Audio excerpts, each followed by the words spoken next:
everybody, and welcome to yet another day of Overwatch Collegiate competition. I'm Tiny Shiny with Twin Salty. We have 4 banger matches to head into as we've approached the quarterfinals in both our Open and Varsity tournaments. Yeah, it is quarterfinals, and we're down to 8 teams in both. By the end of today, we'll be down to our final 4, and we got quite an array of games here today, Molly. It should be a good one.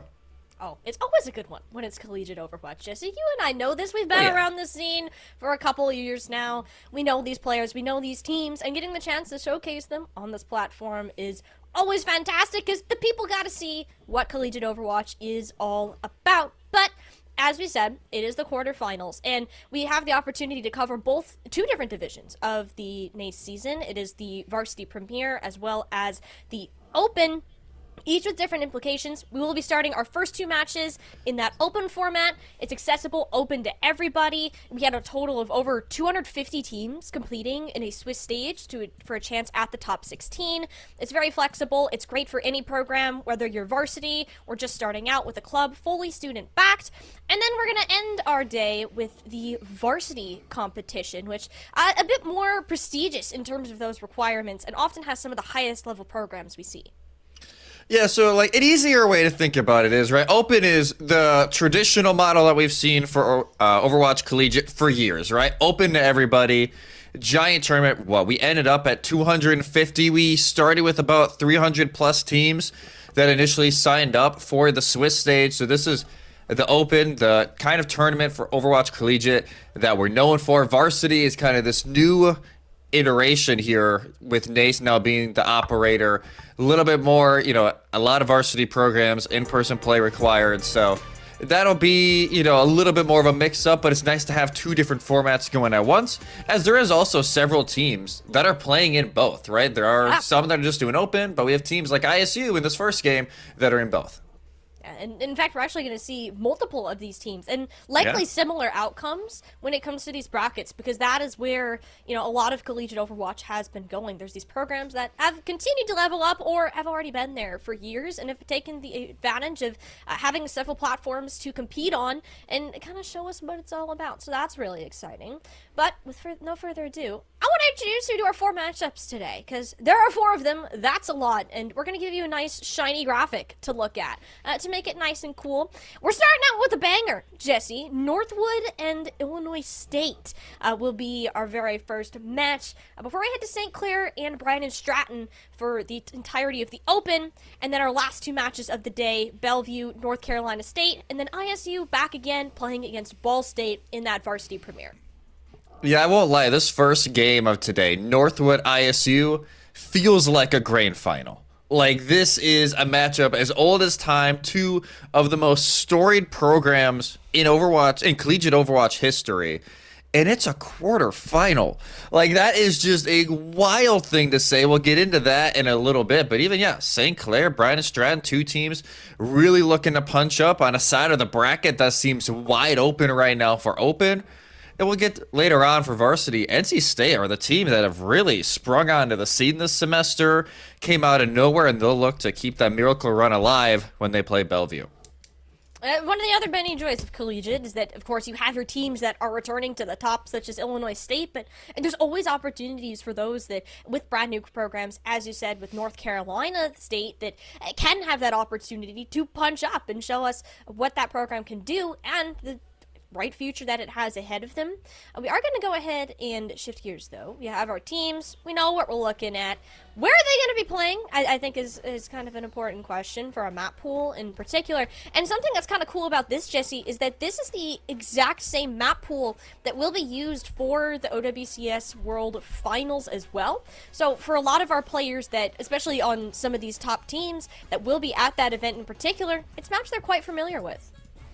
Yeah, especially in this first game, a lot of players who are in OWCS, so they're used to this kind of map pool, but whole lot of diversity here in the types of compositions that we can see, and of course, we have the normals, right? Kings Row is here, New Queen Street, Rutasapi, Survasa.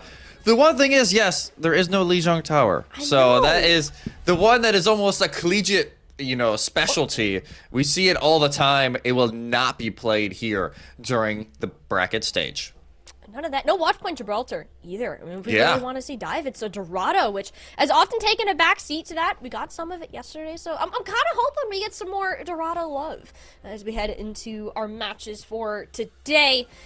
But now we got to look at our brackets too, because with these brackets, it gets kind of interesting, Jesse, since these teams, it's a single elim, as we mentioned. For the Open in particular, this was a 250 plus teams in a 10-round Swiss stage. Only top 16 made it to this bracket, and because of the way that these seedings kind of faded out, there's a very heavy presence, particularly on the left side of this bracket. Yeah, it is insane. You look at the right side, hey, you got St. Clair, you got Bryan Stratton, Fisher, Bellevue, all phenomenal teams, top 10 teams in the country. And then you look at the left, right? NC State is sitting there like, like what party did we get into? Because you have the pretty solidly, the top 3 teams in the country right now in Winthrop, ISU, and Northwood. They've been going at it for a year plus at the top. We'll get into why Northwood has really entered the conversation here in a minute. But it is ridiculous to see this one-sided of a bracket. And especially because, again, like you said, this is single elim, not double, like it has been in years past. So it's not like, hey, if the loser here between ISU and Northwood, they can battle back in lowers, they may get another chance. Instead, they're going to drop out here in top 8, which for both of these teams would be their lowest ever finish in homecoming. Yeah, there's a lot to play for these particular teams. They're looking to get that, not only that title and the bragging rights, but also the prize pool that goes along with it. But it's not just them that can get away with the prizing. You guys as well can have an opportunity to take some stuff home yourselves. Look at these beautiful drops that you have available to you for today only. So make sure you have your Battle.net accounts or attached to either your Twitch or YouTube, depending on where you're watching, so you can get your hands on some fantastic collegiate drops. Yeah, just fantastic drops. Again, every single day of Overwatch Collegiate, it's a unique set of drops. So make sure you're tuning in every day for this tournament to get all of the drops possible. I'm loving that player icon. All the neon taking me back to, you know, almost like the Florida Mayhem colors of back in the day. That's a flashback. It is that kind of that same type of color set. Absolutely loving it. But make sure you got everything linked, whether it be Twitch or YouTube. You don't have to put in the command in chat, and it should be a fantastic set to just watch some fantastic Overwatch and get some drops as well. Make mods' lives easy, people. Do it yourself. Be independent. You don't bother the mods. Be ready to go and cheer on our teams. Let's keep that in the chat for the day. But Jesse, the time has come. We can officially say that our first match is getting much closer, and we can start breaking down this particular team. Here is Northwood, Jesse, and as you mentioned, this has been the roster that has by far seen one of the biggest glow-ups in this collegiate offseason. Yeah, so Northwood's always been around in the conversation, right? They've had fantastic teams year in, year out. You know, Landon, who's now over in OWCS EMEA, having phenomenal success, was on Northwood during one time. And last year, again, they had fantastic results. Weren't able to win a championship, though, here in Overwatch Collegiate. But then they called in the big guns. Obviously, they lose Icy, you know, Boat, Haven, some standouts who have been there for a while. But then they gain Chronic and Painkiller and Vega. Vega we will see maybe later on during this series. Has been more in when they want to mess with like double flex support for the Timberwolves. But you know, Northwood really took a jump up with Painkiller and Chronic, and you know already have Rocket, Lep, CJ. It's a phenomenal roster that can challenge the best of the best. And that's what they've done. Team has only had one loss to Winthrop, which is basically Team Liquid, if you pay attention to OWCS. Yeah. But they're the only team since March.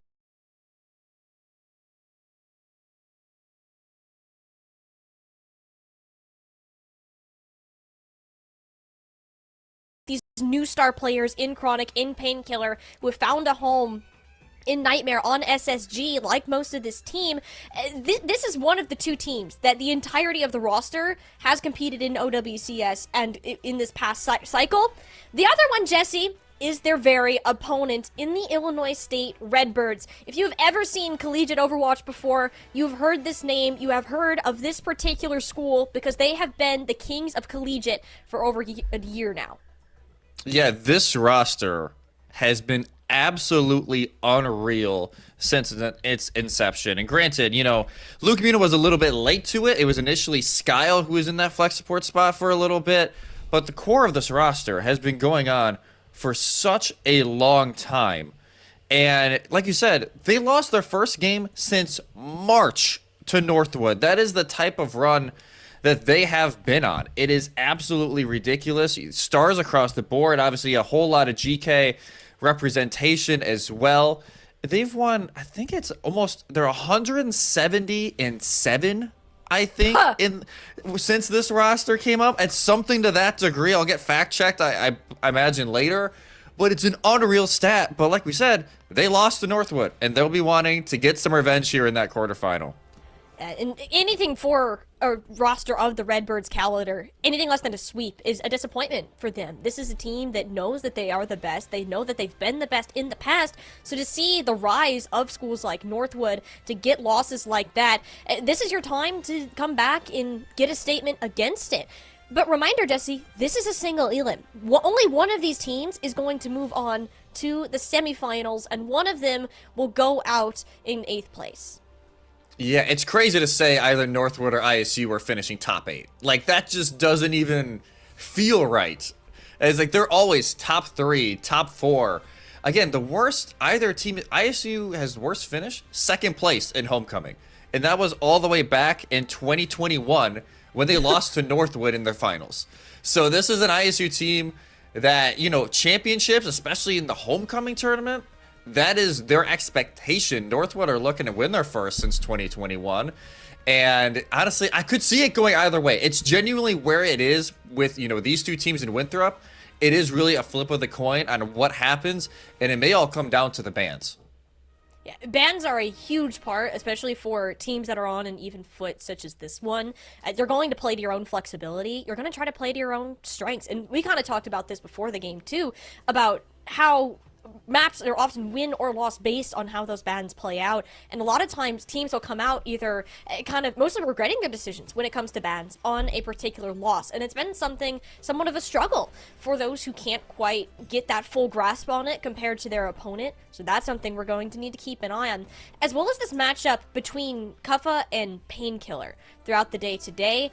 What kind of tanks, what kind of styles are we going to force? Because these are some of the most dominant forces you're not going to find just in Collegiate, but North American Overwatch as a whole. Yeah, there's a reason why, like you said, they're also on top of, like, OWCSNA. Like, they're all over the place, and Kaffa has really shined over these last few years.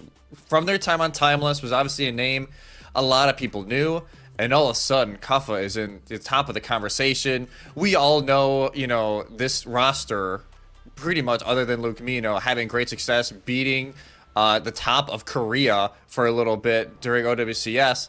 So this is a roster that obviously knows what they're doing. Painkiller has really, improved a ton this last year, I will say. One of the most improved players that I've seen. And their hazard is unbelievable. Like, that is going to be the case. Is can Kuffa match the hazard? And when we're not on hazard, in the inverse, right? Can Painkiller match, whether it be the Winston of Kuffa, or whether we're going into a Ram or an Arisamir? What is this tank matchup really going to look like? Because these two tanks, they obviously have their favorites, but we're going to have to see a whole lot of different looks today. Well, lucky for us, we don't have to theorize much longer. It sounds like that these teams have their first map pick in and ready to go. It's going to be Busan. So this is one that is kind of it's a hybrid map in a way, similar to Lijiang Tower. You've one particularly heavy dive point, one that's more favored to brawl, and one that can be whatever the heck you want it to be, but a Winston ban immediately taken out, followed by that Freya. These are kind of the two rules that we were expecting to be highlighted the most today. Yeah, so that Winston ban from Northwood was like, yeah, Kuffa, no, we're not dealing with the Winston right away. This is a phenomenal Winston map, so it makes sense. And then, yeah, the Freya being banned, yeah, totally. It's been one of Chronic's best heroes this last year. It's one of the big reasons why Nightmare had that phenomenal run during the middle of the season this year in OWCS. So two teams who obviously they know each other extremely well. When we were talking to these teams beforehand, neither of them were shy on that line. They know each other very well. And, when we're talking to these teams, ISU, they're saying, we know that we have to win out. They were disappointed that they lost to Northwood. They said they hold themselves to a higher standard than what was really performed during Swiss stage.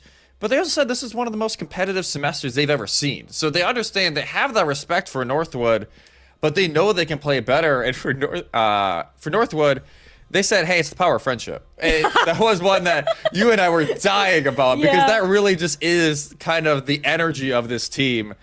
They just trust in each other. They're very confident they can win not only this game, but they're confident they can beat Winthrop, who's the only team to beat them this year. So it's really the power of friendship, the power of history on the other side for ISU. But this first map could definitely tell us a lot of where this series is going. Yeah, map number 1, too. This is very telling of, having a Winston ban and a Freya ban, mind you, this early on.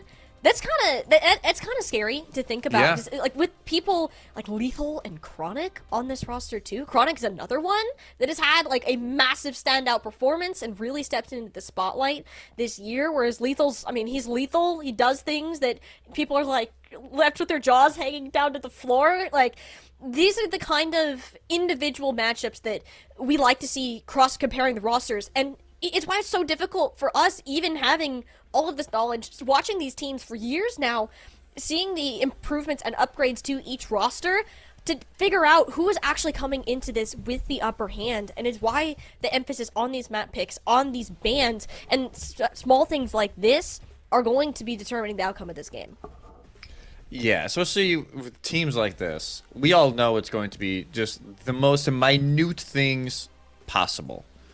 Because it's just, again, these teams know each other super well, and they're at that caliber, right? They're that top 3 caliber of team to where they know they can't afford to make mistakes. If they make enough mistakes, it's going to bite them, and each of these teams know exactly how to counterpunch that level of play. So, finally going into Busan, and let's see how we get this one started. Yeah, it's going to be either a very dive-heavy map or brawl-heavy or somewhere in between. And, somewhere in between is where we're going to start. This is a map we can see some variants on, depending if you like a poke, if you want to still kind of run it down on, like, an Orisa or Zarya, it can work. Or just the dive. We highlighted Hazard. It's kind of that tank of the day. Kuffa has been fantastic on it in the past, but it's also Painkiller's namesake a lot. Something we haven't talked about, though, this Wrecking Ball and this D.Va, both two other very viable selections that can move fast. They can keep up with these players that are trying to go in. CJ, though, doing a little bit of baiting. I would, we're not going to do that. Seeing if he can maybe force something out of Lethal, and, hey, Lethal might be falling for it. Way ahead of you, buddy. Love that. Yeah, again, these two teams, they know each other super well. A lot of camaraderie between these two. And Lethal actually is running out on the soldier. I love it. I wonder if this is like the actual plan or he's just doing it because CJ told him to do it. And like that's kind of both the rivalry but also the connections that you have across teams sharing these experiences. ISU, though, they're just kind of in their spawn. Painkiller somehow managed to push up with Rocket and Chronic first, despite being on this Wrecking Ball. Lucamino is less mobile with the Ana, so that's why you're looking at Kuffa to help disrupt. Left already down, treated like a bowling pin by Kuffa, and eventually ISU will move towards the point, leaving Lucamino to fend for himself in the first half. Yeah, so the whole plan here for ISU, let Kuffa just run around, disrupt as much as they humanly can, especially onto plays like that to eliminate Chronic. Yeah, bye-bye, Chronic. This Wrecking Ball from Kuffa, it's very difficult for counter, and you can see that Painkiller, ooh, is he gonna be able to hang on the neck? That's pretty bad. You're either gonna have to jump off the map or switch again, but Painkiller just can't go in because of how quick Kuffa has been. Yeah, and Painkiller's just gonna swap. It's not like they built too much ultimate charge up to that point, so it's okay just to have the hot swap, ensure you have a quicker fight. But Maymon, who is playing on ping, by the way, during this game, they're playing from Wales, is in the backline looking to maybe build an early pulse. Yeah, putting some pellets into Rocket, which is well known for his Tracer. Not an easy hero to play on ping in the slightest. The Kuffa chunked very, very low, survives at 50 HP. Lucamino desperately trying to keep the Wrecking Ball alive, which will do so, but Northwood very much set up on this point. Maymon loses out on that Tracer duel. The flip will come through, and ISU are just going to opt to reset. Painkiller, see if he can grab anybody else on the back, and with the help of Leth, they'll mow through Lethal. Yeah, I wonder if the soldier experiment is finished now for ISU. Let's see here in a second if that's the case. No, they're gonna stick to the legs. All right, you know what, Lethal? I respect it. Now we're starting to get these ultimates in line for Northwood and ISU. Both pulse bombs ready to go. The Kitsune rush for CJ, though, might be the way to escort Northwood into this fight to allow Chronic to build the rest of that ultimate up. Yeah, you don't really have a Kiriko on this side, so ISU need to look for something else. It'll be a stick, though, onto Luke Mino. 1-for-1 trade, each down their main support. All the meanwhile, Maymon manages a back cap, so Northwood on the back foot consistently here. They're not in a good position to take these fights, with CJ still coming back from the grave. Lily Lepto wants to keep the team in the fight. Stick from Maymon. Bye-bye, Chronic. Can't save you from that, no matter what you did. Painkiller still hovering around this point, puts the self-destruct in attempts to reback, and somehow Kuppa goes into its line of sight. Not sure what happened in that regard. It might have been a boop, yeah, based on the support, and Northwood, because there's no tank, they're gonna get the point back. That is a clutch boop from a left. Just sends Kuppa into the distance, and Kuppa, you can tell as soon as the boop happens, like, man, that's done. So a nice little flip back over for Northwood, but not as much percentages as they could have had due to that quick flip from Maymon, and here comes Lethal with attack, but that'll just kind of escort Northwood away, but they do find Chronic. Oh. Okay. Yeah, Maymon will manage to chase him down. There's that tempo beat from Admiral, too, that added extra fear into Northwood's hearts. They're just going to back off for one last fight. Yeah, Maymon, even though they're on pink, one of the standouts early on here in this one, they will eventually get punished by Painkiller, but the end result is still the same, and Northwood, I think, has been relatively quiet. They've not been able to do a lot with Kuppa and Maymon harassing them the entire round. There goes Kuppa again, bit of a pile drive and get out situation, seeing that Painkiller's on the point. All eyes on Chronic, though, overclock, has the extra perk, too. Nobody really daring to peek their heads out. That got a little scary. He's gonna opt to let the point go back over. ISU at 99%, but still very willing to keep this fight going. Rocket, though, yet another pulse bomb in the pocket. Both the tracers have hit it so far, but 13 HP, no recall left to go. Maymon there with Admiral to chase him down, and suddenly Northwood starting to panic a little bit more. Minefield and pulse bomb still available for ISU, but they're not going to need it the way this is going. CJ, last-ditch effort to try to support Painkiller, but he's knocked out of the neck, sent back to the spawn rooms, and ISU is overtime burning on down. Northwood, not a touch in sight. Yeah, ISU 100 to 84 to start off here in round one, but that's really, this is the big round that the Wrecking Ball is just all over the place. I'm curious, depending on if we go to Mecha Base, if we go to downtown, we are in Mecha Base, so this will be a whole different look, you would assume, here for ISU, as Northwood's already making those swaps as well, but a fantastic start for ISU. Kuppa and Maymon, the 1-2 punch in the back line to make the life of Chronic and CJ as difficult as possible. Chronic will now go over to the Cassidy, with it being a little bit more close range. It makes sense. And also, due to how well Maymon has been playing, it will be Lethal, though. Still electing to go a little bit more of the long range, maybe assuming Chronic is going to stick on the Sojourn. They'll go with themselves, and Maymon on the Venture instead of the Tracer, which I know makes you very happy. Oh, absolutely. I am a Rock Puncher fan from day one, but since Rocket is going to stick on the Symmetra, I extra like this pick. Maymon looking to burrow in some disruption, maybe throw down the Otik in the back line, but Lethal and Admiral already got there too. Northwood weren't prepared for the engage. It was ISU fully in control of when that fight was going to happen and caught them out fully on the rotation. Rocket immediately swapping to the Tracer, knowing they lost first cap. Yeah, it only really works if you have that first cap and you find that first elimination, but because they don't, yeah, the Tracer is the call. And Rocket doesn't play a whole lot of Venture, so it makes sense to not match it. But already like, hey, look at me over here, which will allow the rest of Northwood to get through show. Maymon, though, I think the cooldowns there, that classic Void combo with the Burrow. You love to see that synergy between Kuppa and Maymon. Much easier to do on the ping, too. So this is just ISU holding these chokes, playing at their own pace. This Tracer is so far out, Rocket barely blinks to get out. Yeah, and then of course Northwood to go all the way over, almost to help out their Tracer as well. Maymon kind of just burrow in, burrow out, make sure Northwood takes as long as possible to make it through. With the mirroring Kitsune rushes though, Luke no, getting rather low. Chronic there to finish him off, and Kuppa without that support. It's Chronic running the house. Northwood finally managed to bust their way through this rock-solid defense. Yeah, eventually, but 50% already, nearly. For ISU and Chronic, already wanting to push up. They have the double flashbang perk, which will allow them to kind of deal with Luke Mead and W Mamo in a little bit more. But Northwood now, yeah, great setup, but it'll be the overclock very early from Lethal. Lethal looking for the angle, but nobody really peeking it out. It does guarantee ISU have a safer spot on the point. Never mind, it's not safe. Chronic has a Deadeye, and somehow that gets Admiral. Poked his head out just a hair. And Chronic gonna look for more on the high ground. ISU very split on this push, but it's a divide and conquer strategy that Northwood are okay with playing around thanks to Painkiller. I don't know if they needed Annihilation. I won't lie. But sometimes you just panic and you want to make sure you stay up, so I don't blame them necessarily. That was actually, I think, credit to Rocket for that Deadeye elimination on the Admiral. Just had enough poke damage, was forcing Admiral to reposition, and just for a few frames, Chronic was able to time it just right. But Rocket almost wanted to fight for the pulse, but realizing the entire team is there. Now, it would have been kind of cute, but knows the Suzu is there. So is instead going to harass Lumino, try to get that cooldown out, but instead his recall ends up getting burned. He's going to be happy to play more safe, but no, he blinks off the bat, barely gets back on. Got sketchy, but it's okay for the main fight. Oh, never mind, it's not. Sound barrier, just a hair too late to save Painkiller. Yeah, the pulse bomb's finally landing, but without a tank, Northwood's chances of winning this fight have diminished drastically. Kaffa punching away on the point. He's under quite a bit of pressure, just with his longer range from Chronic.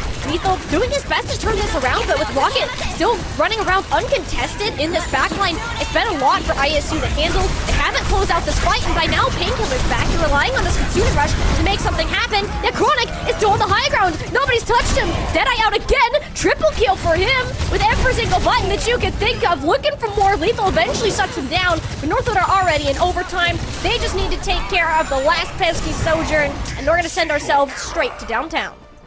How else are we going to start day 2, right? We got to go to round 3 to start us off. Northwood look extremely clean on the rush right now, and the Ramatra comps as ISU just not able to find any answers. It seemed like you said, they dropped Painkiller early during that fight. You think that's the opener, but Rocket just completely wrecks shop, and eventually Chronic is able to clean up the rest with the Deadeye. So, beautiful fight there for Northwood. Now, we go over to downtown for the final one. Not necessarily a good enough ball map for ISU to go back to that, but definitely still dive-centric. That'll lead Northwood back over to the Diva. For now, it'll be ISU on the Hazard, and I wouldn't be shocked if Northwood, if this first fight or two doesn't go their way, if they match it as well. But ISU, they're keeping Maymon on the sim. Oh, never mind. That was just a super late Tracer swap. Okay, wow. Yeah. That's not fantastic for ISU. They're going to be down quite a bit of off-angle pressure, but Painkiller not too keen on pushing in at this point in time. They're playing it slow, playing for these angles. Now that Maymon is actually here and able to help out Kuffa, more what you want to see. And again, ISU more vulnerable, a bit slower because Luke Mino is on this Ana. Has great utility, but your positioning needs to be safe. With CJ feeling the pressure right now, already burned out the Suzu and doesn't have the opportunity to TP away.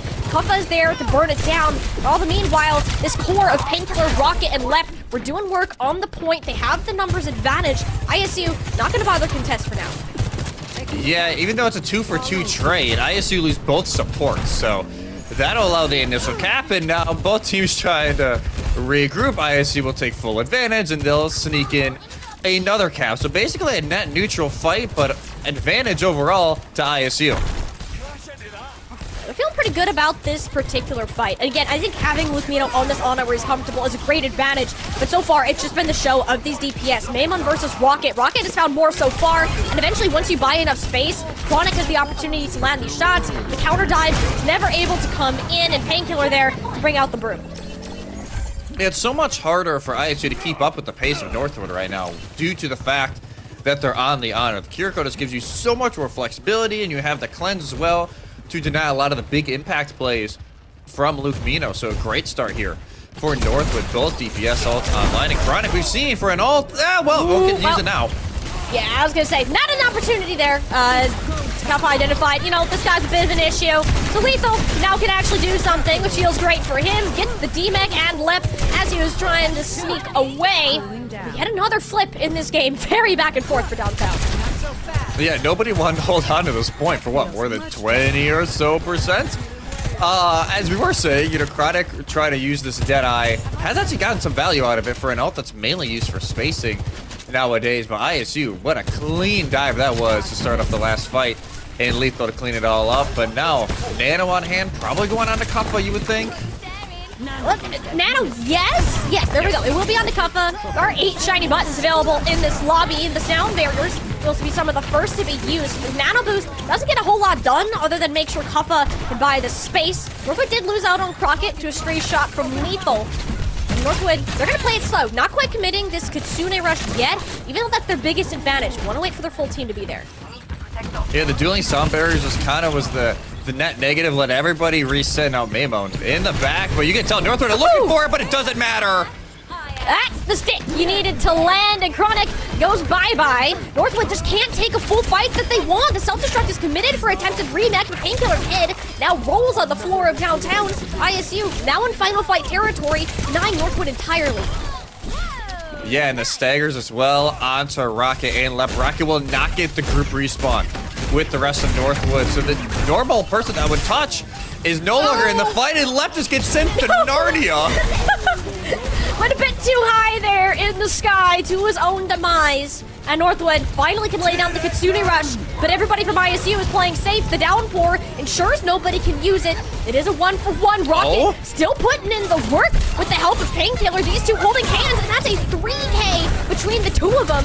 Northwood might not be out of this yet, but any health damage that they take is permanent. Yet Rocket, he doesn't care. He's fearless. He's in there, and he's going to save the fight for Northwood. Yeah, well, just what an unreal play there from Rocket and Painkiller. Even though Painkiller does get team-backed at the very end by Admiral, so that'll have Painkiller, jump off the map, which ISU will try and take advantage of here. But due to, Chronic is on the Sombra now, they'll try and hack, and they'll at least get a good idea of how quick the Redbirds want to play this with Lethal having the overclock, and they pop it right away. And Chronic's like, yeah, no, I'm not dealing with I'm that. out.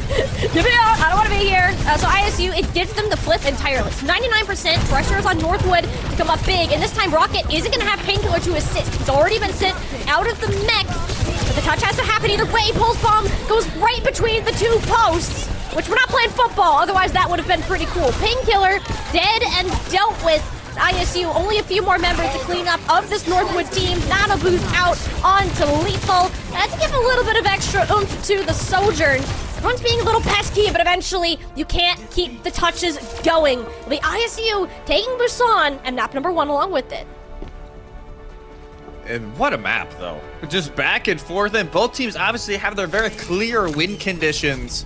And one of them for Northwood is just been right here in Chronic, but ISU able to hold out for the Northwood map pick as well, due to them being the higher seed on tiebreakers. The cast for Chronic was nasty, but it just wasn't enough in the later stages. But if that map has told us anything, this series probably going a very long distance. Both teams not holding back at all, obviously know each other very well, but it's ISU who strike first.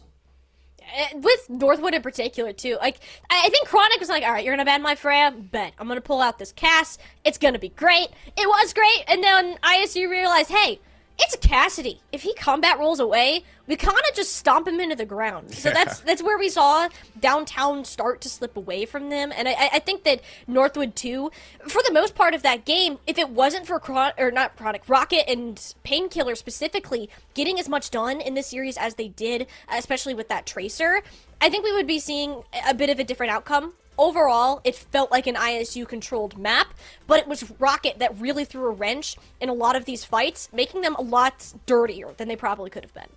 No, Rocket was the savior for Northwood during a lot of those fights, like you said, like finding a pick or two here, especially on the Luke Mino and Admiral. Admiral was running for his life, it felt like, half of the map, because Rocket was just on him 24/7. But overall, I still think Northwood, now you kind of throw in the conversation like, hey, what map do we want to go to? Because it's their pick. Again, obviously the first map pick for them didn't necessarily work as well as they hoped. But I was a hybrid, escort, push, flashpoint. you would think we're not going to like a Dorado, a Route 66, a Midtown. Like, I have a feeling we're not going to any of those. They're still divey enough to where if Northwood want to really dig into this, the Ramatra play that worked really well over on Mecha Base, then maybe it is a King's Row, maybe it's a Shambali, or even a new Queen Street, Survasa, one of those that they can really get down and dirty up front, and that'll really open up the side angles as well for Rocket. Anything, and that's, I think, the good point there, is these side angles. The Rocket had full control of that for pretty much all of this series. And to be fair to Maymun, you're playing on ping. Tracer is arguably the hardest hero to have to do that on, especially in this kind of setting, against somebody like Rocket, where this has been his namesake for like years and years and years now. So I am kind of curious how that will impact this particular fight. ISU have looked better in like that main battle, but if they can't control these flanks, that's where things kind of start to slip out of their control. It is Tracer. You can kind of play her anywhere. That's kind of the joys of the hero and the current state that she is in. So unless there is a particular ban that goes onto her, I'm expecting a similar kind of team fight thing. I think ISU having that experience of being together for years, it's basically GK minus Ultraviolet with Luke Mino who's been playing with them for a while now. So this is a very synergy-based matchup, especially for ISU, where Northwood almost at times been having a hard time keeping up with it. Yeah, and even like that's because hey, Luke Mino's on Nightmare with several members of Northwood. Like it's never like, hey, like we kind of know what each other are going to do, whether you're scrimming with your collegiate team or OWCS ahead of, Stockholm is just a few weeks away, and granted, Nightmare. Didn't necessarily make it. GK did, so I feel like Nightmare are still scrimming pretty consistently to help those teams out. But, these teams obviously know each other super well. I don't see the ball really happening much more after this map, but honestly, I actually took full advantage of the one sub-map that they were able to run it. It looked super clean during the entirety of it. Yeah, it was just a pixel that they found on Admiral. But again, back and forth, this is exactly the type of series that we were expecting going in. And now, let's see, Northwood taking their sweet time to try and find this map pick to see where they want to go next. Yeah, and I think this highlights really tells the story of how this map went. The first half was just we were watching Chronic's highlight reel, right? That's what we were at. And eventually, I see a pulse bomb. I see a full team dive stuck on Chronic's back. It's like, okay, this isn't working. Rocket started to pop off, and that's kind of the beauty of these teams too, is because they have so many star players. Like from top to bottom, there's never going to be a hole in either of these rosters. If someone is struggling or getting targeted heavy, you can really rely on your other duo to step up and do what you need to do in that particular situation. I am curious, they are taking quite a bit on this particular map, which is surprising for these teams. But it's also like I can kind of see it. You need to be putting a lot of attention into this with how close these two are going to be throughout the day. Bans especially are going to be massively important. Oh, I imagine both teams are hard stratting right now. Like, try to take full advantage of this time, right? You're like, hey, for ISU, it's like, hey, just continue pounding Chronic. Because when Chronic is being shut down, yes, Rocket and Painkiller, they're going to have their pop-off moments. But it's not going to be enough consistently to bring Northwood over the line for Northwood. I think you just got to find that magic back. And I feel, like you said, there was maybe one or two fights where it felt a little disjointed. But there was also other fights where they picked apart ISU. Like, whenever this Lucio Ana was being played by ISU, they always found Luke Mino, and that was really part of why it kind of struggled a little bit during sections of Busan. So both teams have had their strengths during that map one, but it's which strength does Northwood really want to pivot to going into map two, knowing that even if we go back and forth now on maps, if we go to map 5, it will be an ISU map pick. So what do you want to continue to take away? Maybe even if it is you don't want to play, let's say, a Midtown, you can just pick Kings Row to take that out of the equation. Or if you don't want to play New Queen Street, you can pick Runasapi. Something like that is being discussed right now. More of what maps do you want to take away from ISU while also being a map that you can take advantage of your strengths. Here's the problem. These teams both have so many strengths. They have so much experience at their backs. I don't think there's going to be a weak pick. It's just whatever you're kind of feeling good on the day. In my opinion, I think it should be something that leans more like dive rocket heavy, or that you could put, especially Chronic, on some sort of high ground that you can't get jumped on as easily. That sounds pretty nice. But I also just personally, I think King's Row would be fun because it's King's Row, and it's you can play anything there. It's collegiate King's Row. If you don't get a Lijiang Tower King's Row every game, something has gone very wrong. Which we can't play Lijiang Tower, so we can get like half of that if we wanted to stick with that. Yeah, we can get at least like half of it. Which I will say, rude. Whoever made the map pool, no Lijiang. Are we serious? Like it's the collegiate mainstay, but I know we're copying World Finals map pool, so it does make sense. But no, King's Row, for those of you who are maybe jumping in because you see, the names of, Kuffa and Painkiller, etc. King's Row is, I'd say, at least 50% of collegiate matches probably have King's Row played during some point in the series. Like, it's the most scrimmed map. It's the most played map in collegiate, maybe next to Lijiang Tower, and then it is a massive gap from that point on. We do finally have map pick from Northwood. Let's see what we got cooking here from Northwood. It's going to be a Route 66, actually. Not necessarily a map I thought we were going to initially see. They are going to ban the Wrecking Ball. That makes complete sense. And it's going to be the Kiriko ban from ISU, because I'm guessing they want to continue playing these Anas, especially with Lukmino. I like it. And for Northwood, this amplifies everything that I was saying before. You can put these off angles in complete trust of Rocket. Chronic has so many different spots that he can sit on, and with the Wrecking Ball banned, it will be a little bit harder to get to that. And Freya is open. Both Chronic and Lethal can return to what has been a mainstay in terms of that ranged hero thing right now. I think the support line which is really weird to say because there's so few supports that are viable right now. That's the one thing that's kind of up in the air. With the Kiriko gone, are we going to have the Wuyong be played? Are we going to lean back to that Ana that Lukmino has been forcing for ISU? Yeah, I think we can either see more of the Brig Ana, like a lot of the traditional dive will have that sort of backline. Well, it was until Wuyong entered the game, and then we entered this weird mix of these Wuyong Kiriko lineups.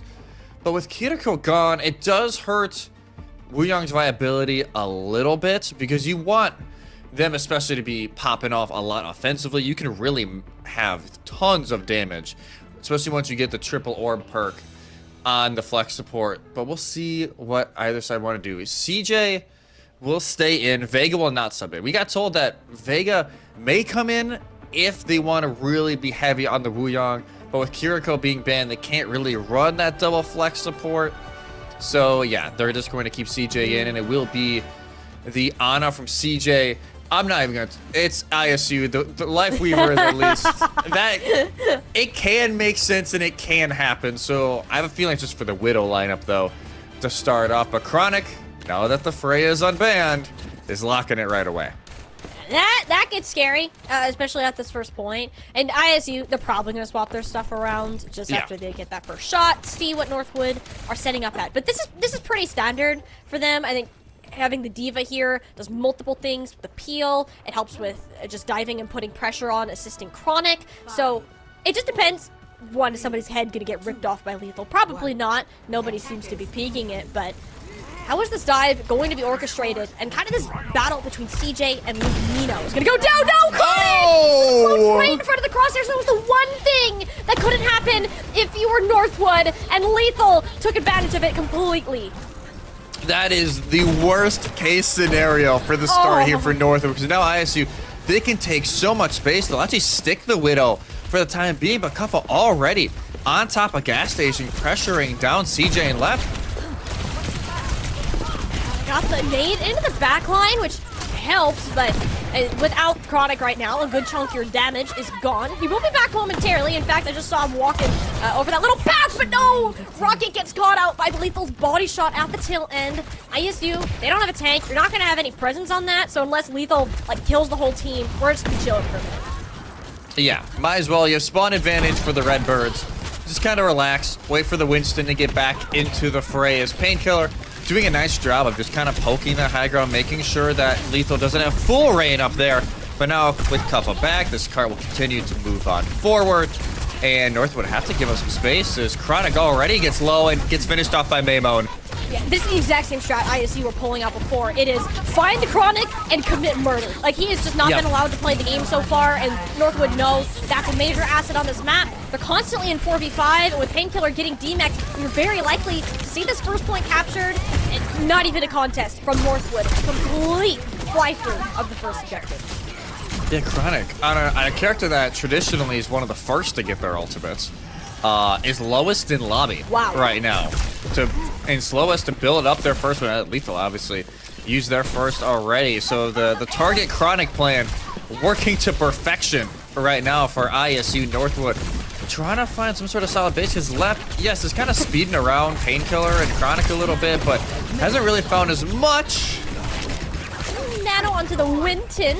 Kuffa was on the high ground, did get brutally displaced though, so that nano boost not gonna get all that much done other than just pressure some of these players to drop. Pulse bomb goes a bit wide. Not the powered ultimate again. We'll chalk that off to that. But Painkiller under a lot of damage right now. Mana won't even be going at him. It's going on to Chronic. Finally in the game, has the bullet shot. There we go. He's made his mark on the series. We'll look for to get that final blow onto Lethal here before ISU go for a reset, but not without a prize.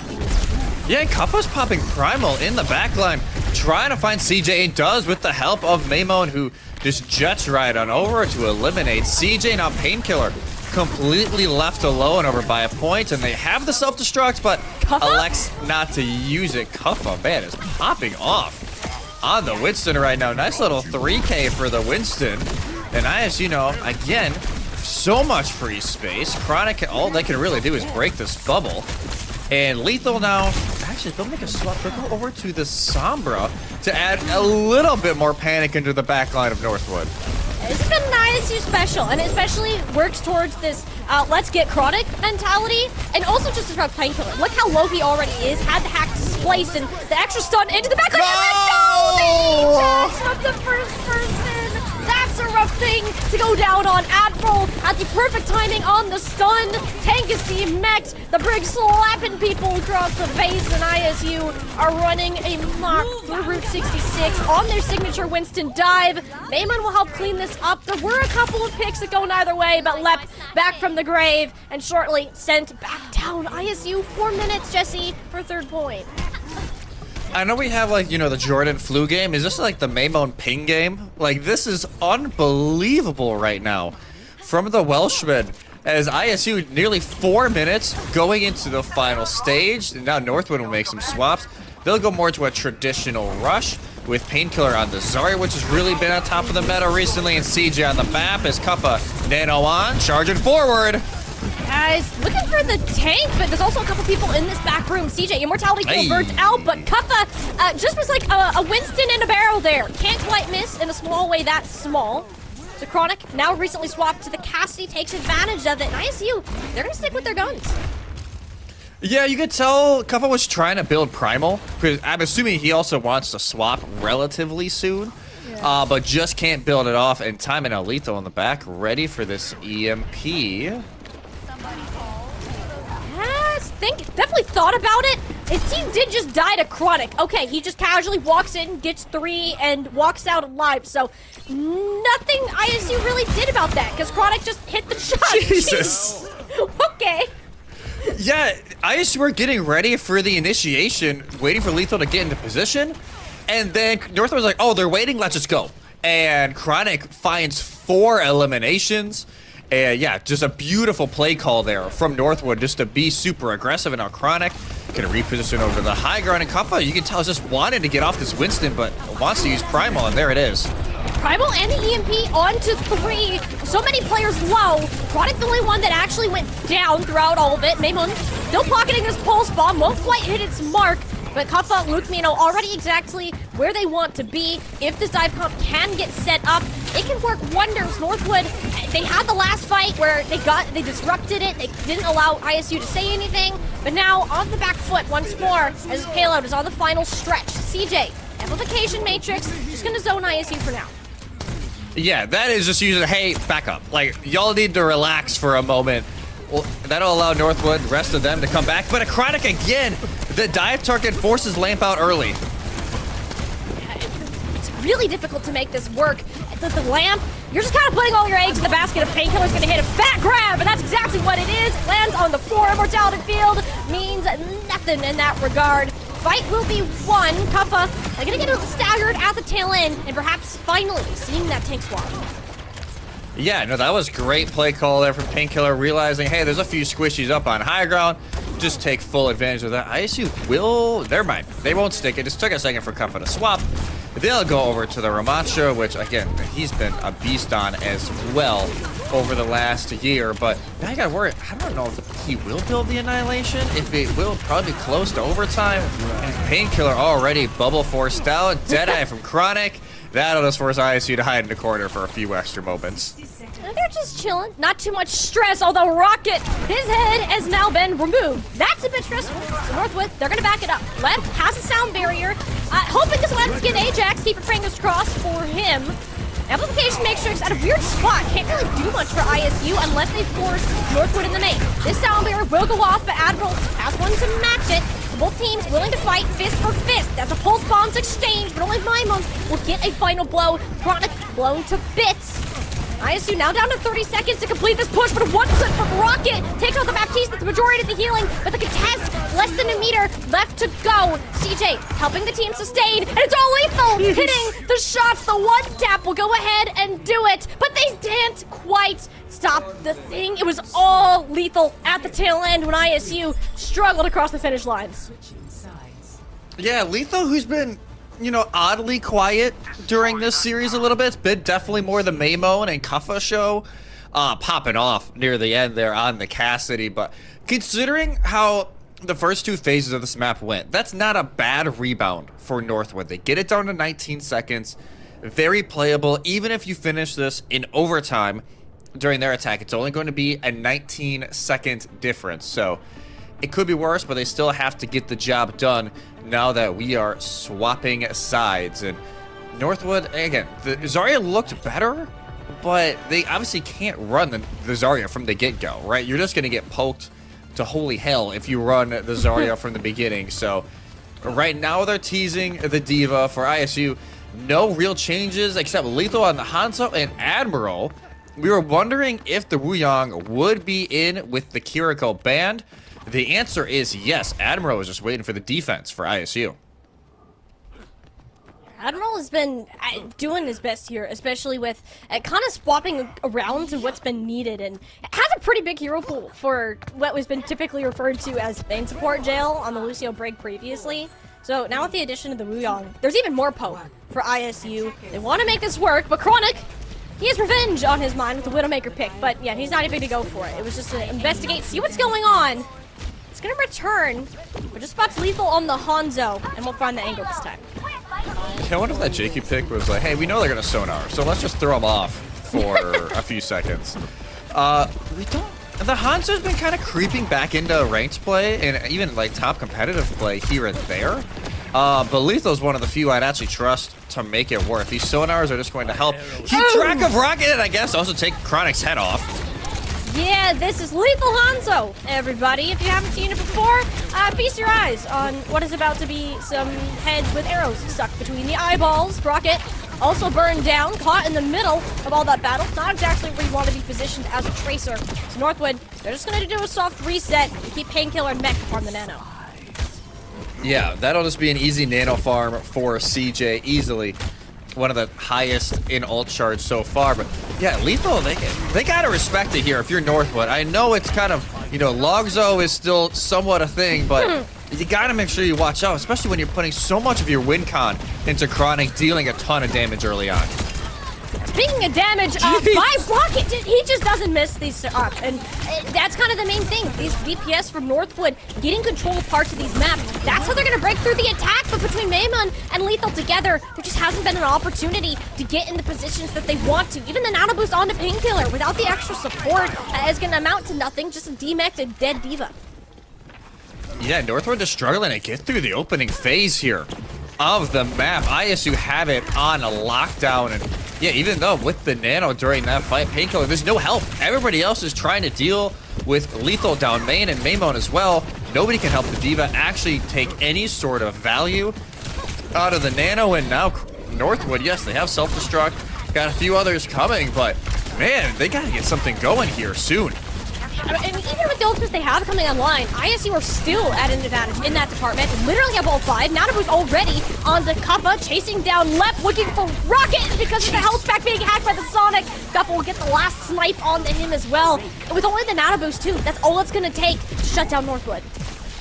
As soon as Painkiller decided to dive into the backline, Nano goes on to Kaffa. Kaffa and Mimo dive onto the backline of Northwood. Just absolute perfect planning there for ISU, and they only had to use 1. They still have 4 ultimates. Northwood will have the same. The beat, though, on the engage may help Northwood at least make that initial breakthrough to extend this help past this opening choke.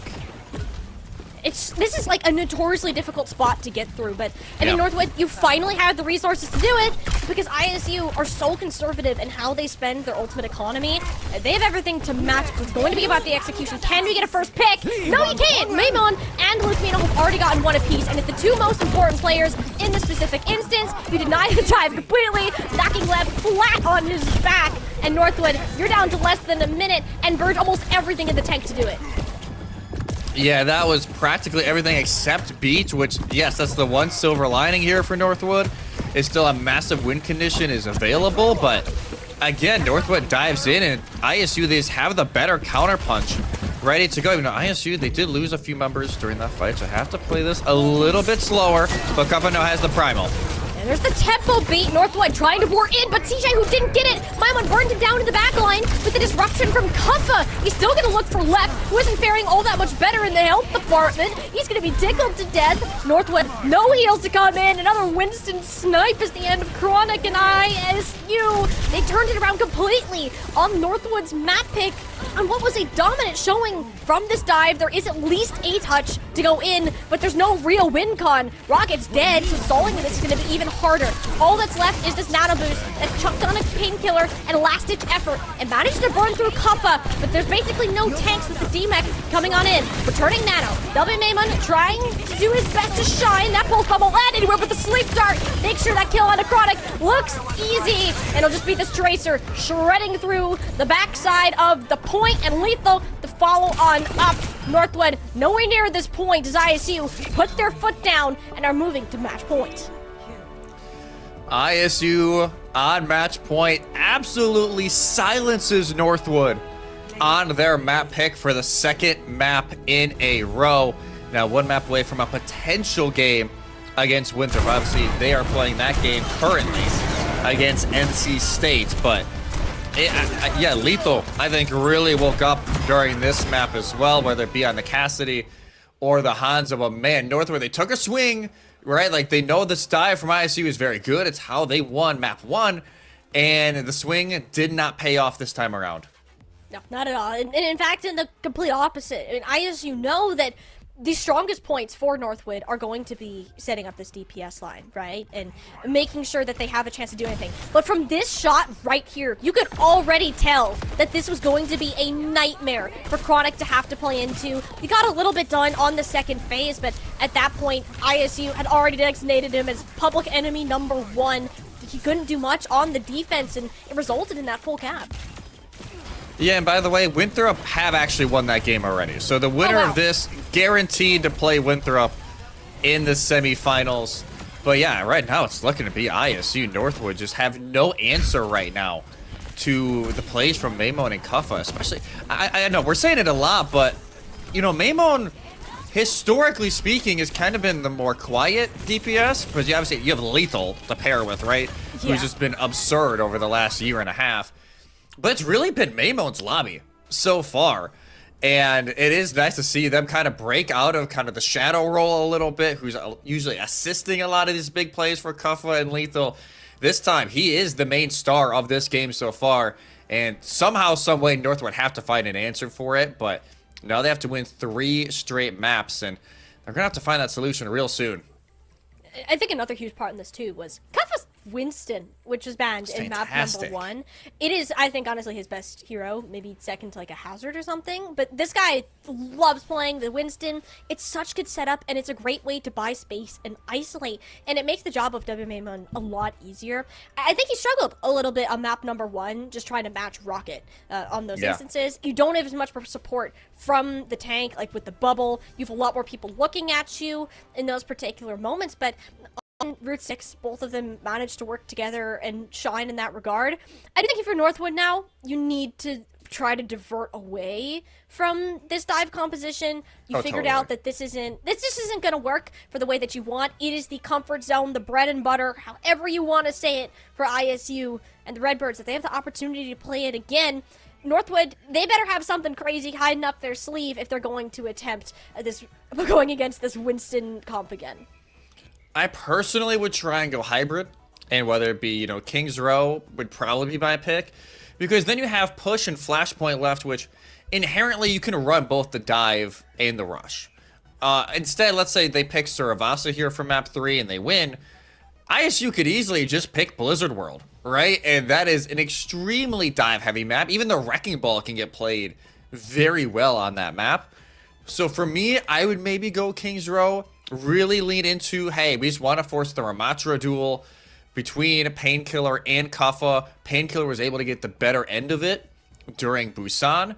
So that would be where I personally go. I don't think Survasa or New Queens would go bad either. I think those are still decent options, but it leaves the door open for ISU to really land a counterpunch during maps 4 or 5. And that is exactly actually what is going to happen. King's Row will be our third map here. And yeah, they don't want to play dive on Blizzard World or Midtown. And maybe they saw the shenanigans yesterday from Cumberland with the Sim, Bastion, TP, but that was, wow. That's a Cumberland special if I've ever seen one. Oh god. If we get that from Northwood, like that would be hilarious. I would love to see that kind of cheese. But that's like spicy cheese. I'm okay with like some like mild cheddar. I think we're kind of chill with that. If they wanted to switch something up.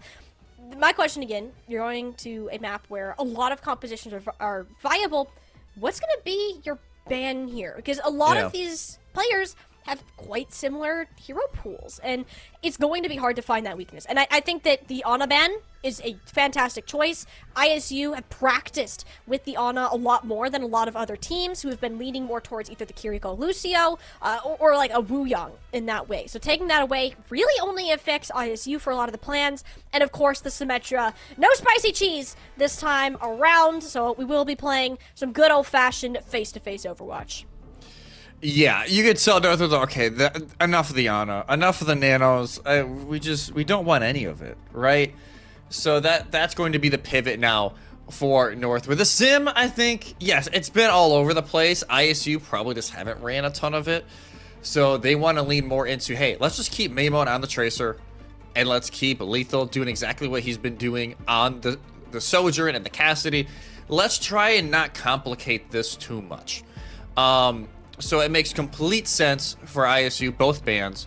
It will be the same sides as well. So it'll be, once again, ISU starting off on the attack. They want to continue setting that pace very early on in this game, and that's how they really burst out in map 2. And Northwood were never able to escape the chokehold that it was in that first stretch. So now as we see these teams load in, it ought to be more of the dive look early on for Northwood. Still the Diva, not wanting to go the Ramatra quite yet, which, granted, this first point, yeah, you can see the dive working. I think there's two ways that Northwood can go about this. You know that Chronic is going to be the target. That's just how this match has been. It's how it's going to continue. How are you either going to try to peel a bit more for Chronic or flat out go for these trades? I think these are the best ways that Northwood can try to approach it. I'm expecting an ISU return to this dive. Kuffa's Winston is fantastic, especially on this first point. Getting to these high grounds are going to be huge and something that is very necessary for how Northwood will be set up. Let's see here. They're kind of just getting an early idea. They see, obviously, the Diva. And Kuffa will actually go with the Ram. They went back into spawn, though. So are they running this? Yes. Okay. So they just want to run rush right away. They see, hey, they're not going the ram right away. Let's just take full advantage of that. And they will begin rotating more than likely all the way through building. Yeah, Lethal, the less said about that one, the better. Oh, well, or that. matter. That's good, though. That's fine. That's chill. That's great. We saw nothing. We'll look at that part only. We'll add that to the highlight reel. Illinois State, though, did lose Lugmino. That's a problem for Kuffa. The thing is, you're on Ramatra. You have a ton of point presence. You've already gotten a tick, almost 2, and it doesn't seem like Northwood are too keen on contesting that. At this time, they're just fully wrapped around the statue, giving up most of the objective while they had arguably a small advantage in that.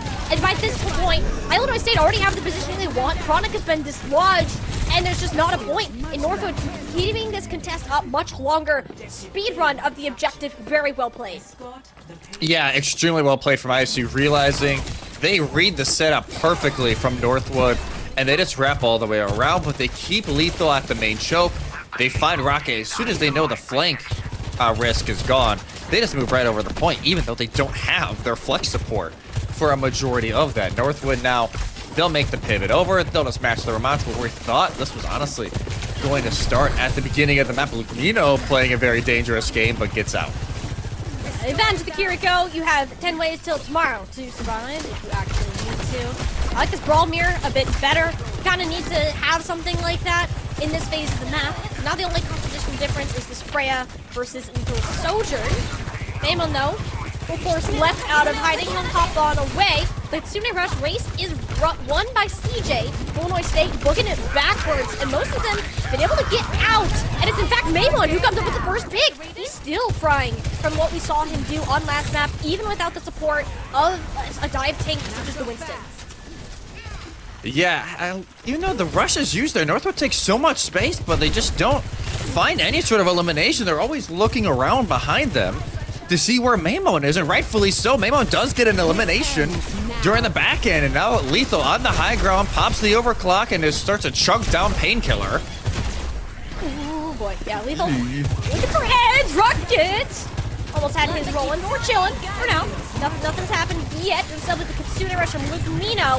And this one, not really an opportunity for Northwood to back away. The Painkiller's out on an island on his own, regrouping with the team, yeah, but he's down to under a quarter of his HP. CJ trying to keep him alive while this is happening. It'll take both the sound barriers to do it. It is a 5v4 favoring Northwood. Make that a 5v3. That's both DPS out of the equation. And ISU don't see much of a reason to continue committing in this fight. So Chronic able to live much better on the Sojourn. Yeah, Chronic's starting to light it back up in the kill feed, and Painkiller was in a very awkward spot to begin that fight. They're kind of wrapped around that left side.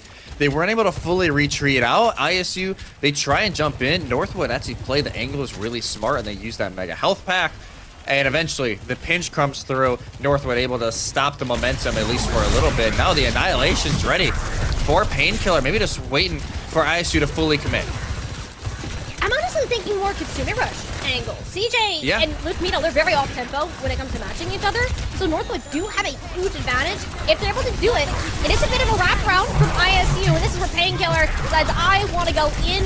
Both tanks holding on to the Annihilation, likely until they need it, but ISU managed to do this again, where they can back fully out of the objective and force Northwood to overextend and attempt to get these eliminations. ISU holding the split, but in fact rotating back towards the objective. This has been like a game of cat and mouse that we've been playing, but eventually Northwood are finding these traps and setting them. So then late Annihilation from Kuffa's attempt to sustain. But Lugmino already dead. He's just not going to get healed up any faster. The post bomb though onto Painkiller. Busted the door wide open, trying to keep this fight going. But with how good Chronic has been playing alongside CJ, there's not a chance for the Redbirds to keep pushing. There was a glimpse of hope during that fight when that pulse bomb lands. Painkiller didn't have Nemesis form to go into and guard, but no, it was Kuffa was just way too low. Chronic slides in, takes out the Ramatra. Now Northwood, all of a sudden, only 2 minutes left in a great spot. They have the overclock on high ground. Rocket has the pulse bomb as well. They can either just try and force out the Suzu early on or chunk down Kuffa, and Chronic immediately pops overclock on high ground and finds Lethal. Yeah, he's trying on this Sojourn. They let him have it, and I'm sure they're feeling the pain and regretting that choice.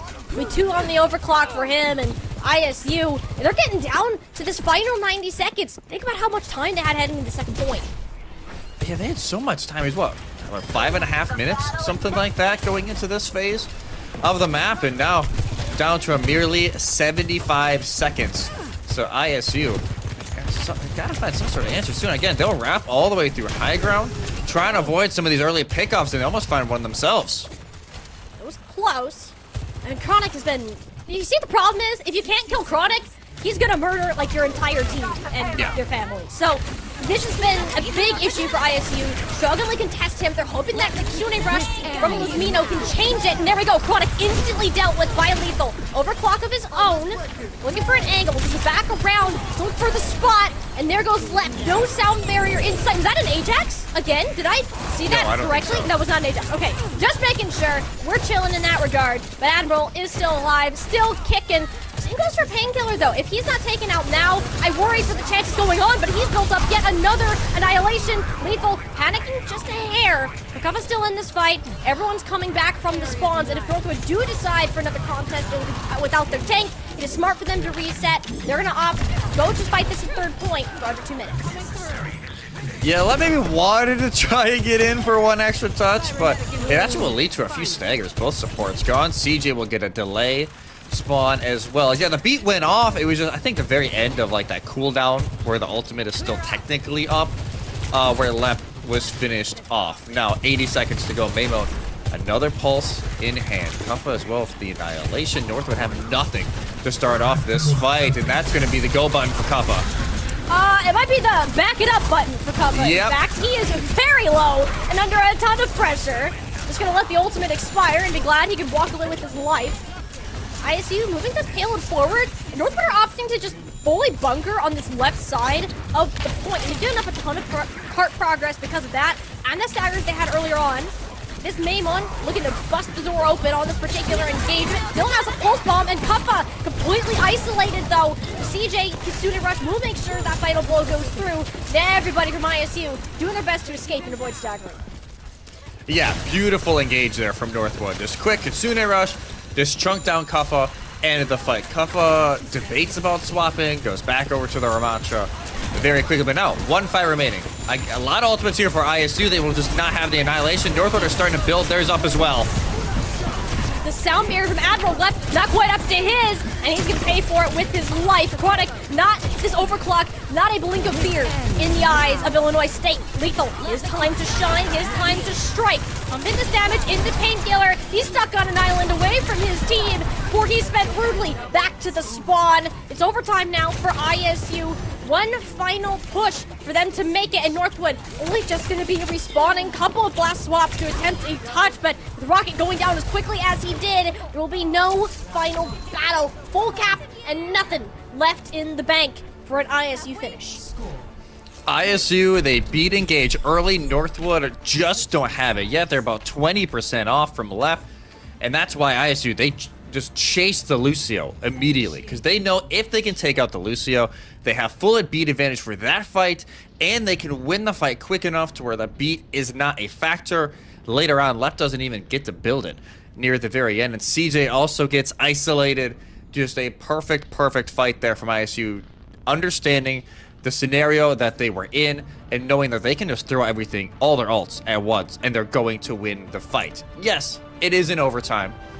So Northwood, again, have plenty to work with, but that's if they cap, right? We saw that Route 66, we thought, hey, this is a great map for Northwood. They're going to see, only 20 seconds, maybe the difference if they finish an OT, and then they got full held in first phase.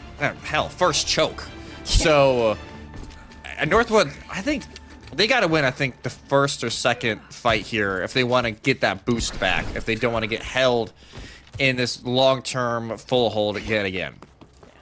You're really seeing this ISU, 170-7, that's their score Something record like the entire time yeah. this team has been a roster. It's something ridiculous, and you can tell they're used to playing in these shutout situations. They don't allow their opponent an inch if they have anything to say about it. They have so much practice in winning these games dominantly that even against top squads like Northwood, they can make this happen as well. And in fact, it's actually going to make Northwood pivot a little bit. Rocket will be off the Tracer over to the Genji for better high ground presence. Yeah, so the Genji will help, again, challenge the high ground, challenge Luke Mino and Admiral. We're back still on this Lucio Kitty, but Admiral can fight back, everybody. Oh, and he's looking for Rocket too! I mean, Lucio scares him out into the crosshairs. Unbelievable there. And this is kind of what we're talking about. If Chronic can live, Northwood are going to be great. But if he can't, Lethal, he's starting to heat up, and this is going to eventually get to a point that you can't come back from if you are Timberwolves. I wonder if Northwood just want to match the rush. I know, like, typically during this first phase of Kings Row, as of the last year, it's been more dive-centric, but when you have this Ramacha, whenever Painkiller is going on these dives, the rest of ISU is just chunking down the back line. You can see CJ stuck in a weird spot, already forced to use a Swift Step. He'll be backing off.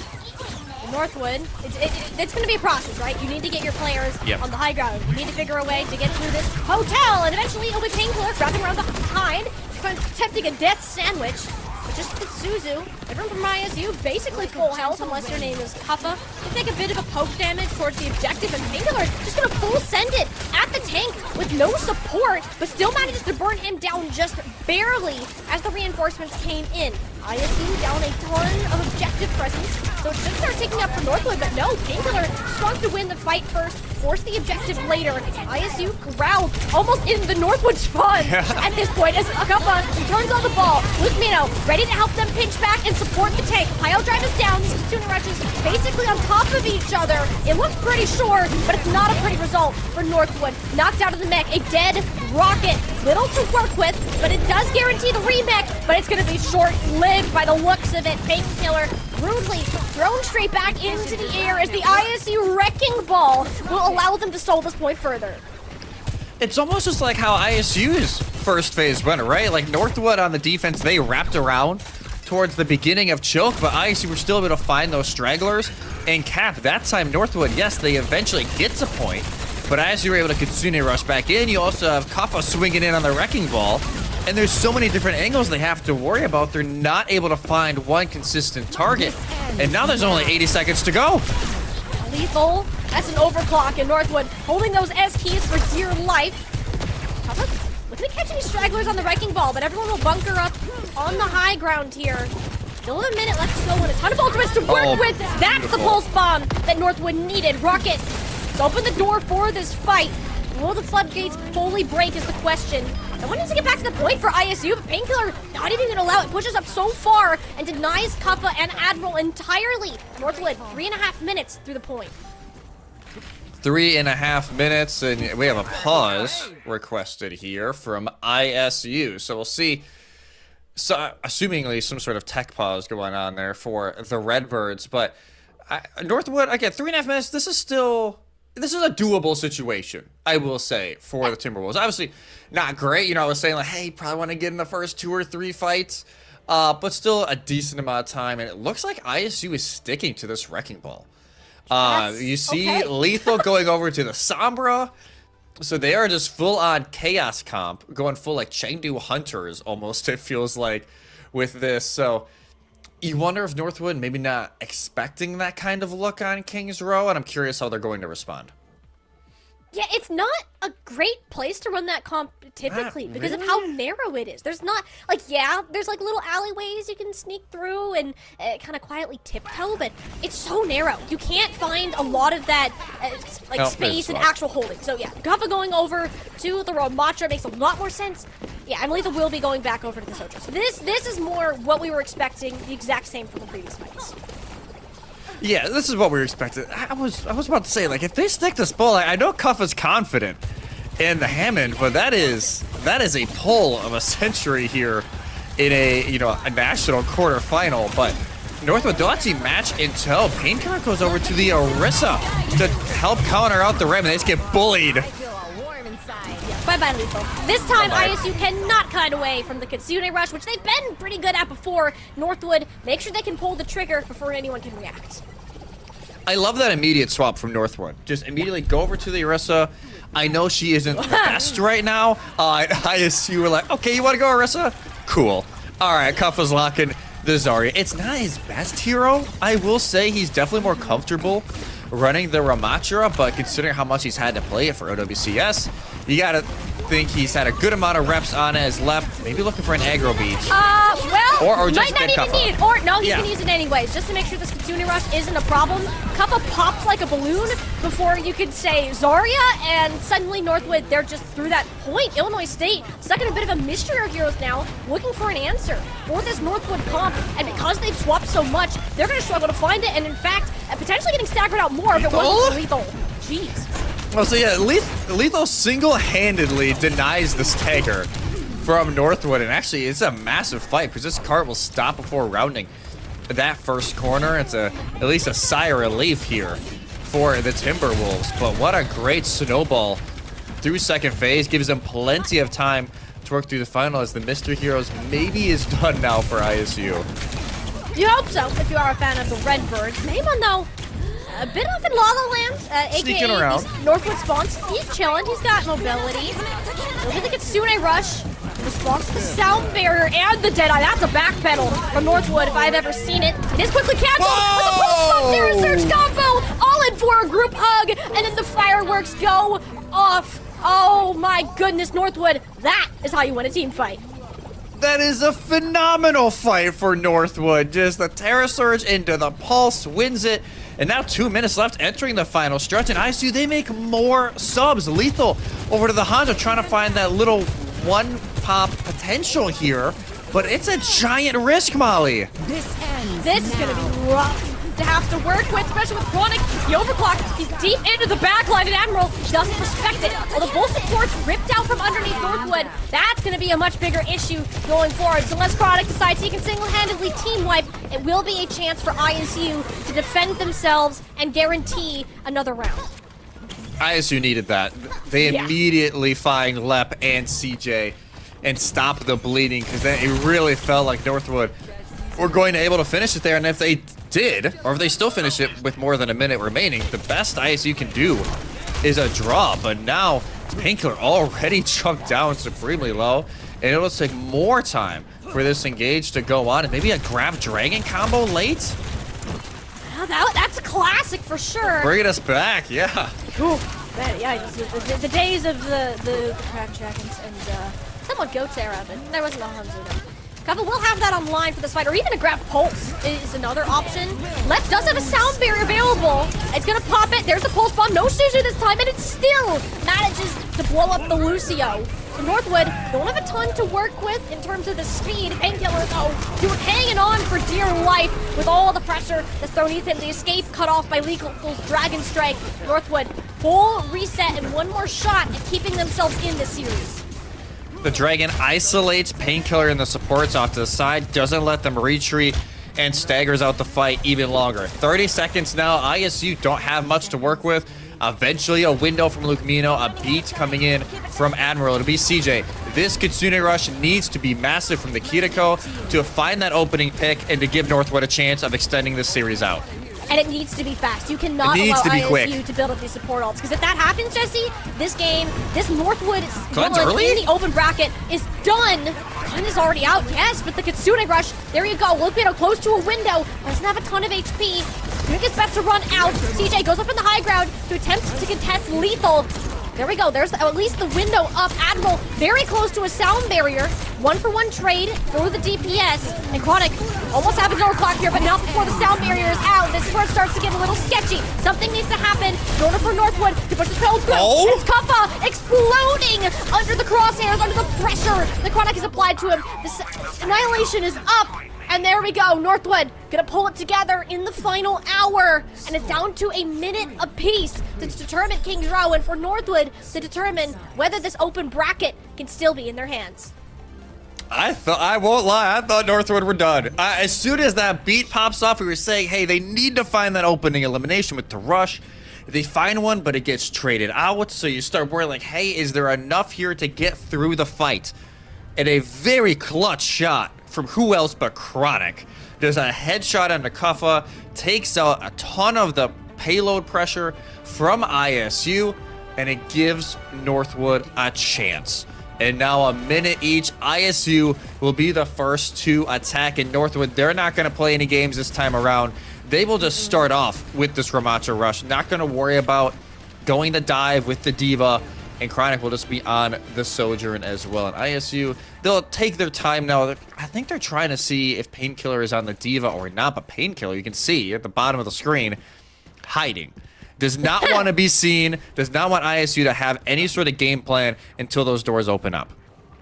It's what you need to do. If you remember what happened for ISU on their last attack, it was a snowball of a point. They played the objective because Painkiller was on the Diva. You can't just stand there and try to match Kaffa blow for blow on a Ramatra. So this is a smart move, the best comp you could start on. But all it can take here, one arrow from Lethal. Or never mind, we're playing Bastion. They want to have the full frontline advantage. They want to try and chunk down Painkiller extremely early. And look at this, ISU already on point. It's this pressure. You need to force the positioning. Painkiller will eventually move to the objective, right? Surely? Yeah? Okay, still gonna give up this tick. And remember, this is kind of what happened last time. Even if ISU end up losing this fight, they're still getting what they want. Rocket only has the recall forced out. Both these tanks taking a chill pill, waiting to go punchy, but they just need to buy time until that can happen again. Lethal with the Bastion and all the perks that it comes with completely prevents Northwood from having any of their squishy characters pass through the choke. Eventually Painkiller will move back in. It'll be final fight taking place in overtime here. Yeah, they're just waiting out the cooldowns for Lethal, and that's all they're playing around already. 2 ticks. And this is the thing with ISU, they're so dominant, and all it takes is one shot to throw them off guard. CJ, that is the majority of the healing, completely absent for Northwood. Painkiller failing it, as his name says, but not in the way you would think. And ISU, so close to getting this first point. They'll grab it, and it will be bad spawns for Rocket and his tanks. That was genius. That was absolutely genius from ISU. They get on a point first, and they just play around Lethal's tank configuration cooldown, right? Okay, 1 tick. All right, let's back up. Wait for it to come back up. We'll re-enter when it comes up again. And Northwood, like you said, the Squishies have no way of getting over. And that just opens up the point. And now this car will start making its way through Archway. And Northwood will have to hold it closer to Libraries. Lethal has complete high ground control. It is a Bastion, but a Bastion behind a window. That's a one shot. If you don't respect it, Chronic explodes before he knew what hit him. And yeah, ISU, they're going to snowball their way through this point. Jesse, that's 1 ult. Yeah, 1 ult out of the way. Another fight win for ISU. And now they have everything else. Expect them to play aggressive once again with the sound barrier. But Northwood, the one ultimate that ISU won't have is obviously that flex support. CJ, maybe the rush early on, trying to save that beat to answer second, so they have that later punch to try and find those eliminations and stop the bleeding. Well, some from Rocket. Grab the Immortality Field, and these where the sound barriers come on out. Things are going to start to get sticky in Northwood. They have the advantage of the Kitsune Rush. With the Artillery Strike laid down, zoning them out. The Kappa just doesn't have the sustain. Everyone from ISU is forced back under the sheer amount of presence Northwood have. Just short of second point, but Jesse, for only a minute, that got a lot farther than most people would think. Oh, it's way more than you should be getting with just a minute. Granted, it's King's Row. You can really snowball this map, and that's what Northwood will have to do if they want to keep their hopes alive here in Homecoming and avoid, again, their worst loss and worst finish in Homecoming history of this program, right? It used to be, it was actually last year, they finished top 6, losing to UCI in the top 6, which, you know, rest in peace, the UCI program. But this is getting to be a little bit scary now for Northwood as ISU lethal on the May is a very late pivot here for the Redbirds. Okay, so you lose a lot of that range, but you gain a painkiller. You better watch where you're putting your feet, because you might get a wall to your back. And if it's only 1 minute here, Jesse, if you can get a single isolation, that single pick, that could just drain the time bank. Oh yeah, like all it takes right now is just one pick. One pick can change everything during this series. And now Northwood, again, it's looking, they have the summer, but yeah, that's just to make sure they can get on high ground to look at what ISU is rocking. I believe the May stayed alone and unseen. So this will be a shock to to Northwood. And now, what is the pivot? Most of Northwood has managed to move through the choke and work their way up the staircase. Speaking of Rocket, blink over to the high ground. We'll see Kappa and most of ISU currently set up. Lethal almost playing a role of a second tank in this regard. That's an interesting wall, I guess, to disrupt the power slide. Chronic able to do some parkour straight over that. But somehow CJ gets lost in all of that chaos, and that is the last player Northwood wanted to see go down. They don't have a ton of healing to work with, but their spawns are closer. If they play this right and start their point presence now, there's a chance to overcome it. Yeah, they just have to play this smart. They cannot have an early death here now on this engagement. That's what Maymon's really looking for. CJ's left alone, and eventually Maymon can't find the elimination. But there's no Suzu on the side of Northwood. They are down a ton of utility for this fight. There won't quite be any ultimates except a rocket pulse bomb. If they can manage to land this, that would be huge. It's already on the point. Northwood, they have the space. The main wall is out. You're not too scared about that. And you grab Admiral. It's a great start. But Kappa, he's wrapping around from behind. No pulse at all, as you said. And ISU, they built up a pulse of their own. Waymon struggling to stay on his feet. Doesn't have a recall, and it's Rocket from the high ground window. Nobody expected him to be in, and nobody could even touch, especially with the amount of support CJ is giving his Sojourn. Lethal is down. Annihilation did have to come out, but Northwood will do anything to make sure they can stay in this open tournament. Yeah, they needed that. Rocket was almost playing just a bodyguard to CJ during that entire time. Doesn't realize that some are wrapping around Hotel, gets taken out, but still, it's Chronic, a nice little shot, and that will line everything else up here for Northwood. They have a very late swap once again to the Orisa. Feeling very comfortable in it is Painkiller. Again, Kitsune Rush for both sides, but it is almost the opposite of how the last round ended. It's Northwood now who have the beat advantage. They have to take advantage of it early. Admiral dying as early as he did in the previous fight was a blessing in disguise, but Lethal, that's the Blizzard already out. The Suzu helps Chronic back up, and now they're hoping to catch Lethal off guard. The wall will only delay the inevitable pulse bomb stick out of the back of Painkiller. The Painkiller is down, and the sound barrier can't save him. Lethal shredding through the back line. He has so much time to work with, so much health at his back, and CJ not having a great time against Maymon. Will TP into safety, but only into the hands of Admiral. The point can't be contested, and ISU for now will remain their chance at running it back to be the kings of Collegiate.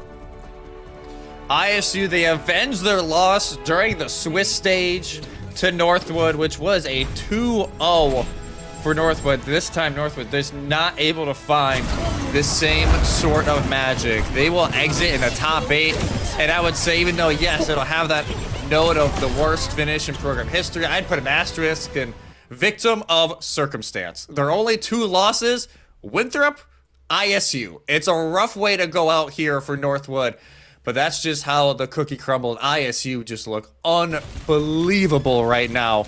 And back to the form we are used to them being, especially this man right here, just unbelievable. And I don't know about you, Molly.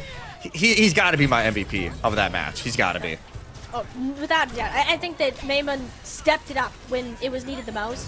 Already had a disadvantage playing on the ping today, but still finding to do what he needed. Looked unstoppable for the majority of this match. The positioning, the way ISU were rotating around this point, and these pinches that he was able to set up. I mean, even just watching these highlights now, everything is W Maymon from what you can see. And Rocket, yeah, he did strike back. Yeah, he had his chances, but at the end of the day, Jesse, this almost felt like it was a grudge match for ISU. The only loss they have been dealt in months was at the hands of Northwood, and it hurt them. They are not a team that is used to losing, and they're not a team that takes that easily. They will immediately go back to the grindstone. Even though that is their only loss, they will make sure it won't happen again. And the fact that they did it in a sweep is all the more terrifying at the peak that this team can reach.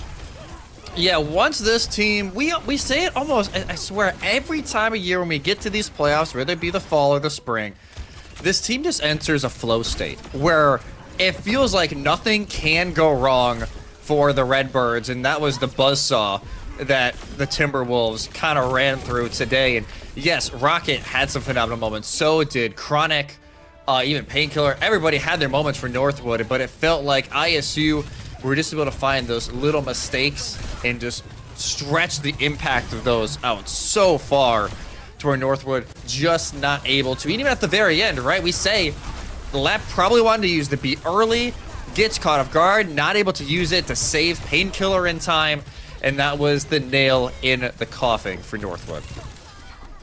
Northwood, they gave it their all, they gave it their shot, and for a couple weeks they did stand on top of those collegiate power rankings, but it just wasn't enough at the end of the day. The Redbirds are a scary team, but a vengeful Redbirds, that is terrifying to have to play against, and there were some solid plays. It was 2 incredibly close maps if we're not counting Route 66 here, and it just, at the end of the day, it can't be enough. Playoff Redbirds is simply built different, and they're not going to let that 5th seed attached to their name mean anything when it comes to these semis.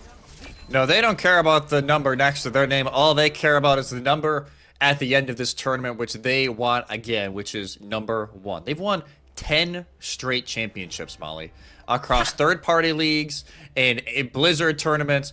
10 consecutive championships. They're looking for number 11. And after the break, we get to hear from one of them themselves. Luke Mina will be joining us here in just a moment to break us all down. Stay with us.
Welcome back from our short break, and a relatively dominant showing from the Illinois State Redbirds. This team looking for their 11th consecutive championship, Desi, and one step closer to getting there.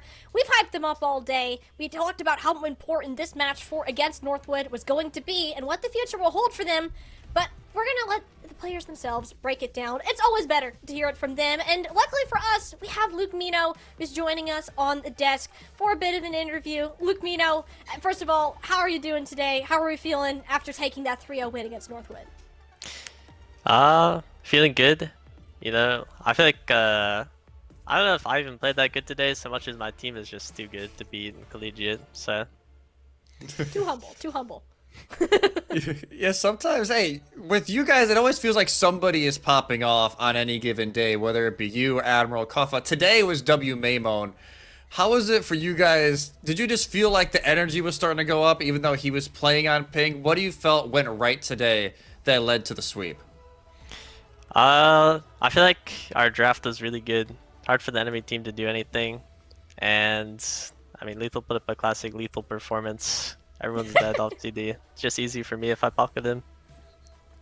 Yeah, that's completely fair. And for you guys now, a matchup with Winthrop in the semifinals. You guys obviously very familiar with each other. And a semifinal that will almost feel like a grand final. How are you guys feeling going into that match next week? Feeling good. I think we have a little bit more time to practice as well, because this time we just kind of showed up and did well. So next week we'll have a bit more preparation, hopefully. And this is the nice part. You do have a bit of time before you get to that point, and you'll have everybody back and ready to go for that. And I do kind of want to bring this up too, because there have been some changes to the ISU program. You're no longer a varsity program, but everybody from the team stuck around to compete for another year, including yourself. And I kind of want to know, like, how has it been this semester having that change between the environment with the team and then still finding the same dominant success even with the change in title?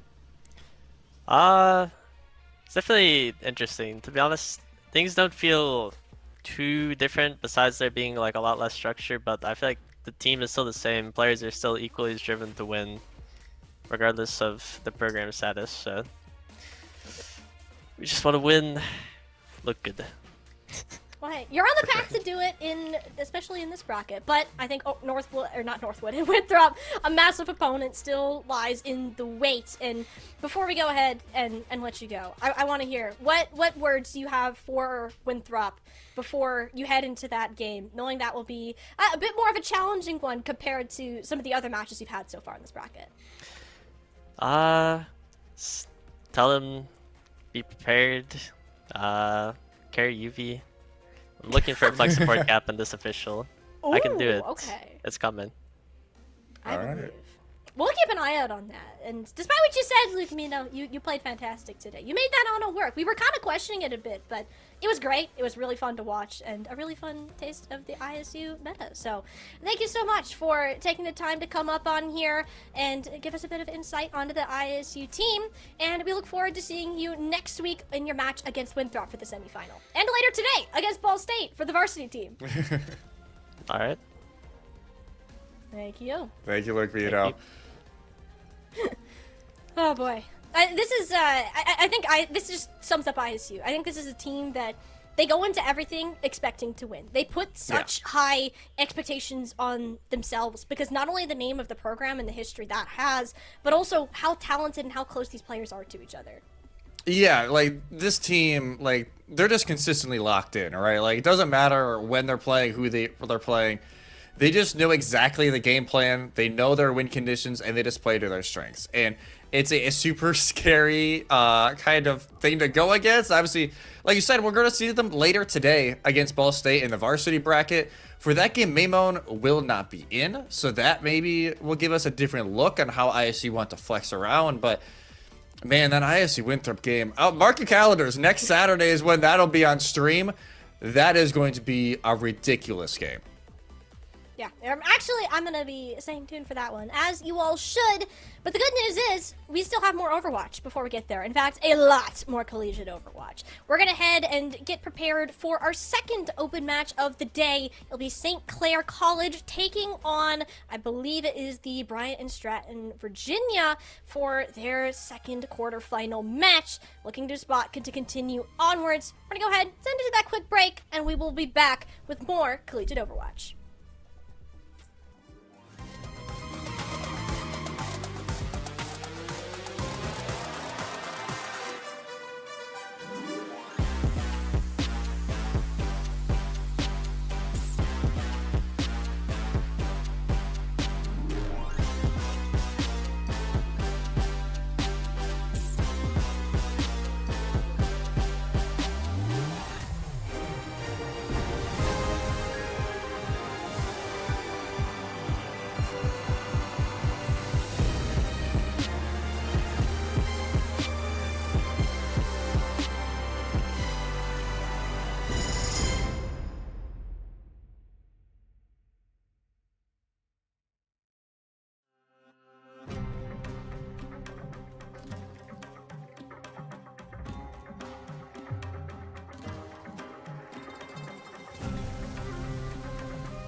everybody, to the Collegiate Overwatch broadcast of the day. We have our second open match right around the corner. We got Northwood ISU to start. That was a banger. And guess what, Jesse? We have another one on the way. Another 2 of our top 6 teams in North American Collegiate looking to head it off. Bryant and Stratton, Virginia will be taking on St. Clair College for their spot in the semifinals. Yeah, another match with teams that honestly are really close to each other in whether it be the power rankings or in the Swiss as well. It has banger written all over with teams as well. OWCS caliber players across the board. That's the fun thing about having Collegiate is that most of these players compete on multiple teams in Face It, in OWCS, in Calling All Heroes even, which has been fantastic to see for the space. And a lot of them, as of late, have gotten their start in Collegiate before moving on. In fact, in North America this year, over 2/3 of the players on top 8 teams, Jesse, were on OWCS teams and Collegiate at the same time, which is pretty darn cool. And we're going to look at why as we get to look at these rosters to start us off. I believe it is St. Clair with the higher seed heading into today. And this roster might look a little familiar. Tread, the Genji tank, who has been coming in as of late, has been looking fantastic there. So there's a lot of Dill Ducks presence along this roster. Yeah, it's a lot of Dill Ducks influence, obviously. Alex as well, who's not on this initial graphic.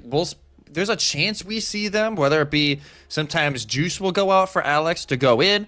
We've even seen a couple of times Alex on flex support for Red X. So we'll see how St. Clair want to move things around. But obviously, one of the standouts has been Tread, was on this roster a year or so ago, took a break when they were playing in OWCS, and are now back after a very successful campaign with an array of OWCS EMEA teams, most recently Gen G. So that'll be one of the players to look out for here with the Saints.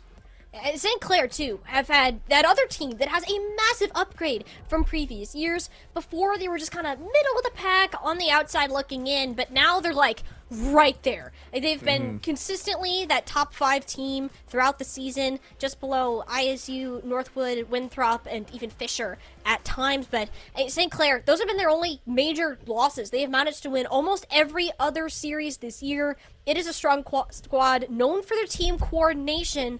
That's a massive asset for somebody like them. They have a ton of experience playing together. Because of that, they play like a unit. On the other hand, though, we have the Bryant and Stratton from Virginia Bobcats. And now, when you look at this team, you're also going to see a ton of familiar faces all across the board.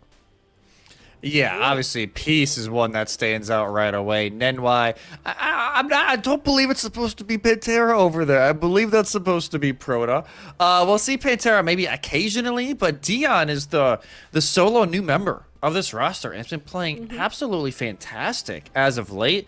Obviously, was on a variety of different names for their Face It team, including Daystar. So obviously, a whole lot of experience across the board, a lot of Calling All Heroes representation as well with Peace, Nenwai, and Proto. And this is a team that's been very consistent, just year after year. They did have just a slight hurdle that they did not make it over during the end of Swiss. They lost 1-2 to Bellevue, who actually just got knocked out by Fisher 3-1. BSC lost that game 1-2. So wanted to maybe step back up to where they believe they should be here against St. Clair.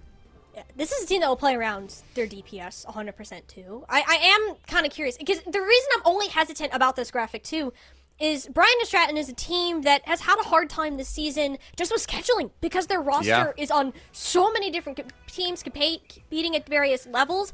I do wonder, is Pantera actually going to be in on support? That could be a possibility. It's probably not, but that's one of those things we're going to look out for. Other than that, though, Bryant and Stratton are very much a roster that are willing to work together if they can, but they just have not as much time together as they would have liked compared to St. Clair, but they absolutely have the individual talent and the comms to make it work if they can. But we're not going to stay on that point a little longer. We're going to let the teams do the talking on the battlefield itself, because we do have our map number 1 ready to go here momentarily. It will be Nepal, selected by St. Clair, being that second seed coming into this event. Yeah, they will get, due to their undefeated run in Swiss, they get first map pick and ban. So the Ramatra ban comes in right away, and it's the Soj ban on the other side. So maybe a little bit of a target on the Juice from BSC, and maybe St. Clair they just want to play the Hazard, right? It's going to be Tread's best hero at the current moment, so they want to continue leaning into that as much as they physically can. And for both of these teams, a win today would guarantee their best finish in homecoming for either program. It's been a lot of, top 8s, top 6, top 16, depending on what format we've been in. So both of these teams wanted to take that next jump up. I believe, actually, I'm looking through for BSC. Yeah, their best finish is also top 6. So both of them, they want to get over the line. They want to get top 4. For BSC, this is the only one they are not playing in Varsity. St. Clair is playing in both. So they will continue to have opportunities, and we're actually seeing them back-to-back. No, not back-to-back, but we thought we were. We'll see them later on as well, more than likely in the Varsity bracket, but they want to make a deep run in both. Yeah, St. Clair, as they said, they're on a warpath to, in their eyes, meet ISU in the finals for both this open tournament as well as the Varsity Premier bracket. They have so much confidence in the growth that this team has had, and especially representing as the only Canadian school to make it this far, and by far the best Overwatch program in the country too. It has been fantastic for them. They've continued to put down these improvements. They've had some small additions to their roster while maintaining their core, maintaining this philosophy of this team brawl that has worked out fantastic for them. But on a map such as Nepal, Jesse, the Ramatra is banned out. It's something that we've seen more from Dion and Brian and Stratton there. So it does tell me that this Tread Zarya is likely going to be where the Saints are going to lean on. Yeah, it'll either be the Zarya or the Haz. I think it's one or the other. It depends, honestly, on the sub-map. Nepal definitely leans more towards the Rush, so I think maybe we could see that Zarya, but I think for St. Clair, they're comfortable in either way. I want to see, especially if it is Juice in or if it is Razor, I believe, not Juice, sorry, Juice or Alex in on hit scan.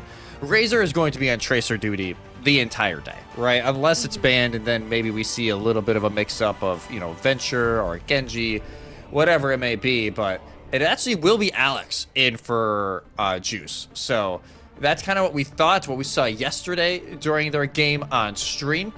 So it'll still be Red X and Soax for the supports. And, well, that was not either of the two that we initially threw out.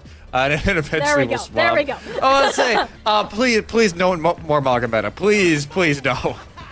Hey, St. Clair, that was kind of their thing the last year, though. It's been this Malga Somber Reaper meta, even though it's not a thing. It really wasn't a thing when they tried to do it, but it was a shot. St. Clair and Brian and Stratton seem to have very similar comps so far. Proto will be in on that support line, so she'll take up that role. Likely just a speed ring out of spawn before we go back to this pure Lucio we're used to. Yeah, and that was when Squeak was on the roster. I'm like, no, we really don't need to go back to that, St. Clair. I really don't think we do, as both teams making their way to point out Manuel already lining up some shots early. Just that's going to be the advantage of the Freya. You can pump so much early damage. Oh, and Alex already down.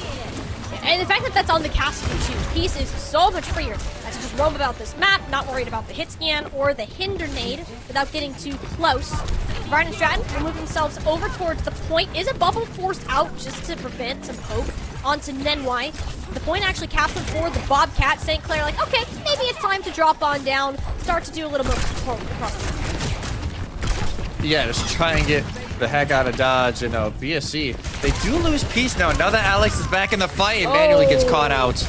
Yeah, manually in no man's land, off in the corner, so said, don't mind if I do. And yeah, there we go. St. Clair punishing a couple mistakes there from Brian and Stratton for positioning, and they'll get themselves the flip from it. Yeah, flip comes through for St. Clair, and even though the bullet shot already available for manually, it's pretty impressive for the pacing, but that's kind of what you expect when you have the Freya on the board. Is Peace tries to line something up with manually, but instead it's manually he's almost dead. Does some parkour, and you can see all the support pouring in for him. Reminder, Brian and Stratton are a team that will play around manually to get him an angle if he sees a window to work with. will be a recall already forced out of Razor, so he's significantly weaker for the remainder of this fight, or at least for the last couple of seconds. There's a bull shot, it's huge, onto 3, the Suzu, nice, a chunk of the damage, but it's already too late. Dion and Peace were linked up to pinch on those low players. Manually can hop away towards the high ground, while the rest of the team finishes the fight. And it cannot be understated how much of an addition Dion is to this team, because for the longest time with Pantera, even though Pantera is a fantastic tank, it kind of pigeonholed them into some compositions. They weren't really able to be flexible. It was a lot of Orisa from BSC, but now you have Dion in the mix. You can play the ball, who can play the Zarya as well to an excellent degree, and that's really opened up a lot of options for the Bobcats. And now Alex, they make the swap over to the Mei to try and help tread out in front a little bit more. But Sinclair played that so well. There's the Graviton Surge. Most of the cooldowns are burned out. Razor knows it's a free pulse bomb, and there's just nothing that Brian and Stratton could do about it, even with his sound barrier in the way. Fantastically played to force the bubbles and Suzu. Yeah, force bubble and Suzu out early, and that just allows for the easy cleanup with the pulse bomb from Razor. So now 43% for St. Clair compared to the funny number for BSC, as trying to be a little aggressive here, forcing out some bubbles and also just trying to get that charge back up to over half. Also, this Mei that Alex has swapped over to realized that Cassidy wasn't really gonna work out. Let's put more pressure on Dion for positioning. Again, Dion's not really where the plan at. It's getting manually the room to work, and shutting down Razor is a great start. Mei wall kind of just puts Alex in timeout himself. So Brian and Stratton, they're gonna roll through this, only needing the Kitsune rush, and most importantly, holding the grab. Yeah, holding the grab there is massive, because St. Clair still nowhere near to the sound barrier from Soax. So they have plenty of time. They can pair it with the Bola shot or even the pulse bomb, depending on if Peace is able to build up. But they're going to pull it early. Super early, but there's bubbles. There's an ice block. There's a Suzu. That was not a great grab from Brian and Stratton. There were so many resources St. Clair had to force that out. So it's in fact them losing the fight and their most valuable resource along with it. St. Clair clean up. It will be another touch guaranteed for Brian and Stratton, but that is worst case scenario. Yeah, that's rough. They try and get super aggressive, try and catch the Saints off guard, but they catch Alex, who can just ice block, and then Redx throws in the Suzu for the other. So nobody's caught out from the pulse, grab, or Bola. Yeah. And like I said, worst case scenario now for BSC, who are at a complete ult disadvantage going into the final fight.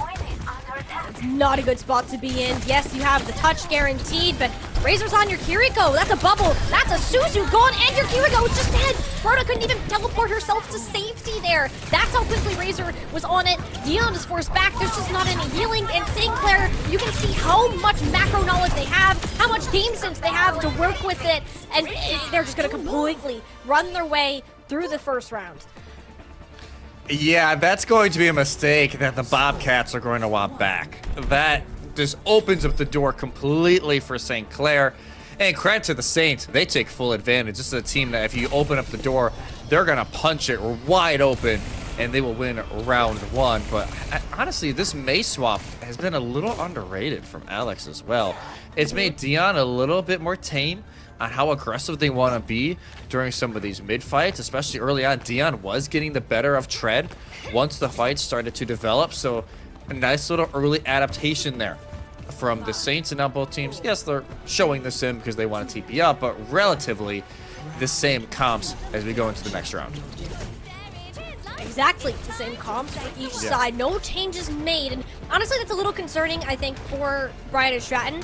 But it is easier for Manually to get work done. On this point for range, there is no range to contest it. It's only Razor, who also has to deal with Peace on the side. Yeah, so now Razor just trying to poke Nenwai a little bit, like, hello, Lucio, you wanna back up a little bit? You can tell, like, Nenwai doing a great job just playing bodyguard. Yeah. Or Manually, again, like you said earlier, allow Manually to have the pop-off potential, but now Nenwai will try and evade to help Dion up front. Razor just hasn't been allowed to do anything. Like, you'll see the boots, he's trying to pop in it manually, but and then just the pro bodyguard. Rhoda ends up with 2 final blows at the tail end, but it's not Brian and Stratton with the point right now, mind you. I believe Dion died throughout all of that chaos, so Tread was able to secure the objective. Only now that Brian and Stratton start to realize the situation, will they go in and reclaim the point? Ooh, and they find Alex late on as well. So even though St. Clair trying to fight this again, they just don't have the manpower anymore to get anything more than just, well, Razor actually fights too. And sometimes all you need is a Tracer to get the job done, but not enough this time around to completely flip the fight. You can tell. No, well, Razor can't get a beautiful shot from Crota. She will silence the Tracer. But now we get into these ult fights once again. Pulse is online.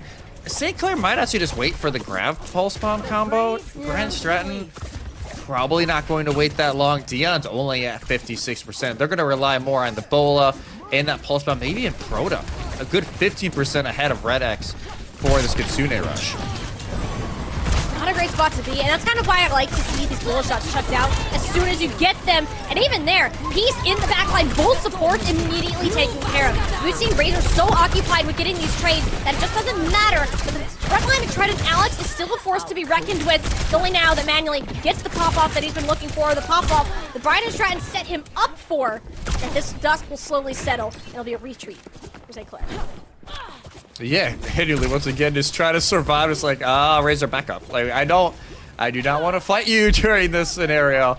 But BSC, they have to use both DPS ultimates and the rush. For St. Clair, they only use Grav. So if you're gonna lose a fight, you take the 3-in-1 advantage, and now they're gonna rush right in. Sooner rush advantage will be used by St. Clair, Brian and Stratton.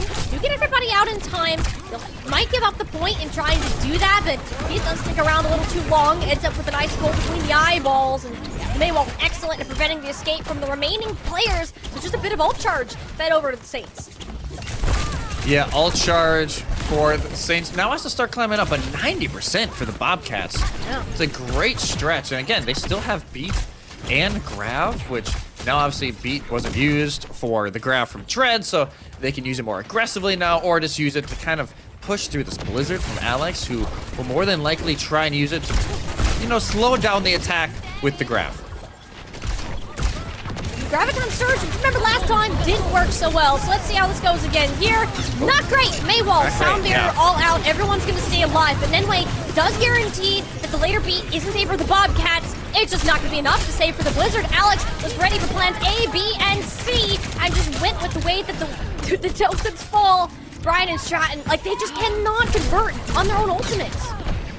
Yeah, St. Clair are just winning these dogfights when there's so many ults involved. At some point, BSC has got to be able to push through, but it's not yet. Tread actually very low. They have to use the wall just to make sure their Zarya can stay up. And manually not done, already pushing on through and opens up some space. It will be the started contest of the objective. Nenwai, though, skates a little bit too close to the Zarya. We'll be able to get out. It's okay for now. Bola shot. That's going to go a bit wide and yeet of a pulse bomb if I have ever seen one. All right. St. Clair, and this is what we're talking about. They just hide out the resources. They save what they need until they can take the fight at their own terms. 3 people locked in the Graviton Surge, but only 2 to die, and one of them is Tread. No tank now. Ryan and Stratton, though, they just don't have the pieces to make this work. 97% and up. This is just a St. Clair point every day of the week. The wall looking to deny the touch. Fancy footwork from Peace does keep it alive, hoping that you can get some presence. Dion returning on the Doom's Fist alongside Tread, with a bit more of a brawl. In fact, Peace gets flattened against a wall. Perhaps they're still in this, but no. That's about all that you have to say. Tread likes his Doom Fist. He made it work.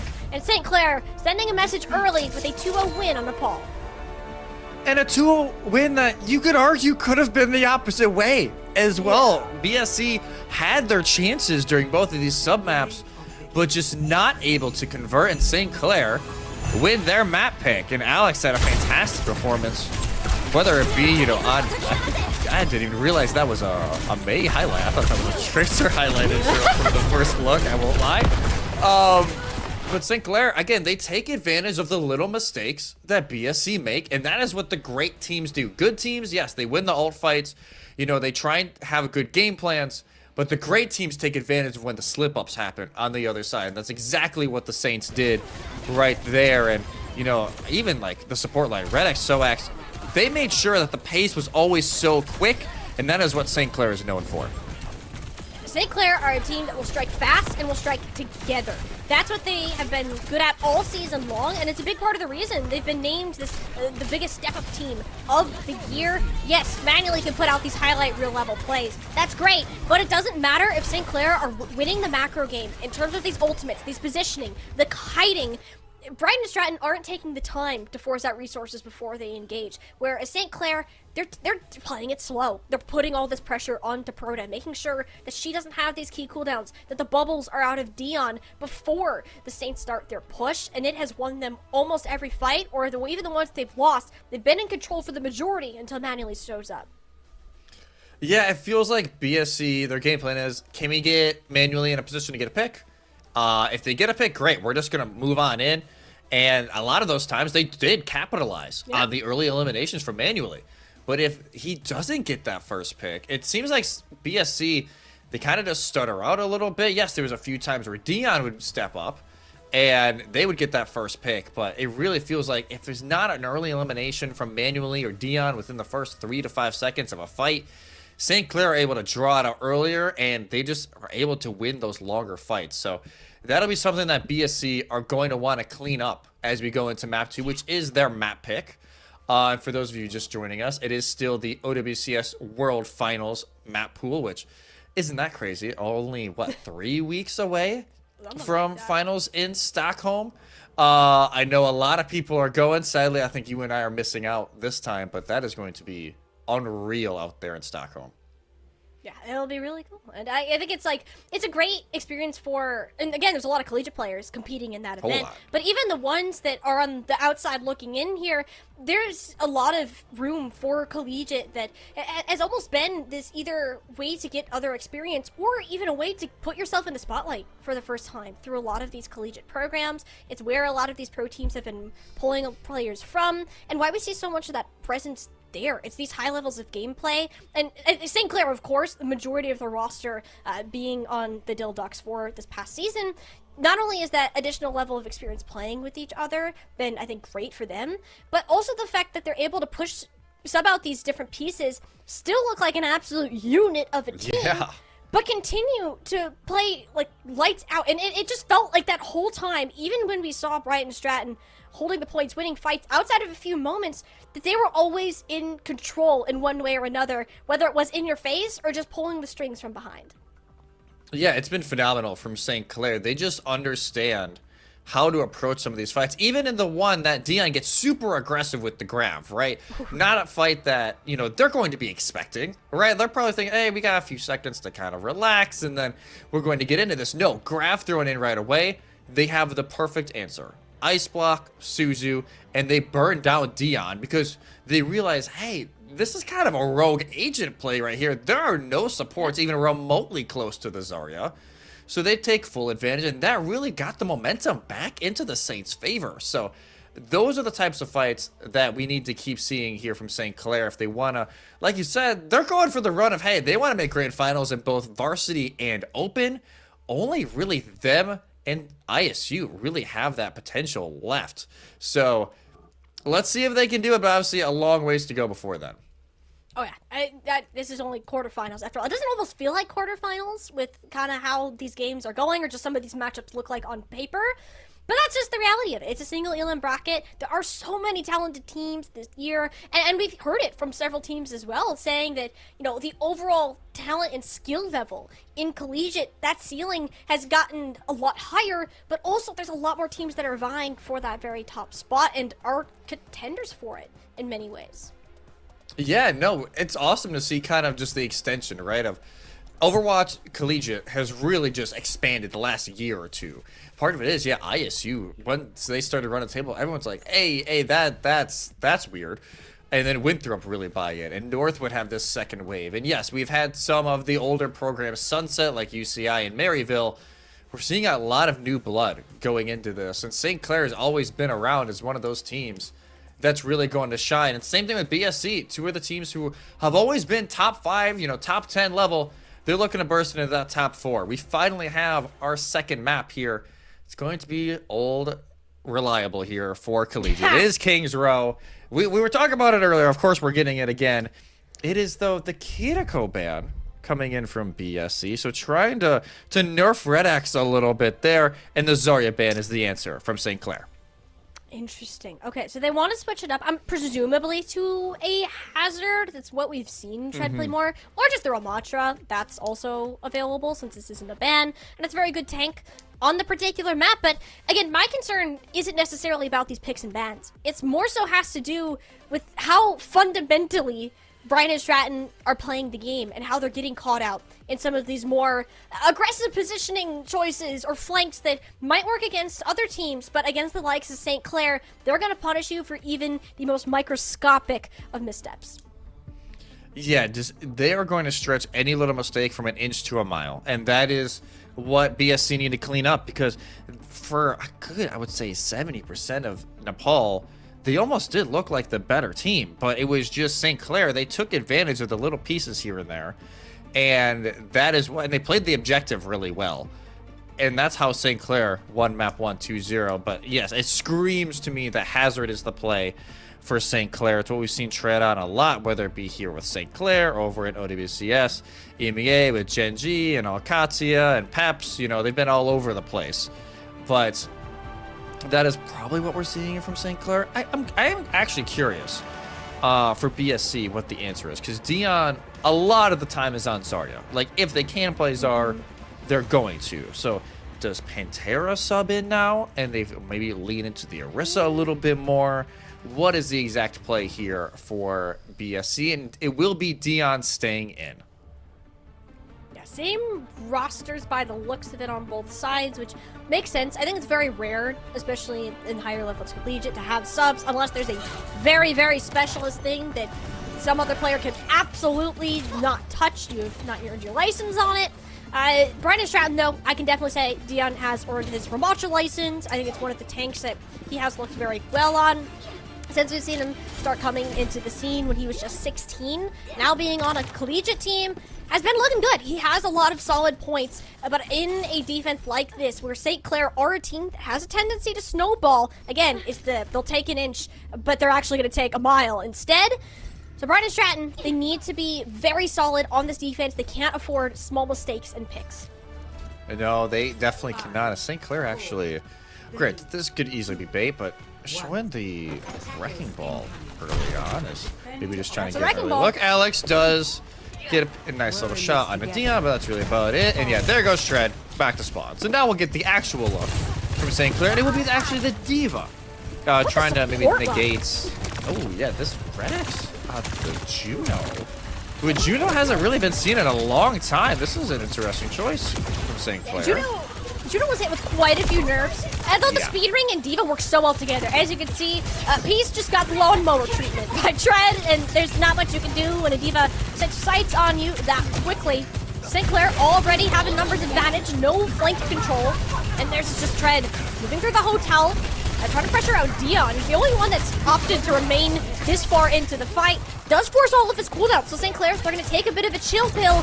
Do end up losing Alex, though, which could be a critical error in Brian and Stratton, allowing them to get back into this point. But instead, Tread, he's still going to try to go in. Spots out manually on this Sojourn, incredibly low, finishes him off, and now Tread, he's just out here by himself, and there's nothing Brian and Stratton can do about it. Yeah, just zooms right on up. Wow. Rhoda tries to jump up, but she's not able to get the finishing blow, and all of a sudden, hey, somebody's got a touch here for BSC. Okay, they're not gonna touch, or yeah, they're backing up. Nope. There was a bit of a stall for a second, but that is insane. Tread did that all by himself, by the way, and Brian and Stratton were so confused, like, how are we just letting a Diva come into our backline? They didn't have a counterpunch at all. Yeah, no, there was no answer for it. Tread just running around like it's one of those custom maps where he's got to go through the rings, but instead, it's eliminations on them manually. As Razor, stuck in an awkward spot, though, no recall. And the Tracer will get punished, and BSC, this is at least a fantastic spot to hold if you have the defense on the rush, because there's only so many ways the Saints can push through, right? They're going to push through main, or they're going to push through high. Regardless of what side it is, there's going to be plenty of time for the Bobcats to answer.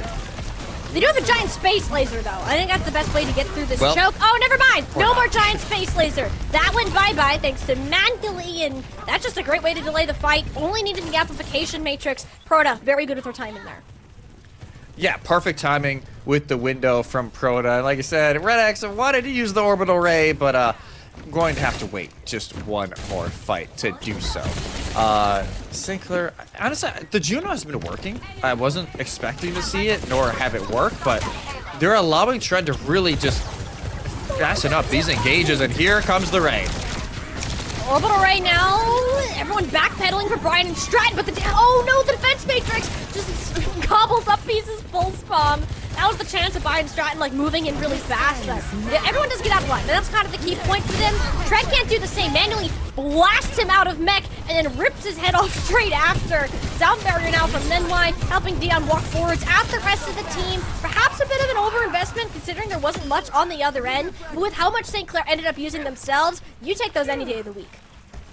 Yeah, I think that's completely fine if you're BSC, because you still have Annihilation for this next fight, and Tread will make some swaps over, and now onto the Orisa. Initially he was maybe thinking the Ramatra, but we'll pivot instead, and now I wonder how long until maybe Red X subs off of the Juno, maybe whether it be a Lucio or a BAP, something like that, because with the Orisa, the Juno is a little harder to pull off.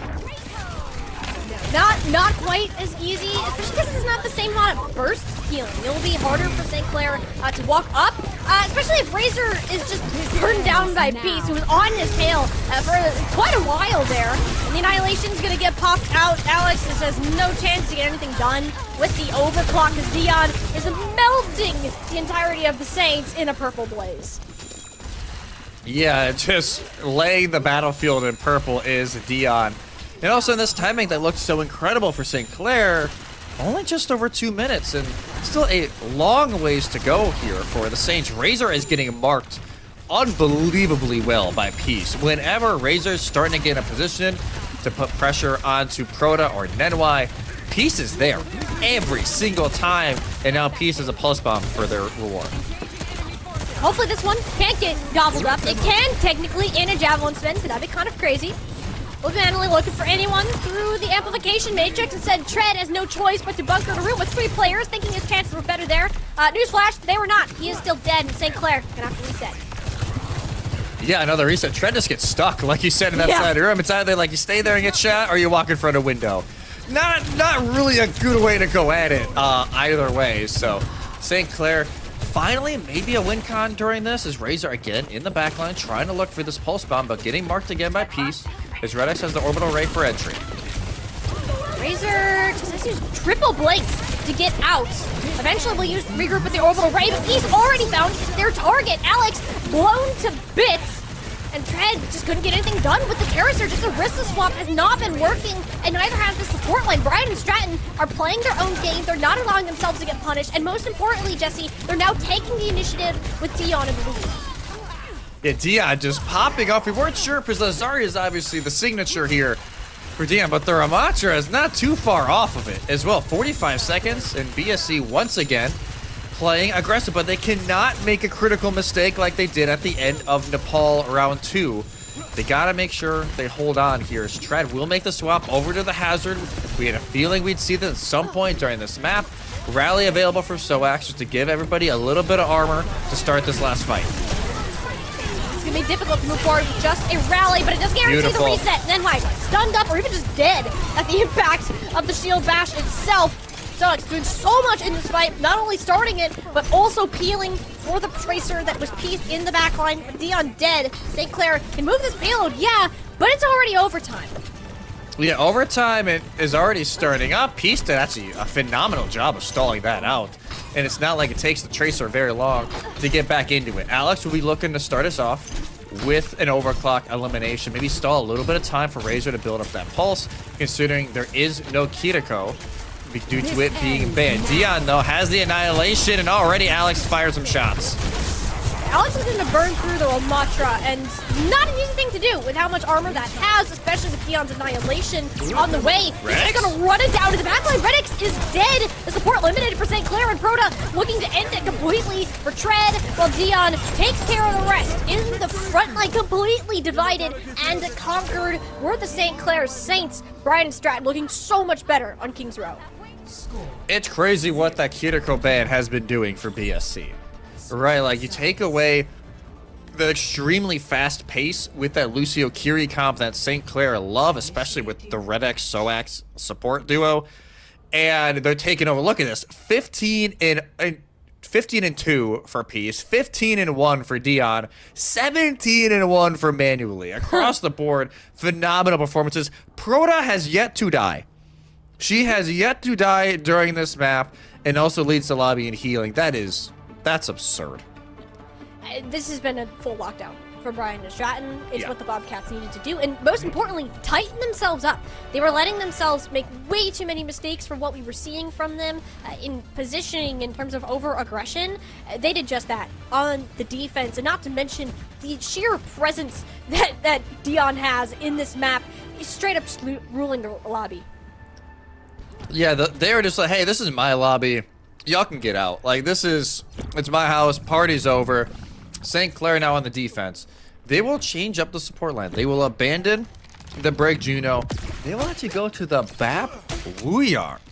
Not a combination we see a whole lot. Obviously, the Wuyong, a lot of the times we see it with the Kiriko, but again, it's banned, so you have to flex around a little bit more.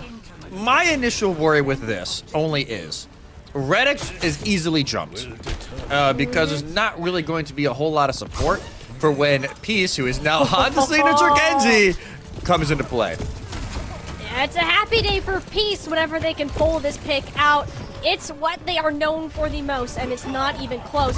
And even the Tracer, the amount of work that Peace has been able to do was absolutely ridiculous. They'll force the positioning of Tread back to regroup over towards Redix, sensing the danger of his support. Instead, Tread gonna attempt to counter dive here, but Peace is blocking out most of the healing to come through with how much he's just kind of looking at this Baptiste, making eye contact with Red X, making him sweat a little bit in terms of the health pool.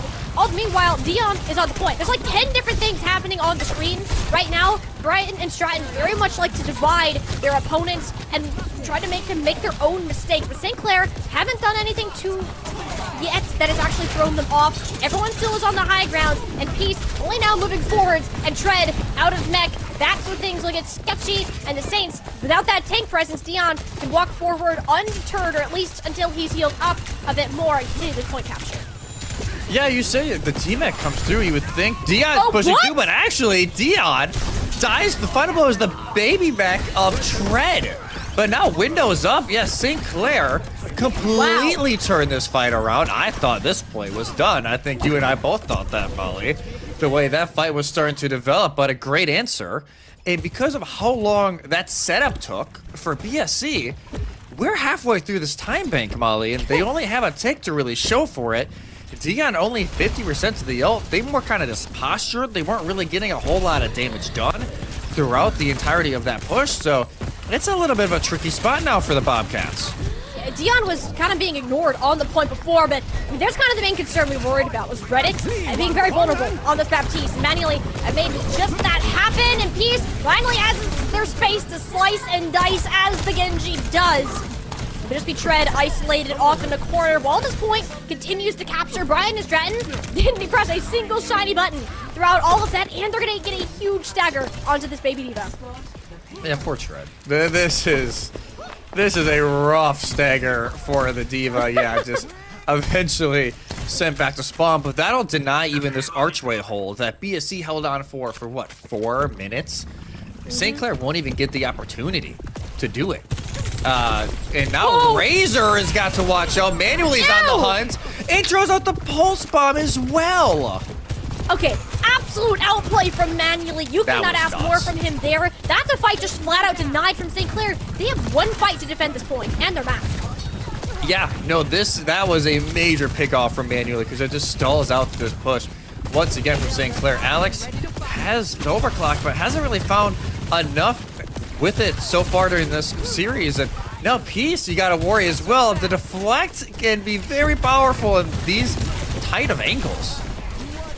I mean, are you really worried about it though? Like, I mean, Brian is Dread, 5-0 punch of ultimate about to be dumped. A little bit of Beat Saber action to kick it off. Then Why and Proto the ones at the kill feed. Peace with the lead pipe, certainly striking fear into St. Clair. Gets the final blow onto, so it makes it look fancy with the Shadow Dash and with the Diva getting the deep neck. Bobcats show us they are not going down without a fight, and we for sure have ourselves a series. Little dance there from Peace to close it out. BSC, they wake up here on the streets of Kings Row, and they even us up at 1 apiece. And what a bounce back it was for the Bobcats. And everybody just across the board playing extremely well. Dion's Ramatra really set the tone. Tread was never really able to match it, and that kind of started this group of mystery heroes on the St. Clair attack of how they wanted to approach it. It wasn't the Orisa, it wasn't the Diva, or the Hazard as well, and they just could never find the answer. And all of a sudden, this best of 5 is now a best of 3. And grab close so fast. We told Brian Stratton, hey, y'all gotta lock in if you're gonna play against St. Clair. This is not your everyday, I'm gonna beat you up and was your, like, plat, I don't know. That's not how Brian Stratton are gonna roll, and that's not how this map is going to work. They locked it in, and honestly, Jesse, I do wonder if that St. Clair Zarya ban shot themselves in the foot a little bit. A little bit. Not having that as an asset against this Ramatra, Tread just didn't want to play it throughout this series. More sticking to either, like, more of these divey tanks in the Hazard and Diva instead, and Peace got to play their Genji. It's a happy day for the Brian Stratton Bobcats. The Zarya ban was gone, and I genuinely wonder if that was for their benefit. It's like, I understand they wanted to nerf Dion, and that was the intent. But Dion was like, all right, I'll just slide over to the Ramatra. There is no worry. See, we don't even have to play the Diva dive. That's kind of been more prominent on Kings Row over the last few months. There's like, everyone's going to stick it to the Ram. You have to fight us. And if you can't, all right, we're just going to win the fight. And that's exactly what happened, especially on the BSC defense. So, phenomenal play there from BSC. And the Kineko ban, again, was fantastic. They don't have it, though, for the rest of this series now. So, I have a feeling St. Clair, this map pick is going to be very rush-heavy. They're going to want a very fast-paced map. So, whether it be a Survasa, a Kings Row, a Runasop, not Kings Row, sorry, a New Junk City. Kings Row, Jesse. I was saying, well, if they could go back and play it with Lucio Kiri, I bet they would.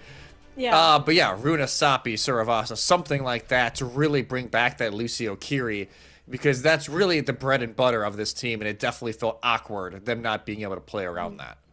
I think one of the biggest struggles for St. Clair in the past has been the support line, because Redix and Silix were both traditionally flex support players, if I'm not mistaken. They didn't have somebody to play that Lucio, to play that main support, but now they're in a position that we found this Lucio Kiri, we're gonna make it work.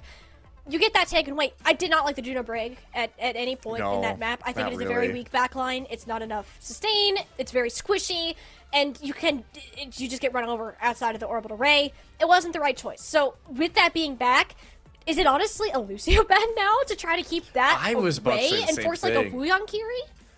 Yeah, I wonder if that's the case. It all depends. Obviously, St. Clair have the first ban, so they could easily protect ban. And whether it be even just throw it on a Wuyang or a Baptiste, they could throw it on Mercy if they really just want to, kind of help the Lucio not get banned. But it really depends on how St. Clair wants to approach it, because I will say, if a support is not banned from St. Clair, I could easily see BSC be like, all right, bye, Lucio. We're just going to delete you from this. And again, it takes away that key combination that St. Clair have really relied on. Like I said, they're both traditional main supports. Granted, Soax, they've been on this Lucio now for over a year for this team, so it's not like they're uncomfortable by any sort of sense on the Lucio. But once you get it to any other comps, it gets a little bit more shady on how comfortable this team really is. And it wasn't the problem. Like, this was a last year problem. They've definitely solved it, but now that hero bans are a thing, it's almost starting to come back into the limelight as more of an issue. So I do wonder if that's going to be a thing. But also the Zarya v Zarya matchup. I think Tread's bubble usage was a lot better, but I also don't think that was because of Tread's choice necessarily. I think Dion and his team had a lot more pressure on them, specifically from Razor, who was silenced very well in this past game by Peace. There was just not as many bubbles that Dion could use easily or afford to save even. Often ended up losing them first, and it allowed St. Clair to enter much easier. Yeah, and almost Dion wants to use those bubbles a lot of the times to set up Peace on these flanks. And or even manually, obviously, because a lot of attention is going on manually, and rightfully so. You want to save those bubbles occasionally to get your hit scan out of these tricky situations. And St. Clair, that's one of the great things they did in map 1 that led them to winning, was kind of keeping track of the bubble usage of Dion, because they're having to use them so consistently on their teammates and not as much on themselves. It's a little bit easier to poke through that Zarya. So I wonder, like you said, could be a scene of where we're going depending on what map. St. Clair are taking their sweet time. I will say they're making sure that they have everything locked down, and we do now have our map pick. As I speak it into existence, it is going to be one we talked about. Ruinasapi is the next map here in this series, and it will be the Wuyong ban to help eliminate the Lucio ban, but it's actually a Zarya ban from BSC. I like it. Trent did look pretty lost, I think, on most of this point. He couldn't match. He didn't try to rematch the Ramattra. I'm not saying he can't, but he just didn't. He opted to go for something that's more hazard heavy. The Wuyong ban, absolutely the best choice I think St. Clair could have had. They recognized that not having this fast backline to not only get in and get out easily was an issue, but Brian and Stratton realizing, hey, you thought you banned us. You, in fact, banned yourselves, and we're going to do it again here. Although I don't think that's much of a deterrent on something that's more open, such as Ruinasapi. Yeah, Ruinasapi, you can get away with more, right? Like the Diva, Hazard, any of those dive comps, they're winnable on this tile of map, especially with the Zarya out. It's just, yeah, we've definitely seen more of the traditional rush as of late. But I'm actually really curious to see what both of these teams rock up on. As, yeah, the Wuyong ban, you can tell St. Clair, just don't ban Lucio. Like, just please, just don't ban Lucio. Let us play our traditional backline. And that's exactly what they will be able to do. Is, yeah, it is funny how this Zarya ban last map, oh, we need to nerf Dion to, oh, we can just keep playing, Graham. We won when you banned Zarya. We're just going to do the same. Maybe we'll keep that same energy in the mix here for both sides. So, yeah, this will be a really interesting map, and I'm assuming Alex is still staying in for St. Clair. That is indeed the case. Yeah, and that's the other matchup I want to look at, too, is this Alex versus Manually. Alex has not played any Freya, as far as I'm aware, throughout this tournament. Not something that he's gravitated towards, which fair. There are Sojourn and Cassidy viable options, but with how mobile and how much like burst damage that Freya can output, it can be kind of sketchy to not have that option on your team. So Manually, instead, I think is actually going to divert away from it, recognize how diveable that was before, and since you're not running a Zarya anymore, having something more independent, such as a Cassidy, would make sense. Yeah, it makes total sense, and they probably anticipate that it's going to be a very quick-paced comp that they're going against, so that's why they want to have that flashbang as well in their back pocket.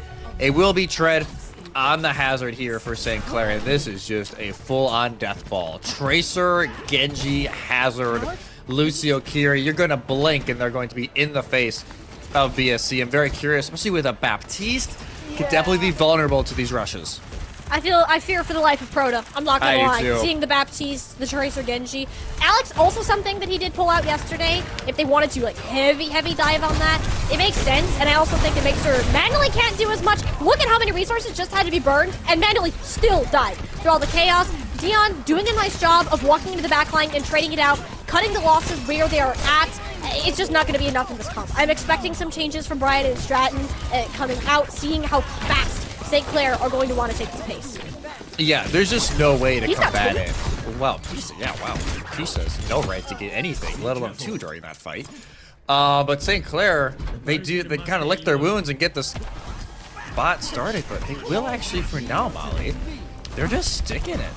So I wonder if Manually and Proto almost have to be bodyguards for each other, and if Peace maybe has to play a little more passive to try and mark Alex and Razor. That's my only guess, but it's definitely a risk here to stay on this slow of a comp. It's not ideal. You're never going to be able to initiate this fight first. You are fully planning to counter dive, and the pulse bomb, that gets used early and actually burns down Tread through all of that. And that's where the Brian Stratton comp can succeed, is when Peace can get in there and do things like this. My gosh, what a stick from them. And Razor, yeah, you're going to do a couple on the backline, but Peace happy to score this robot all the meanwhile. Yeah, just a cheeky little 3K for Peace. Like, oh, don't worry about it. The Tracer is here. And St. Clair, like you said, they're almost always going to be the team that are engaging first. Just with how this is all set up, it is going to be that counter dive from BSC. That is going to be the win or go home condition for the Bobcat. So you can see how far back Proto is playing. She wants nothing to do with Hazard or Genji. her only job right now is to stay alive as long as possible. Because you know this dive is either landing on her or Manuel's Cassidy. Oh, 1000%. There's not much you can do about that. But Manually did get the Redix early, so no cooldowns there. The Sound Barrier Blade is just going to instantly cause Brian Stratton to come in. Nenwai didn't have an opportunity to pop it, and honestly, better that they did, considering how deep in the backline Razor now is Overword. Yeah, Peace. I'm curious if Peace gets caught here. They will get marked by Razor and Alex, but will they actually be able to get out? The Peace will just run the opposite way. Little do they know, they're actually going to run into Redx, who lines it up. So that is a big stagger from the Saints. They may actually almost get tick from this, as this bot's starting to round the corner. But this window, I have a feeling from Proto, could just stall a little bit of time for Peace to get back into the fight. Well, that's all you need. Tracer, super speedy. Zip right on in when you need to. Nobody's there to actually contest the point. Oh, I stand corrected. A Piece must have made it after wall. But Nenwai's B, it's there. Instantly stuck with the pulse bomb to their back. The Tread, though, sensing danger, has to back off. Dion, free pickings on this front line. And that's what Dion's been so good at. You know that you're not going to win a fight cleanly against this type of composition. So he just, no fears, walks it at somebody like Redix and manages to turn these scary situations winnable. They do, St. Clair are able to get tick. So that is the big thing there for the Saints. They did sneak it in during the middle of that. So yes, BSC win the fight. But honestly, St. Clair are going to be very content with how that all went. But now the snowball potential is here. 3 ultimates for BSC. Absolutely nothing for the Saints. And you got to think, if BSC, they can use maybe 1 here, use another 1 or 2 the next fight. They could easily be here in a tie game.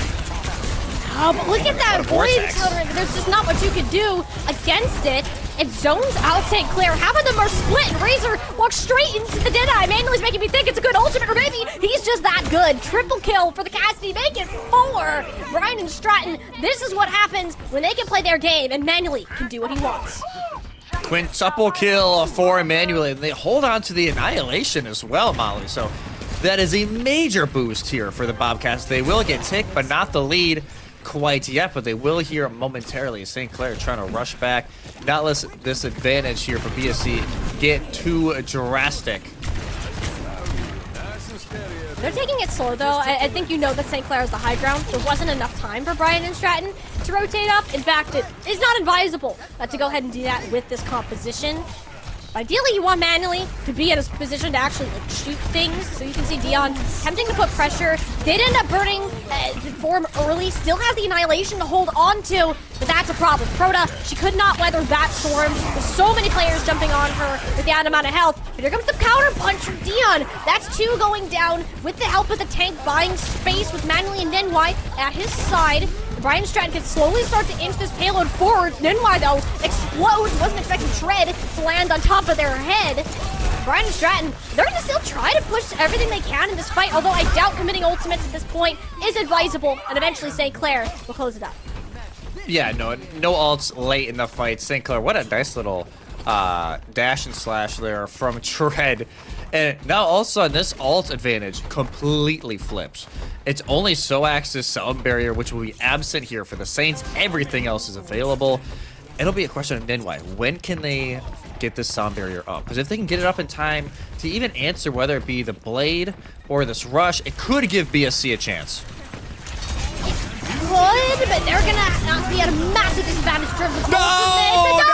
They shut him down. Nenwai, the Ajax, that's their second on the day. Oh, Nenwai, you can't let that happen. Alex knew what he had to do. He got the job done. Yes, that's St. Clair. They're too far ahead to turn this one on its head. So Brian and Stratton back to the spawns. No Sound Barrier in sight, and the lead up for grabs. And then why that's a rough one. You could tell they were probably spamming it like, please, please, please, please. Like, just please land, and just doesn't land in time. And that will be the lead as well here for the Saints with just 3 minutes to go. Actually, BSC, very late touch, but no. Eventually, does get over. Pulse bomb from Peace gets nothing. Now, Peace stuck in an awkward spot. Eventually, will get out. And Razor now got to care for their own life. Little Deadeye, though, from Manually. That's a banana split if I've ever seen it. St. Clair getting the heck out of that. But as I said, they're very split. There's 2 people on high ground and like 3 in main. There's a potential for a bit of a sandwich, but all Brian and Stratton is turn their sights to one side with the pulse bomb stick. Oh, the great Suzu timing from Proto, recently swapped over to the Kiriko. Will make this one work. Burn down Tread. Don't have to worry about any scary hazard jumping on top of them anymore. St. Clair, that's all they're going to have to get for that. A great Deadeye from Manually to open. Yeah, great Deadeye just separates everybody for St. Clair. And Brian Stratton are able to pick off one of the sides from that point on. But now, going into this next fight, this is going to be a big one. Because sometimes with push, you get into this feel of, okay, the team in the lead, they can win a fight on their side, and they lose a fight when they're pushing, and then they win the fight in the neutral, whether it be mid or here at the beginning of the other side. That is the kind of the circle you gotta avoid! Tempo beat! I usually don't like tempo beats, but this one, I'm a bit of a fan of. Sucks. Made that one work manually. Caught sleeping on the side. Dion even sent off the map with a little bit of help. And most importantly, St. Clair hold on to the lead just by that play. Yeah, so here's that cycle going now. For St. Clair, they win that fight. Now they'll go over here, and even if they lose this fight, they still have a good 10-meter lead. And they only have, let's say they lose this fight, only like 30 seconds to go. But now, it'll be Peace who is the target. You can tell they don't want to burn. I don't know if they even had the recall. Alex finishes them off. Yeah, Peace being down, that's a massive blow. And pretty much an instant reset from Brian and Stratton. With only a little over a minute here, Jesse, this has to be consecutive fights starting now. No, it has to be back-to-back fight wins for BSC. This lead almost starts to grow, but St. Clair, I think they leave the bot, pulse bomb out, Suzu used, but nothing for Peace. No, nothing so far. But Brian and Stratton, they're in a bit of a pickle. Look how far in Dion is to this back line. Proto can TP and put down the ventilation. No, it never comes out. It's all Alex with the Dragon Blade. The Kitsune Rush gets 0 value. That is the worst thing that could have happened for Brian and Stratton. Yeah, worst case scenario, a beautiful downpour and blade combo from Alex and Tread. You still have the pulse bomb as well in your back pocket from a Razor. I think Peace is still stuck in the background. They're going to try and find this pinch now as Dion makes their way back in. Oh my god, what a cactus. Oh, Pennywise dead. Look how close Pennywise is to sound barrier too. That is a major problem. Manually doing his darndest to keep the team in it, and then Dion will manage to grab the other DPS duo and Alex too. But this robot has so far to go, and Tread is in the backline. Doesn't care about actually pushing the robot. Cares about the fight, but somebody has to keep it contested for the Bobcats to make it happen. Dion, not the one to do it. Will stay around, clean up these supports, and now it's an only overtime push left for the Bobcats. Yeah, both supports die late for St. Clair, so that's going to be the awkward part. They want to play this early still and take advantage of the close spawns, and that's why you see them fight up. Now Soax gets close spawn, reset now the bot is past mid. That is great game awareness from St. Clair, giving themselves a better fight here, and maybe now 2 fights instead of just 1. That's what you have to hope. But then I have the sound barrier still. If this goes off, especially before Soax gets one of his own to match it, we are very much looking at a different scenario where BSC can run through it. It's about a 1 fight, and if it's a team wipe, but this beat has to hit. We cannot afford another Ajax from the Bobcats. It'll be the pulse bomb to start. Doesn't land on anything. It's Dion's turn. Divide a space. The sound barrier from Soax, yeah, it's there. Then White, quick with the response, lands onto everybody from the Bobcats. Manually, inching closer to an overclock as well. Only a little bit more damage. Look how low St. Clair's supports are. All it takes is the vortex to turn them down, but it costs Dion's life. It's getting desperate for them. Manually, looking to pop this overclock, but the shots just aren't landing the way that they need to. Tredge surges back into the fight. Says, I don't need the Zarya to win. We can play the dive. We can play fast, and I know you can't match it. There you go. St. Clair back in the series and up to match point. Back in the driver's seat are the Saints. What a beautiful cleanup there during that final fight from Tread and Alex. As it looked like for a second, BSC were maybe going to have the comeback, but St. Clair slammed the door in the Bobcats' face, and Tread is just so good on the hazard. Proto just sitting there like, help. Does it help? I can't move whatsoever. And Nenwai gets hit by the downpour as well. So fantastic late play. Just understand, hey, once we get an ultimate, just pop it. It's overtime. You don't need to save it for the ideal scenario. You just got to use it right away. And it worked for the benefit there of the Saints to go 2-1 up.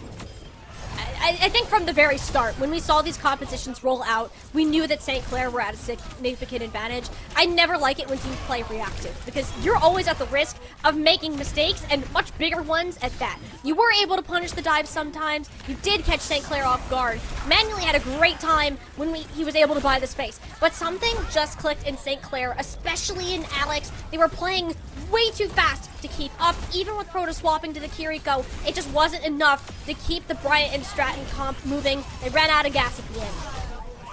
Yeah, just ran out of steam near the end of it. And, you know, I love even just this little play from the end. Like, the supports and Tread pushing the backline, it kind of forced Dion to be a little bit conflicted on how early they wanted to engage. And it built up a lot of late ultimate percentage, which for Red X, they built up that Kitsune rush near the very end of that overtime fight. So maybe if they don't take that gamble going into the BSC backline, they don't get as much ult charge. Maybe we see a very different ending to this map. Well, that's what we thought, but at the end of the day, it was this Tread hazard that he's become very well known for to lead the charge. Zarya will be back in the fray for the next map, but we're gonna have to see if that will even be played. St. Clair up to 1, but before we get moving forwards, we're gonna go ahead, send it to a quick break, and the end of the series of our open quarterfinal will be right after this.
Clair College firmly in the driver's seat after a very fast-paced game of Runasapi. It was close, Jesse, but at the end of the day, if Tread can get cooking on this hazard, it is bound to be disaster for whoever his opponent may be. In this case, it's the BSC Bobcats. They have one more chance to get themselves back in the series. They have one more map pick to be able to do it. The question is, not necessarily the map pick for me, but this ban Are they going Yeah. to consider banning this Lucio for this map? They have it first. They don't have to worry about any protects. Yeah, you gotta wonder if maybe that's the direction they go, as we do have our map, Survasa, very fast-paced map, and it will not. They will ban the Tracer out from Razor, so definitely wanting to put Peace in a better position with the Genji. BAP is the ban on the other side, because St. Clair, no, we're gonna run Lucio Kiri anyway. We don't care what you guys run, so we're just gonna ban out BAP, which has been used a lot for Proto during this series. So I can understand both sides, but like you said, admittedly, a little surprised that Lucio ban did not come into play. Yeah, the only other reason I could think this Tracer ban happened was that so that you can force a Peace Genji. Or potentially like a Reaper, Yeah. maybe? I'm thinking the Those Peace are- Genji, 1,000%. The Genji would make a lot more sense in this comp. Since the BAP is banned too, it's a lot harder to play this Ramatra that Dion has. So it effectively takes over those two things. You can do it. It's not recommended, especially if Zarya is going to be where Tread puts this series. That's what I'm assuming based on just this map pick in general. Hazard, of course, still very viable if that's the case here. But without the Tracer, you're not going to have nearly as strong as a dive. Yeah, the dive can get a little tricky on Survasa. There's only so many places where you can really engage without having a complete counter dive being very easy for the opposite side. So more than likely we're going back to the Ramatra and the Zarya. There's a chance we see the Junker Queen. We don't have Cumberland playing right now. That's usually the only time I think that I would say that's maybe more viable, but more than likely going back to the Ramatra and the Zarya for both of these tanks. And sure enough, that is what both of them are showing early on. And yeah, Peace taking full advantage. Like, hey, if we can go back to Genji, no complaints. This is the Peace special. There are very few players in North America, not even just Collegiate, I think can match them on the Genji on a good day. Razor's going to give it a shot. I think having the Zarya bubbles will definitely help, or even just Dread existing as a giant laser is enough to be Peace deterrent in a relatively small radius. Right, though, they are going to stick onto this Ramatra and with the Kiriko Lucio, despite it being less sustainable. Yeah, I think for St. Clair, it's just what they know best. And they definitely understand, like, hey, it's not as sustainable as other compositions, but this is just their signature comp. They have, at this point, you want to stay with comfort. You don't want to get too experimental when it is a single elimination tournament like this. If you are going to play something into a Zarya that's not Zarya, Ramatra is like up there with the best pick you could do. And you can see how much trouble Tread is having pushing forward. With Dion already using the Nemesis form, you'd think it moves soon. Ryan and Stratton already have the first cap. Yeah, first cap already over to BSC, and now maybe he'll go back over to St. Clair, but that's a massive pick. Yeah, sucks. Kept sleeping and peeled off the side of the wall, but manually everybody else is backing up. Redix already used that protection Suzu as well, and Tread in a bit of danger. It's incredibly low, but Dion doesn't recognize how many players are actually in this small room. These are just going to be a bunch of late staggers. A great punish from Brian and Stratton if they can close it out. Yeah, and it looks like they will. Dion just having an absolute field day over there. So already 60% and counting due to how long that fight went. And we honestly just maybe looking at the first flashpoint going the way of the Bobcats already, as Proto almost has the continuing rush, and Tread will make a swap, giving up on the Zarya right away, and they'll go back over to the Diva. Interesting. So we want to stick with this fast pace and honestly just get closer to Dion. You can see how much Tread was getting zoned out at the start. You can see why that's the problem, but is that going to allow them to touch the point is the question. They're going to try. It is there with the touch. And the Kitsune rushes will be the actual telltale sign of how this fight will go. Brian Stratton much closer to ult than St. Clair if this fight were to go long. But there's no picks from either team. Dion in a bit of trouble. The sound barrier, though, no! It's doesn't him! land. Lenwai was on the opposite side of the wall, and he just manages to skate away. It's a one-for-one, sure, but without the tank, unless Tread gets D-Max now, or manually just pops off the way he is, and there's a chance with the Dragon Blade being pulled. No way! Razor shut down. That was a last-second rail shot out of manually again. Looking to get the D-Max on the D-Max. He's doing everything for this team with the help of Nenwai and Proto. They're going to get the flip despite absolutely looking like they were going to lose, and BSC takes market. That is unbelievable from Manually. Single-handedly wins the flashpoint for BSC. Just what an unreal shot for not only initially, I think he was onto Red X, but onto Razor as well, who was trying to flip that point around with the Dragon Blade. And now BSC got plenty of time to set up near the second flashpoint. But Alex has a overclock of their own now to try and open this up. If you can get him in a position, that's kind of the hard part with Yeah. the Sojourn. And just look at Guardians. There's so many like long walls and thin chokes you have to move through to get around them. There it is. There's the Dragon Blade though in instant response. The sound barrier is there. He's just trying to escape with their life, but peeled off Razor? the wall. That's 2 for Alex. Yeah, Razor's off the map with Alex doing as much as he did. And Dion not having a ton of health left in the tank. You're gonna chalk that up to Alex likes this Sojourn pick as long as he's allowed to play it. Yeah, as long as you give Alex the angles, like, they're popping off. It's just they haven't necessarily always had the right angles that they've been wanting. But no, beautiful play there from Alex to get the Saints this first cap over on Gardens. And they still have the self-destruct if they need to stall this out. Red X will have the Kitsune rush relatively quickly. Now Dion, because of the Diva being in play, will swap over to the Zarya. I like that switch over. With St. Clair's Kitsune rush, everybody from Brian and Stratton should just be backing up, and their health bars are great. Can't say the same for the Saints, though. That is an unfortunate shot. Alex jumps on up, rips off Manuely's head as a parting blow. Brian and Stratton did such a good job kiting just to lose out the pick in the end. Yeah, sometimes only one elimination can just change the entirety of a fight, and Alex may be feeling themselves. What? That was a ridiculous long-range shot, though, from Dion, and that opens this up. BSC can now start making their way through, and St. Clair almost is giving up some of that space. Yeah, Trent does not want to be anywhere near Dion, and you can see why. This is the self-destruct attempted remake. Will manage to do it, just skirts his way around the wall. Looking for a spot back in this fight, but it's not an easy place to be. The Kitsune Rush just now expiring, and with the sound barrier in the tank, St. Clair, I don't think they got 99%. You're okay going for that reset. Yeah, the reset, yeah, very easy there. And yeah, BSC, beautiful fight. Peace gets 2. And now they have plenty of ults. Yeah, sound barrier if they want to engage once and then Y returns.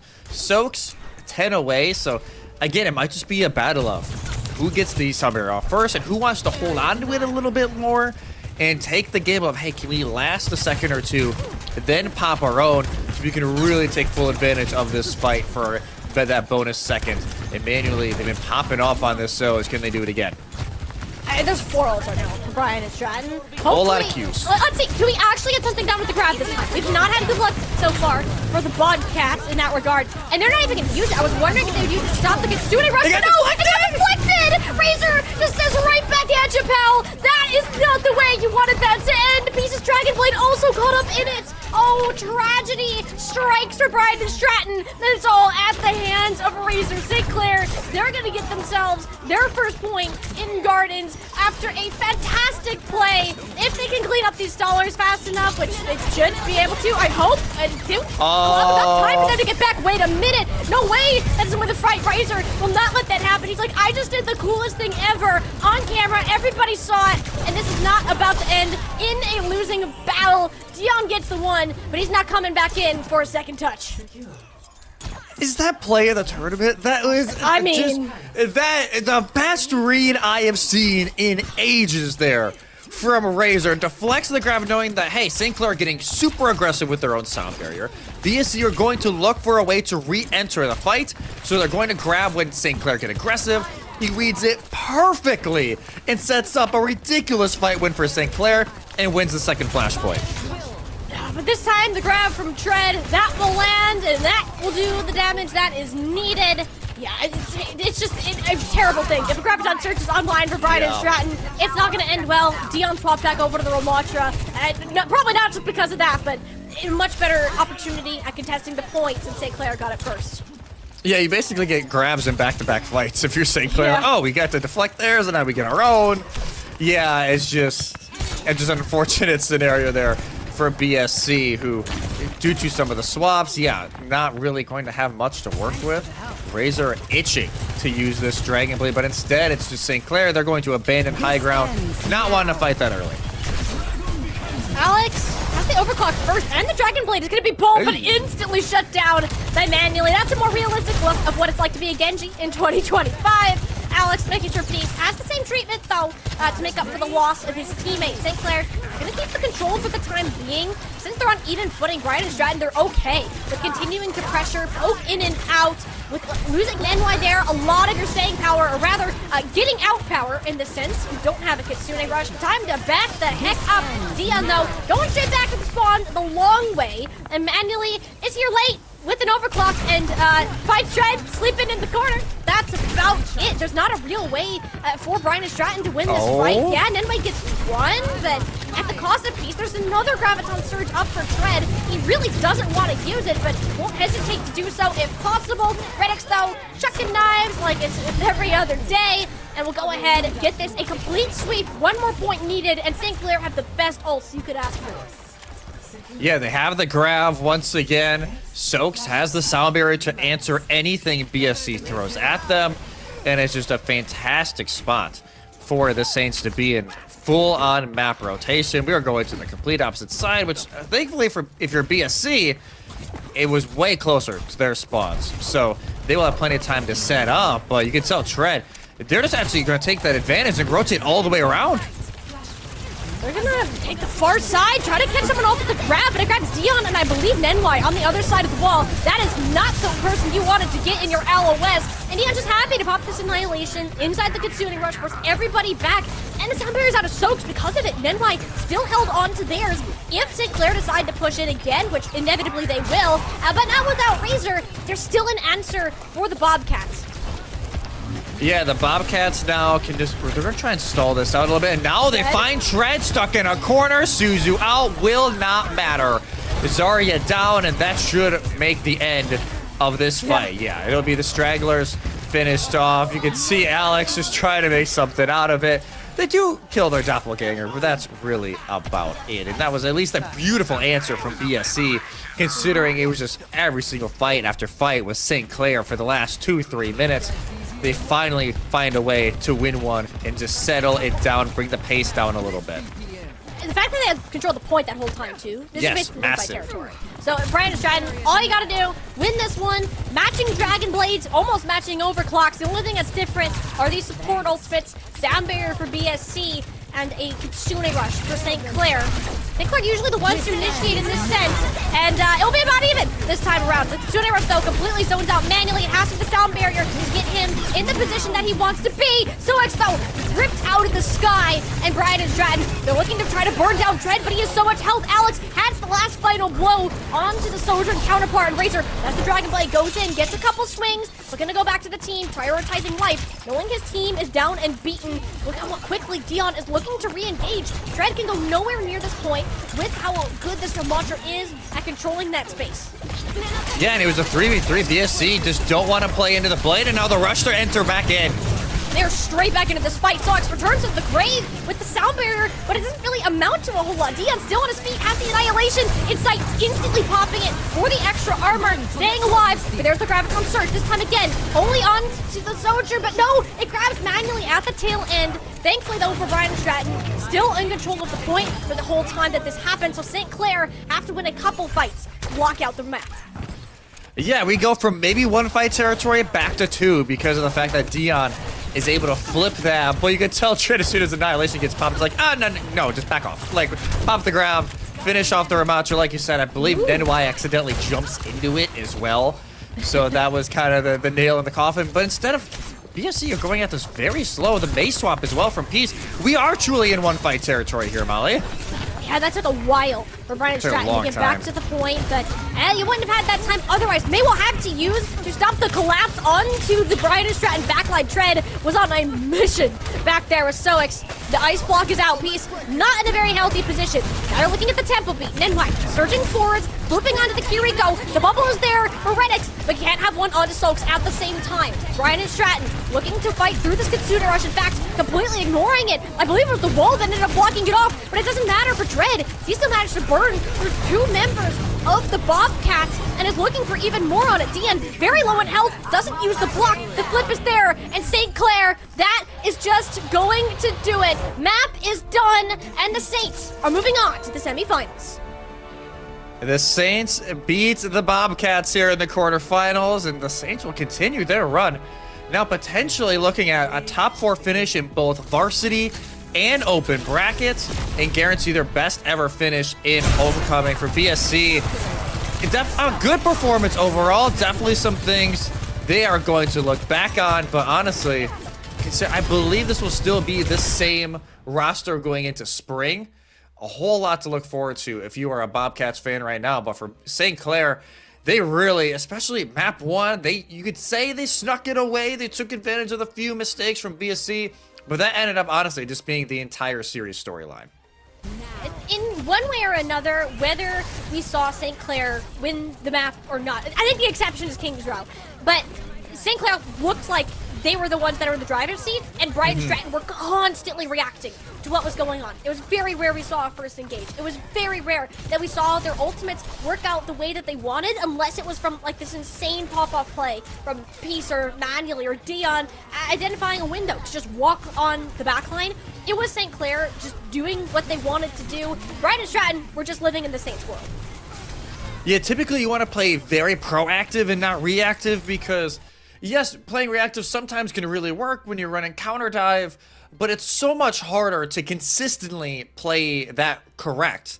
Rather than if you're proactive, you know exactly what you want to do, and if anybody on the other side makes a mistake, that game plan is going to pay off. So overall, fantastic performance there from the Saints, and then guarantee a date with Fisher in the semifinals here in Open, which that will be another phenomenal game here in the Open bracket. Yeah, 2 teams that, in the power rankings too, that have been right next to each other for quite some time, and will eventually have a final decision on what that will look like, but that won't be till next week when those 2 teams meet. Before we move on to our next series, though, we are going to send it to a break and get an interview started from St. Clair, so stay with us. We'll be back with some more collegiate action.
teamwork makes the dream work. That is what we've learned from both of our series in the Open tournament so far for Collegiate Homecoming, and St. Clair, a great example of why that is the case, have been phenomenal all tournament long and on a warpath to finals in not only the Open tournament, but also the Varsity Premier. But they already got to the semis, and that is one step closer to meeting that gauge. And we have Razor joining us here on the desk here for a little bit of an interview to go over that last series. Razor, I gotta hear it from you. Going against Brian and Stratton, how did that feel for your team today? What did the preparations look like?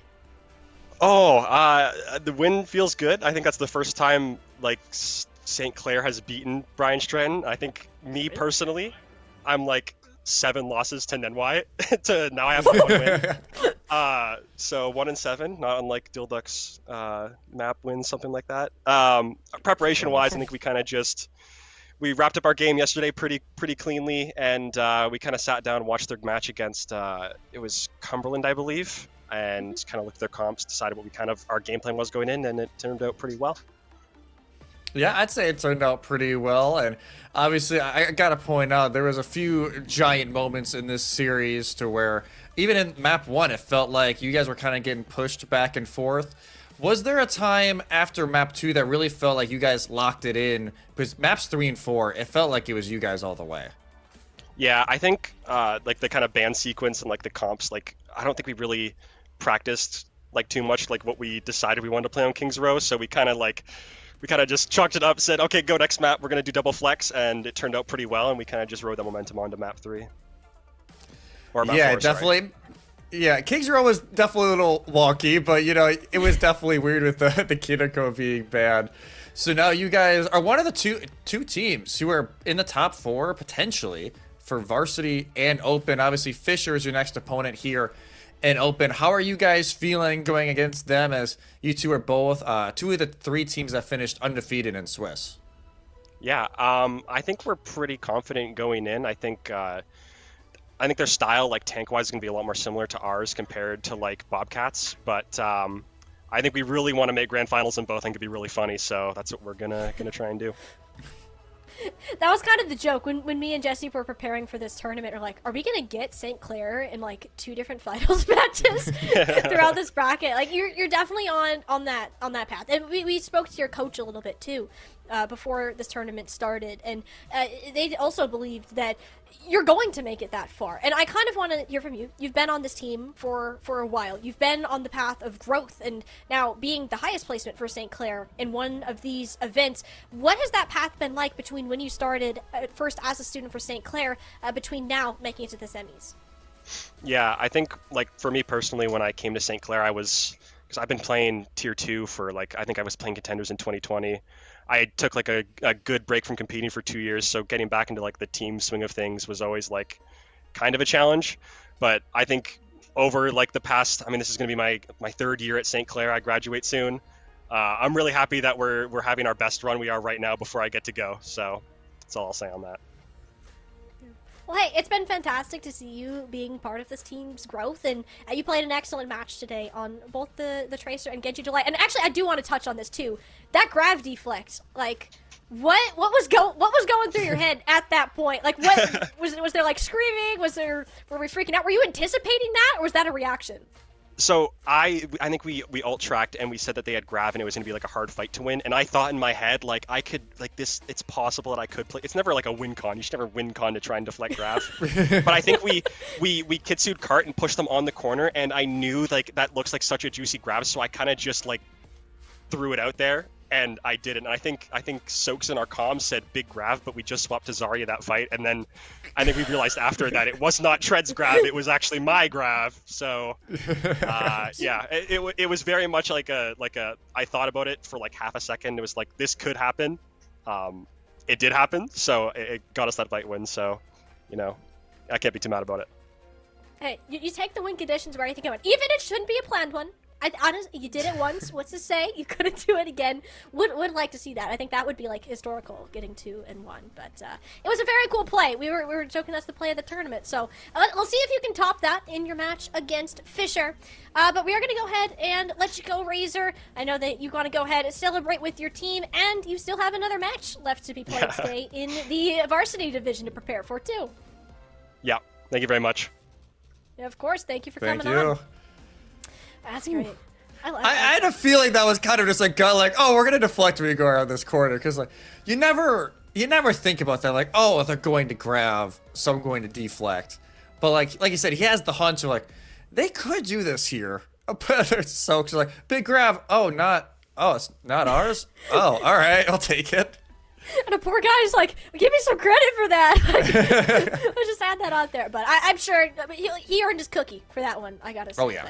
And he'll need it to energize for their next game. They'll be playing against Briarcliff for their Varsity Premier quarterfinal. That one will be played on stream, though. We are done for our Open Homecoming Collegiate Tournament broadcast for the day, but we will have 2 of our matches for the Varsity after this. We would do actually get a look at our bracket, I believe, first before we move on, which is fantastic because this will prepare us for next weekend and what we have to look forward to.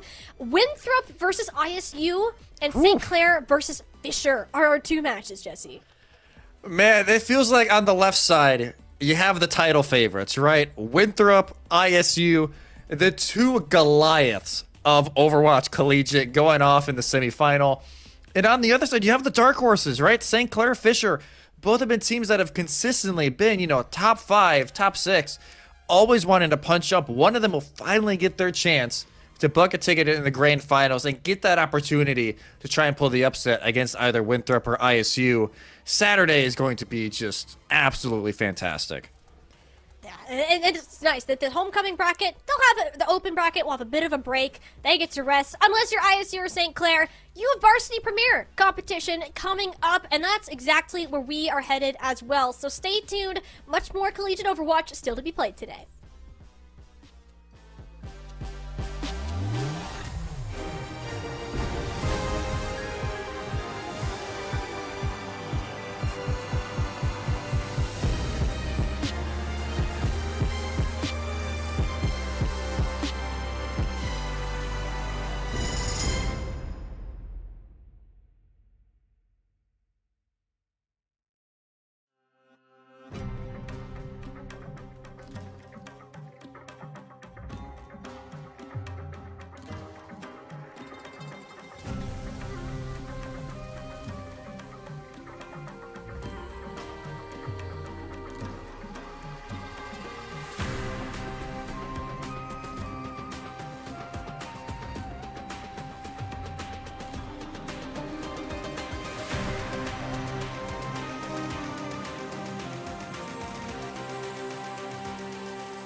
Welcome back to the Collegiate Overwatch stream of the day. We are moving on to our Varsity Premier bracket through NACE, and this is a bit of a shakeup from what we've seen before, and it's great that we get to highlight 2 different tournaments on the same stream at the same day. You don't get that a whole lot, and it means that even more schools get to be seen by the public for all the hard work that their programs have put into Overwatch. Yeah, especially these two, man. NC State and Bellevue. One side where Bellevue's been around now for a couple of years, especially with the core of this roster. And then you got NC State, who they've kind of jumped up into the scene this semester. They've always been a little bit around in the bubble, haven't really been able to jump up, but all of a sudden this semester, they went from being a borderline bubble team to now maybe being a top 10 team. It's been quite a meteoric rise. Time to see if they can keep it going. Now we're going to take a look at the bracket, see the journey of these 2 teams, and how they got there in the first place. And as you said, Jesse, this is a bit different. The varsity programs, this is for programs with dedicated staff. You're playing on campus and usually at a dedicated facility. Bellevue, they've been around for years. NC State just started. Their esports facility is still under construction, set to be done in the fall of next year. Like, that is how recent this team has started playing in NACE. And even just by making the quarterfinals that they did, that means that they are guaranteed a spot in the NACE Super Conference going forwards into next spring if they want it, and that is massive for them because it means they automatically qualify for playoffs. Yeah, it's a massive boost, and being in Super Conference, yes, you're going to face more difficult competition. You're going to play, the St. Clairs, the ISUs very consistently. You also get to, iron sharpens iron. You got to keep getting better, but like you said, it guarantees a spot in the playoff, and especially with next year and next spring, with the finals bid being on LAN, it is a massive thing for these teams. They want to make sure they get to that point because it's something we haven't really had in Overwatch Collegiate before, at least in a very long time, is that LAN to finish it all off. So that is why already a massive bonus for not only NC State, I'll shout out Temusa as well on the other side. They're not on stream today, but they pulled off the upset on UT Dallas. So 2 teams really shining now in the limelight, but for this one, it's NC State trying to pull another upset, this time against Bellevue. Yeah, and we're going to take a look straight into these rosters because, you look at Bellevue in particular. This is the 3rd seed coming into this, went 5-2 in the Super Conference, so they had the bye in the first round, guaranteed to be part of this playoffs match, and I recognize every single one of these because, one, calling all heroes, Ivory, Avery, Ivory and Avery. I don't know why those 2 played. Ivory, Avery, and Regime all have played in that tournament before. Hutch was on Blinn previously that came in along with Regime, and Stone has been a mainstay for Bellevue for quite some time. Everybody except the support line has been on this team for at least 2 years and are very positive coming into this event with the additions of their support line. Yeah, and with this Blinn support line jumping in, which it's been awesome to see, and obviously Wicca is still around on this roster, but it's not in the starting lineup now, and it was kind of a question mark. They didn't play in spring in any of the third-party leagues because Kurova left actually to play a different game. They went pro somewhere else, so Bellevue were kind of stuck in an awkward spot for a while. But Hutch and Regime, just a phenomenal, and I say this in the best way possible, one of the loudest support duos I think I have ever seen in Collegiate. It's really given a boost to this team to really, push them in now into the top 8 here in an open. They lost an open earlier today to Fisher, so a top 8 finish there, looking for at least a top 4 finish now here in Varsity. And they very well have it, especially at the hands of Ivory's Freya, which has been standout as of late. But on the other side, NC State, this new, fresh newcomer, looking to make a mark on the collegiate scene. They've already done it by qualifying for that Super Conference in one of the fastest ways possible. And this team literally came out of nowhere, Jesse. Like, the first semester practicing. It's from a big school with a very small, young esports program. They're very passionate about this. They want to get this going so that they can, too, become that scholarship program by having a big performance within this tournament. Yeah, they've just been unbelievable. They go undefeated in their division for Varsity. They were not in Super Conference, but they went undefeated, did not drop a single map during the regular season. And then in Swiss for Open, yes, they also got knocked out top 8. They lost to Winthrop, by no means a bad loss by any stretch. But their only other losses in Swiss were St. Clair and Fisher. Right, and they had wins against Texas A&M. They had a win against Winthrop Academy and Syracuse. Some fantastic teams here. So this is not like, oh, they kind of squeezed in and they haven't really been performing so well and we'll kind of see how they go. No, this is a team that can punch up and has continuously done so. And they're looking to do another knockout blow this time for Bellevue. Yeah, and if it's going to happen, it's going to be at the hands of Lobby, most likely. If you saw Yes, him yesterday on broadcast, he can fry on the hit scan if he has the room to do it. My one concern with this team, though, is they don't have a confident Freya, and in past matches, if you're not able to match it, in the case of Ivory, or at least force a swap, that can get real scary, real fast. So NC State definitely coming in as the underdogs today, but because their limits haven't been fully tested yet, there's seriously a chance for them to beat Bellevue in a match where this team is fully expecting to make the semis. Yeah, this was a match that we kind of circled like, this is one to look out for if it does happen. They already pulled off an upset as well in this varsity bracket. They pulled off the upset on Grandview. So they eliminate Grandview from the Super Conference. They jump in. Time to see if they can continue the march on forward. Map pick is ready to go. Let's see where Bellevue want to take us. And they will take us back to Nepal for map 1. And it's a Genji ban. Actually more of a target ban on Oblivion than it is for Lobby from Bellevue. It's the Lucio on the other side. That spells regime written all over it. Regime's a bit of an animal if you take the reins off of them, so putting a slight dampener on that. It also means it's a slower paced game. This is Bellevue's map pick, in Avery is more of a ground tank player. Not a huge fan of the dive as of late, unless it's like a Diva, maybe a Hazard. Orisa has been their go-to. This is a fantastic map to play the Orisa if you can force it, and I'm very curious how NC State are going to react, since there are very few teams that are playing this style. Yeah, it's very unique to go against Bellevue because you're not always exactly sure how you want to approach it. And for NC State, they love Hazard, right? Like, Splice is a phenomenal Hazard, maybe, top 5, top 10 in Collegiate right now. So it might be the battle of, can NC State pull off the Hazard?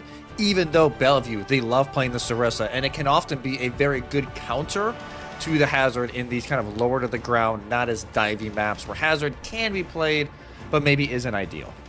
Something else I am curious about too is this Symmetra that NC State have recently brought in. Like, literally last week, according to, I believe it was a lobby, just started playing Sim. We're like, oh hey, this kind of worked. We're winning games on this. Why not keep trying it? The Paul is a very viable option for that if you opt to stick it, especially since the Symmetra was bad. We're either going to see Oblivion take up the reins of the Tracer to match Stone, or potentially even just stick on the Orisa after a spawn TP. Not the Orisa, the Symmetra. The Symmetra has been really thrown into the mix, and I'm just gonna let NC State figure themselves out. They're showing a whole lot of interesting over there. Bellevue even is going through it, because again, they don't have the Lucio. Regime has played a lot of Wuyong, so this is not a shock, right? And I'm assuming Hutch is going Kiriko once they use the Hyper Ring to get out of spawn. But Ivory to start actually will not go the Freya like we kind of thought they would. They will stick over to the Soj. So a little more normal, not normal, is Oblivion on the Pharah. Okay. The risk, that's a little bit of a risk. Yeah, I was gonna say the risk of that, one, you're playing at Ivory. 2, Stone isn't gonna be contested in this backline very easily whatsoever. So Oblivion needs to get this poke damage down before Stone gets his fingers on these supports. So you have to hope that Bellevue, they're playing slow, that you can keep Stone away, and it is hard for Avery to push against this Orisa, which you're so used to seeing them play. Instead, now on the Ramatra, and Nelix just TPs straight into the team. It's a 2 for 2, no tank for Bellevue, and Stone just never could actually get that elimination that he was looking for. Bellevue should get the first cap, though, just because the Tracer was alive, and Regime will at least take one with them on the way out. Yeah, it was both supports that died for NC State, so they couldn't really dive in. And both DPS and Splice were under half, but now that the Tracer is gone, Splice is more confident just to push over back. And they have the jab spin, so that's why Bellevue's not even trying it, right? They can just back up, relax, Splice can go back in. Splice is a steadfast presence on this Orisa. I know that seems to be a Reinhardt take, but looks like it. You're just setting up a brick wall of defense. Health does get chunked very, very low, though. You can see the wave coming from Bunkachunko to get them back up on fighting grounds. Don't know, that's a pulse bomb stick, and Splice goes kablooey along with it. Bellevue eventually rotated around the back of the point, and we'll get the flip. Bunkachunko's got to be one of the best names in I Collegiate. know. I'll say it. It's got to be one of the best things we have seen this year. Bellevue, again, beautiful wraparound, and Stone has to have a lot of the credit. Pulse Bomb onto Splice, able to finish them off as well shortly after. And now Bellevue have a solid hold, and Regime is just going to hide so far back. They don't want to test Oblivion with some of these angles. Yes, even though we're inside, still a very high ceiling near the point, and that's what Oblivion will try and take advantage of. Yeah, not too much choke damage actually got through there either. So in NC State, you got support ults, you have this Terra Surge. It's just so difficult to close the gap on this map in particular. Slice sees the angle, there's the Suzu looking for the Terra Surge. Will actually use it to make sure the Tidal Blast doesn't hit. Grabs up, oh no, trying to get Ivory down, but slid into the Mega Health Pack. And with the final damage from Regime's Tidal Blast will be the end of him. NC State, that was a heavy investment. They just tried to run at Bellevue. They were ready for it. Ivory, though, can't quite say the same for it. Yeah, not so much. Beautiful cleanup there from Bellevue, and now 75%. And counting this far, it's been okay. I don't feel like it's harder when you're attacking on this point to have the far away, at least if you're on defense. You can really play around with angles. You have much more space to use. Oblivion is basically like isolated to these two chokes, and Bellevue are giving them the respect of not really poking it at all. They're taking their time, but Avery is like permanently zoning space. That's just how that comp works, but they're so overextended. Just standing in the front line, you saw how far away Regime and Ivory were in that situation, knowing there wasn't a way for them to help, and that's going to end up costing them a heavily invested fight. Yeah, 2 for 2 on the ultimates, and Bellevue will fall. Avery now will go over to the Diva. Now that the Annihilation is gone, they feel that, hey, maybe the Diva is the short-term answer to the Pharah, knowing that they only need to win one fight. And Pulse Bomb Stone's looking for it, but can't find anything right away. Oh, but the barrage on the other hand, that's fireworks right down from above, and the support line absolutely deleted underneath Bellevue's feet. And Avery not gonna last much longer. At least gets the kill onto Splice to overchange and the flip. I would say there's a chance, but unless Oblivion goes down here with all the support, which Bunkachunko has something to say about that, this will be an NC State swiftly resuming control. Yeah, maybe a 10% lost for NC State that they would have wanted back, but it shouldn't change the amount of fights. Yeah, Stone almost makes that winnable. That's kind of crazy. Ivory will go over to the Cassidy now, realizing maybe not winning the Soj duel as much as they would hope against Lobby, so they'll make the swap, and some of these support ults now starting to load back in for the Bruins. Ooh, the internet though. Stun. That got a little scary. With Oblivion able to sneak on up with a little bit of healing from Bunkachunko. Does have this Tidal Blast, by the way. Puts it onto the Pharah. Oblivion looking for an angle, but doesn't actually connect to anybody. In fact, finds himself face-to-face with an Ivory Hinder nade for a second time in that fight. Regime, great response from them. Kitsune Rush can now be laid out without a fear, and Splice uses the Terror Surge just as an attempt to survive, instantly burned down. Bellevue in control, and NC State are swiftly swept out of contention from this point. Nelix throws down the Kitsune Rush, lays out the red carpet, perhaps a chance, but not. Ivory is clicking heads. They're not stopping. Bellevue take point one. Yeah, continuous back and forth, and Ivory, again, known for the Freya, but the Cassidy is still pretty solid there. From the hit scan of Bellevue, 1-0 after 1 for the Bruins, and yeah, NC State now looking to maybe make some changes. I think the Pharah was a good idea, right? It's something to catch Bellevue off guard. It's not something you typically see a ton. But once you got to the later stages, you can tell Bellevue were almost like baiting it, right? Like, oh, when's Oblivion going to push in? And even though they get the Tidal Blast used on them and then try and use the concussion to get right into the backline of Bellevue, they backed up enough and the Pharah just gets absolutely melted in a moment's notice. So now, I see, we'll see if maybe Oblivion goes back to it here after the TP. No, they actually stick it. Okay, I am a little worried for them though, because here's the Freya that I was talking about with Ivory, as well as splices on Diva into Avery Zarya. That's never a fun experience for any Tanks player. It's great support. Your only win con is get Oblivion in a setup position, which currently NC State are nowhere near the objective. And you need to actually get this beam charged. You're not great deterrent to stone. It's just with how Symmetra works these days. So Bellevue will start their first capture. Haven't quite locked it down. It'll be a TP onto the side.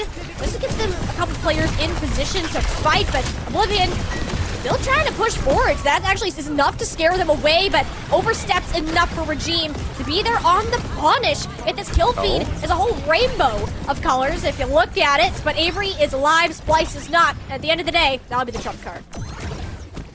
Yeah, even though NC State's able to find a pick on the Hutch, yeah, having that tank presence up front is just way too much. Now, just Orb City from Regime, just why not send it on over. Splice will now swap over to their Ramatra. Oblivion will do the same, going back to the Tracers. Trying to maybe take some notes over on Stone as well, who's been quite a menace to start off here on Nepal. Speaking of menace, how about Ivory? Just took half of Nelik's health bar and he's like, well, that sucks. Does have the bullet shot here. If that connects even on just one player, that is basically all it's going to have for that fight. Nelik's, though, very much ahead of Hutch when it comes to that Kitsune Rush. To the advantage, yes, but because the bullet shot goes wide, it's looking pretty NC State favored at this point in time. Regime does chuck a water ball from downtown. Tidal Blast exchange onto either tanks, but Avery's goes off first, and they have the bubble for the back. Graviton Surge thrown onto Bucko Choco, actually grabs Nelix as well. Sports in a nice group hug, just to be melted by the laser of the Zarya. Bellevue will maintain their control. I love that grab from Avery. I gotta say it. That great. is a phenomenal grab. It's just, even though you have a Ramatra in your face who had the Tidal Blast used, you just struck it into the back line. You're going to find at least one of the supports. Nelix dies right away. Bunker Chunko dies shortly after. And now Bellevue in one fight territory. They still have the Kitsune Rush and the Pulse Bomb to use during this fight. So it's a lot on Oblivion to find the opener. And because of how long it's taking for this rotation, this will be the final fight of the point. NC State can't make something happen, but Avery is so far ahead, completely ignoring Splice's presence. Lasers through Bunker Chunko with the piercing laser perk, and that is just gonna go ahead and do it for Bellevue. NC State, I believe Oblivion might still be alive, and there's a chance at a touch, but it's not gonna be a good one at that. Oblivion guarantees overtime at the very least, with negative support coming in anytime soon. The Pulse Bomb lands, but the win will not. Bellevue 2-0, and we'll take Nepal. Yeah, Bellevue, once they get onto this Zarya, man, it's just so good. And yeah, you have Ivory as well, who's just sending so much damage from afar, whether it be on the Freya or the Cassidy, whatever it is, they get the job done. And NC State, again, some positives to take out of it. And I will say, they also lost... Okay, no, I was trying to maybe get some sponsors near the end of it. I gotta respect it. That is, if you don't know who Hutch is, that is Hutch in a screenshot right there. NC State did lose to ASU on control, so it's not like this is an unfamiliar position for NC State to be in. I believe they also lost to Grandview on control, so maybe just not the map type for NC State. It'll be the real note of how this series is going to go here on map 2 once we get now to the map pick. I will say, especially on Sanctum, extremely chaotic.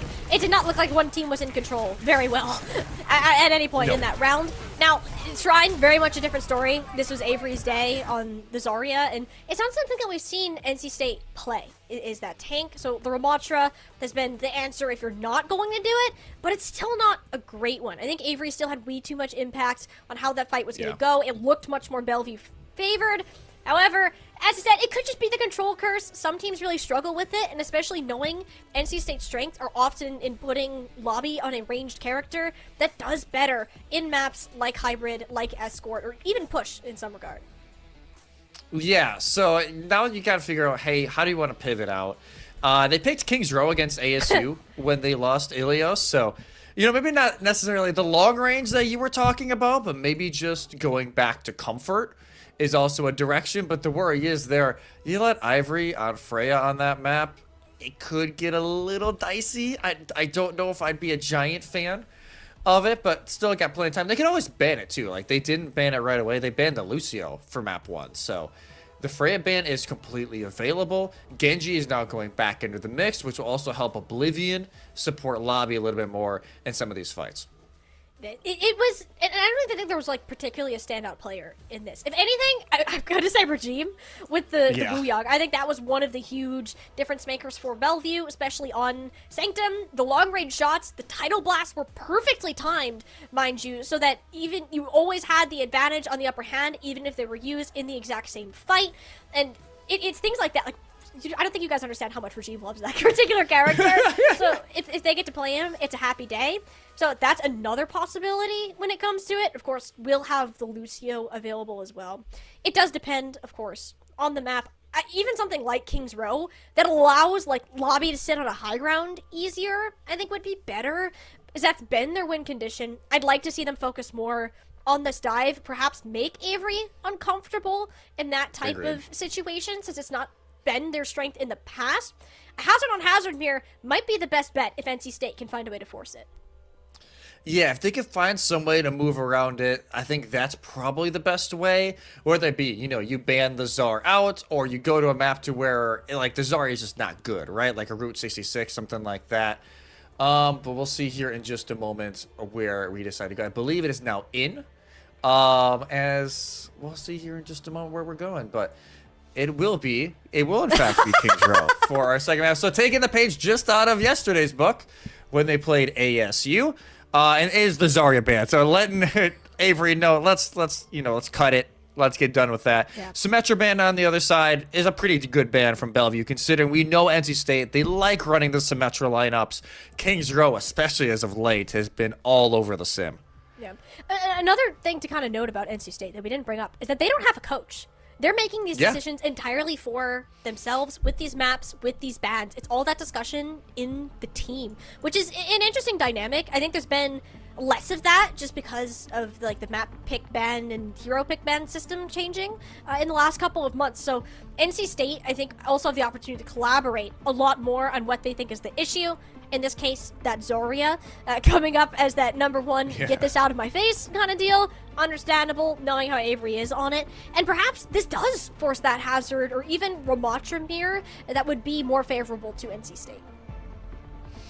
Yeah, it is weird when you have that dynamic of no coach. Because honestly, sometimes it can be better. Having no coach, it's just way easier for the players to talk to each other. Be like, hey, are you feeling good? If not, let's try and pivot. Sometimes coaches, and granted, 95% of coaches are just absolutely phenomenal. There can be the occasional moments where they almost feel like they know exactly what's going on, but it's hard to get a feel of how the players are feeling in a series without actually, playing. So I think this could be a nice little opportunity for NC State and for Bellevue. Just continue the pressure on. Obviously, the Zarya being gone, I would assume if they want to kind of continue this dive meta that we've seen on King's Row on first phase, the Diva would be the direction Avery goes, and that is what they're currently lining up. And actually for NC State, surprisingly, not the Hazard to start off here. They will also match the Diva, and no Lucio for NC State. It's not like they're wanting to play it too much anyways, but Oblivion does get to return to the Genji, which is kind of what they've made their name on this semester. And Lobby Freya. And specifically said in an interview yesterday, I am not the most comfortable on this hero, but if I have to pick it, I will. And I think that's the identification for NC State, is you had to choose whether you're going to ban the Zarya in the frontline presence or this Freya potential that Ivory has with them. On the Hanzo now, it's presumably just for a Sonic Arrow, confirming a couple of those heroes, and then we'll go over to matches. Yeah, Ivory's like, oh, we get to play Freya? Cool. no complaints whatsoever for the Bruins on that. NC State going to play this very slow. They do not want to make the first error. They know that Ivory will take full advantage of it, so they're just playing very passive, waiting to see how Bellevue want to dissect this. And also to mention, they don't have a Lucio. Chunko is staying on this Wuyong, whereas Regime is on a very fast-paced DJ. So it's a lot easier for Bellevue to get in and out of certain situations as long as Regime is alive. It makes it harder for NC State to play safe. Look how low these health bars already are. Yes, you do get stoned, but if you can't get everybody back towards the point and force Avery out, it starts to get a lot harder to re-engage, to have that actual presence that you want. Yeah, NC State is doing a great job of just delaying the engage here from Bellevue. It's not like they're getting any egregious picks. they're just slowing the tempo down because you have all that consistent poke damage from Bunkachunko. They don't necessarily have from Regime. Yes, it's incredible that they can speed around Avery and Stone, but when you need some of that instant damage, it's a little bit harder, and they need a little bit of a bailout from Hutch. Oh, Splice, though, goes a little bit deep to try to chase, barely hangs on to the mech, but because he's already so low, Bunkachunko has to commit a lot of resource into it, and it's hard to fight through this Kitsune Rush. Lobby, though, actually ends up getting the diff onto Ivory's Freya, something we don't see a whole lot. So NC State doing their best to stay up. They are in a 4v3 situation, favored, but don't have a ton of ults to work with. Bunkachunko, the only one with it, the Tidal Blast in tow, overextends slightly, but because they're managing to get Regime here, NC State, you take those. Yeah, you can tell Bunkachunko's trying to save Oblivion, and then sees Hutch on the right, like, oh, never mind, good luck. It just tips right back on out. Avery is still out of mech, so this will make it a little awkward as Lobby on a hero they said they weren't super comfortable on. He's playing fantastic. I feel lied to. Maybe this was just bait. He wanted to, like, make people maybe think a little that, bit. hey, I'm not good at Freya, but has been running the lobby and absolutely differing Ivory in every way so far. Yeah, no, Lobby has been fantastic on the Freya so far. Only one tick to the name of NC State so far, sorry, Bellevue so far. And yes, they have self-destruct if they want to just have an extra life, but that's a very quick Tidal Blast. Okay, that got a little Oy, a little close. Playing with fire, or rather water, but everything's okay. The Soundberry went down, the Blade gets a whole lot of nothing, just swinging a wet noodle around. Bellevue, okay, never mind, they're not okay. Stone is dead. Lobby keeps finding these first picks.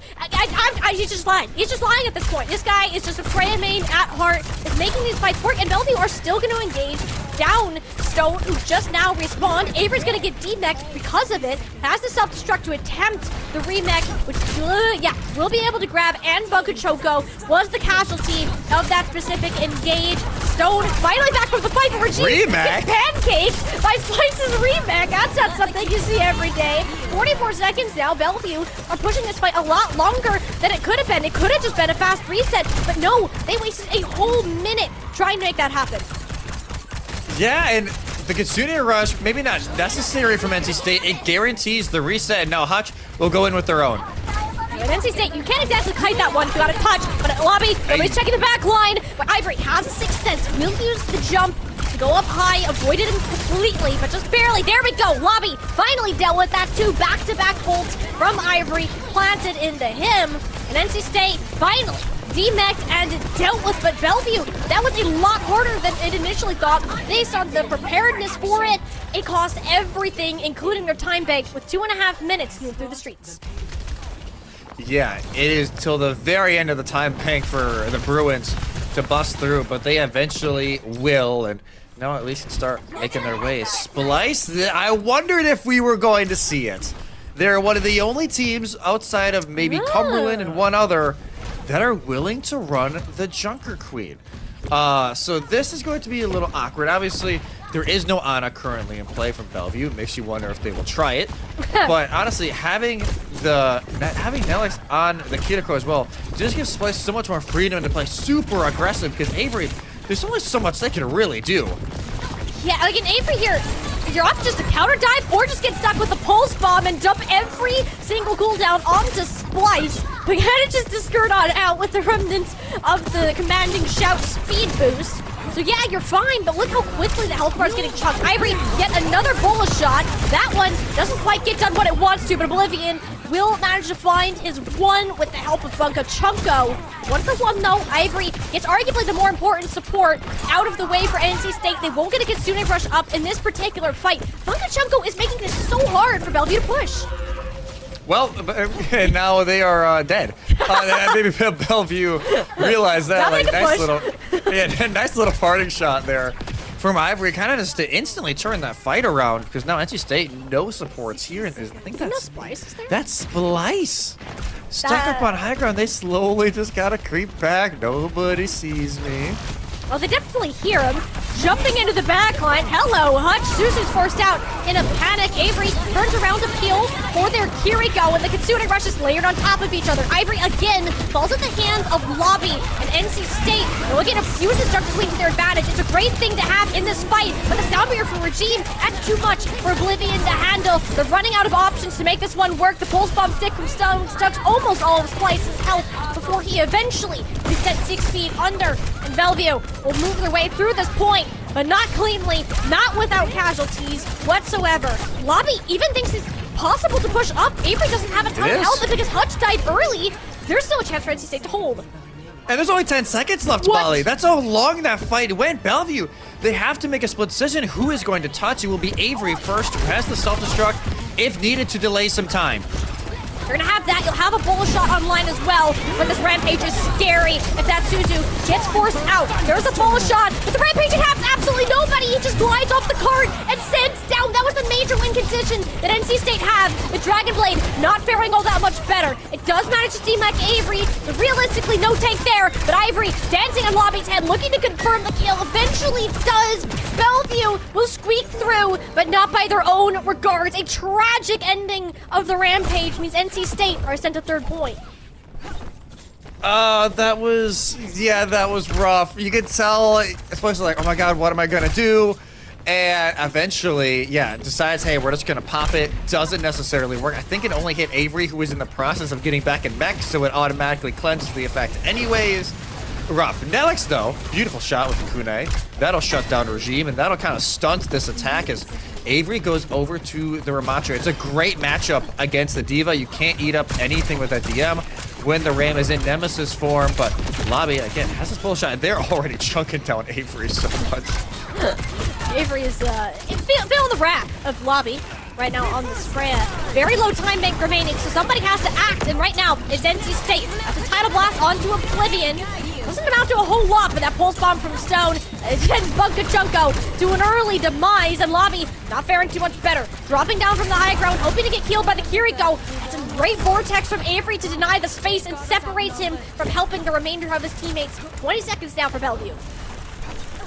20 seconds for Bellevue. More than likely, we'll have it to finish this with an overtime, but they have the sound barrier to answer anything NC State does. Late swaps, Venture for Oblivion, Splice on the Orisa, but it's still this bullet shot, the only big tool here for the Wolfpack. Regime, though, has the sound barrier. As long as this is not Ajax, you gotta live. You gotta have this down. Regime sees that it's safe. Goodbye, Splice. That felt personal with the dive. And you know that they're gonna keep looking for more. It's only Lobby that was hovering up in the sky, shortly brought down to the ground. Bellevue get their full cap with nothing left in the bank. And honestly, considering how wacky that push was, and what, they had a cap in overtime during first phase and second phase, it's okay. Finishing the map was the win there for the Bruins, but this series is just all over the place. Both of these teams incredibly scrappy. Regime just back to their peak form of just, hey, we're gonna int, we're gonna send it, to no care for their own life. And yes, that means there's been a time or two where Regime has kind of been punished for it.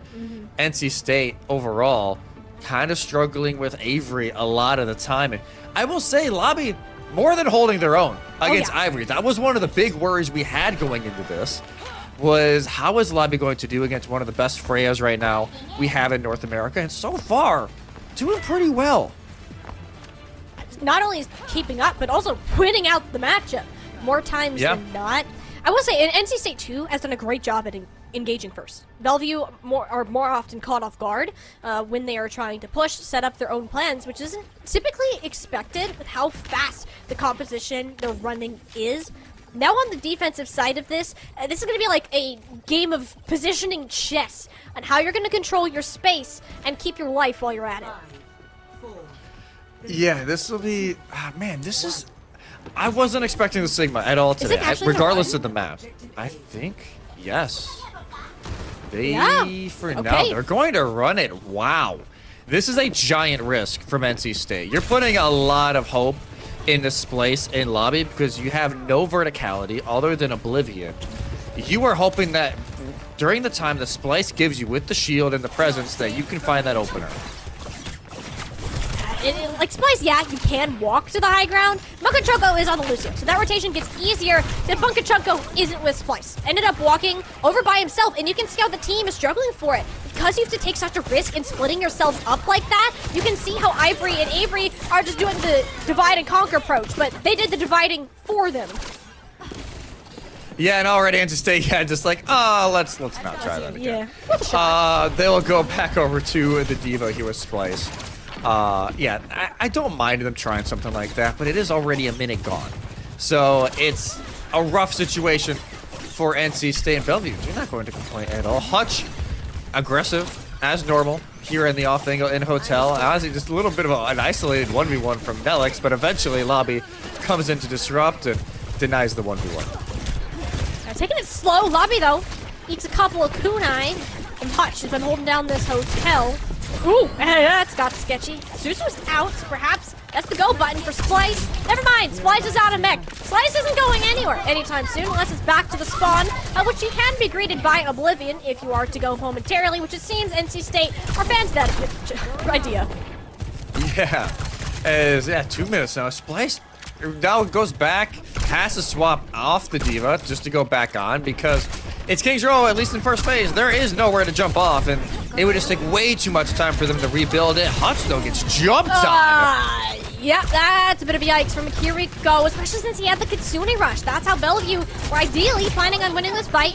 Now it's up to some improvising and giving up some ticks. Splice on the objective here, uses the boosters. NC State have completely flipped the map on Bellevue, even though they are down in the ultimates.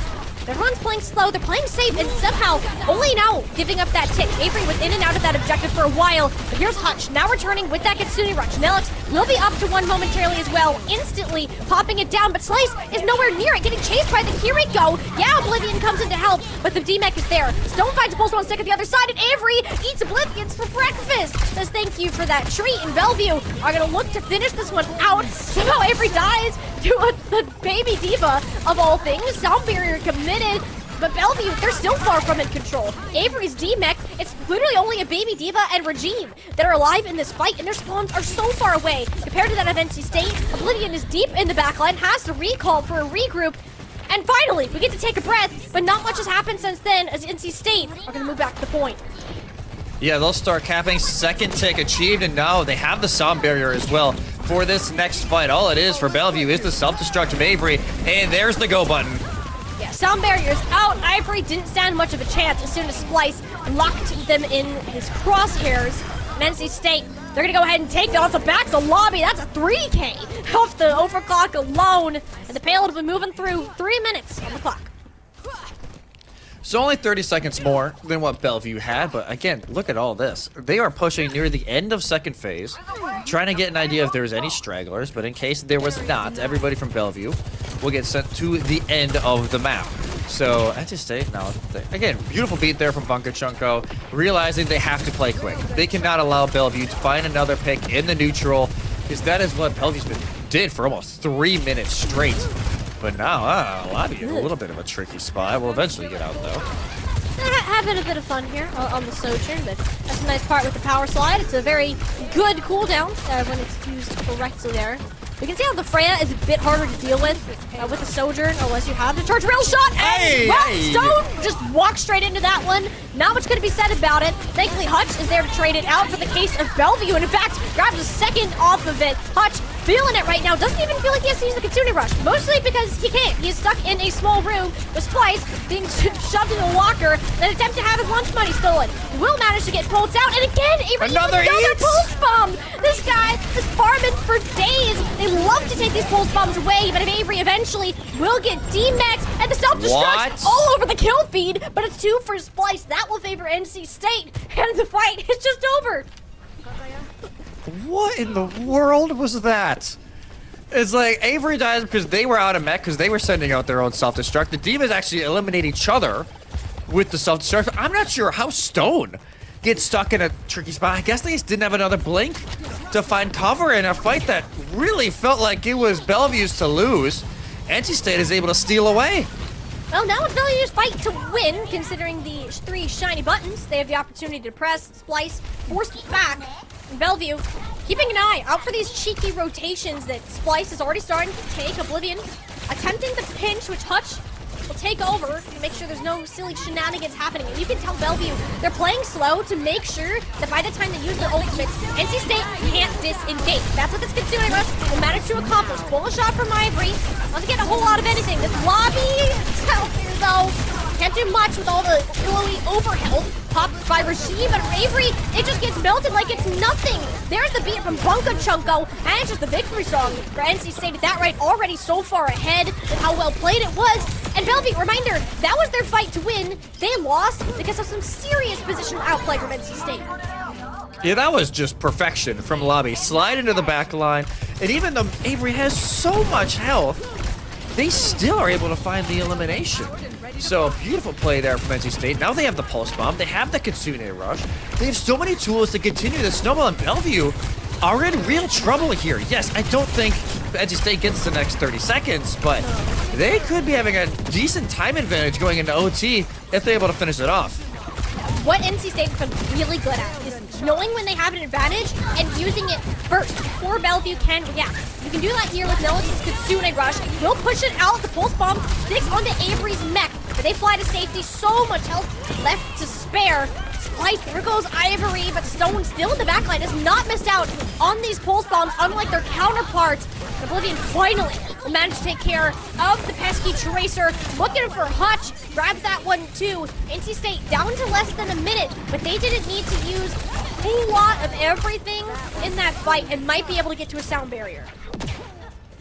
Yeah, they should be able to build a sound barrier during the late stages of this fight. Yes, Avery will have the self-destructive toss on in to stall for some time. Ivory as well. They have the bullet shot. If they can find it on the lobby to eliminate the threat of a late overclock, I think that could be the big win condition here, and they almost get it right away. But after Suzu already gone too. That's the amount of pressure that Ivory is able to output from this Freya. Push doesn't land the way you want it to. Sound barrier versus Kitsune Rush. NC State, arguably the better ultimate here, but most importantly, Lobby. Last time popped the overclock, wiped the floor with it. If you can get it up, that could be the win condition for NC State, but you need to weather the storm first. Avery, that's a self-destruct, it catches Bunka Chunko. The sound barrier held, not enough to do it. Splice already out of mech, 3 seconds left to go. Yeah, Lobby is the overclock, but 2 HP and a dream to make anything happen. Bellevue are confident when it comes to this last point defense, no matter how rocky it looks at the very end, and will get themselves a second map up to match point. Man, NC State, they're just getting so close in some of these fights, some of these maps, but are just not able to push through. Bellevue now on series points to guarantee themselves a top 4 finish here in Varsity. And honestly, you know, Stone, yeah, was great. Regime, you could tell, loved being back on the loose here. Like, that is just where Regime feels they can play their best. They have the highest impact, and it right there showed exactly how and why. They were just setting the tempo at a lot of fights. And yes, NC State, like you said, they knew when they had the advantage in those fights, and they tried to take advantage of it very early on. It was a gorgeous self-destruct from Avery at the very end. Bunka Chunko tries to find the box. They think maybe they can find the just enough cover, but it's almost like that meme just looking up at Terry like, I'm screwed. And it also hits Splice. So yes, it gets 1 elimination and a DMAC, and that was kind of the last say there for NC State. NC State, I think this map pick was a good one for them, and it showed that a lot of their strengths can work, but they rely a ton on getting Lobby in a spot to fry, which, look at that! Yep. Lobby can do it, but Avery has been a massive issue for this team, no matter what tank that they have picked up. It's been all over the map at once, and other than this one fight that we're watching now, hasn't really been getting caught out of position at all, which is great for Bellevue. But NC State, they've tried to go first. They know when they have the advantage, and when they do, it's great. It looks fantastic. In fact, they even managed to win the fights that they go in with 0 ults, and Bellevue has like 3. So in these situations, it's not that NC State necessarily lack the capabilities. I think it's the consistency that they can sometimes struggle with, and especially finding a way to deal with Avery. They just haven't found an answer for it yet. No, Avery is still just running rampant during these, and whether it be on the Zarya and the Diva, now the Zarya ban is gone, right? So depending on what map you go to, Avery can just lock back in the Zar, and it can be a long day for NC State if they cannot find the answer. Lobby has held their own, and I feel like, you know, we set up this lineup of, hey, it's going to be Lobby versus Ivory, and honestly, that has kind of gone 50-50 for the most part, but it's really been on the tank line. Avery has really set the difference, and how aggressive Hutch and Regime consistently are. It is just sometimes way too much to deal with, and that's kind of the issue the Wolfpack are hitting right now. Well, they're not going to dwell on that too long, because they are, like, instantly locking in with these map picks. Usually we have to say, like... Yeah, very quick. You know, oh, maybe they're getting ready for the map pick soon, and then it, like, automatically summons it, but now they are just on it. Runa Sapi will be their pick, taking away Ivory's Freya, which I guess makes sense. You don't really want to force it on a map that you don't want to. The Sojourn or the Cassidy here would be great for Lobby. And then the Wuyong ban. That's directly onto Bunko Chunko. And considering how much impact that pick actually had, shockingly, I don't blame Bellevue for that. No, I don't blame them whatsoever, because they know, like, hey, Regime can play either or. It's not like it's that big of an issue for Bellevue. So taking away a major piece from Bunko Chunko and taking off the Wuyong, especially on this type of map, which it's just a bunch of very long lanes, right? A lot of open space, but that's just kind of the way push operates. So Wuyong inherently has been fantastic, but that's also why on the other side you see the Freya being banned because it's such a long map. NC State know dang well what can happen when Ivory has the tools at their possession with the Freya. So they take that away. It's weird because NC State's win con a lot of the time is either the Hazard or, you know, a lot of these rush comps. The Orisa had some okay success on Nepal.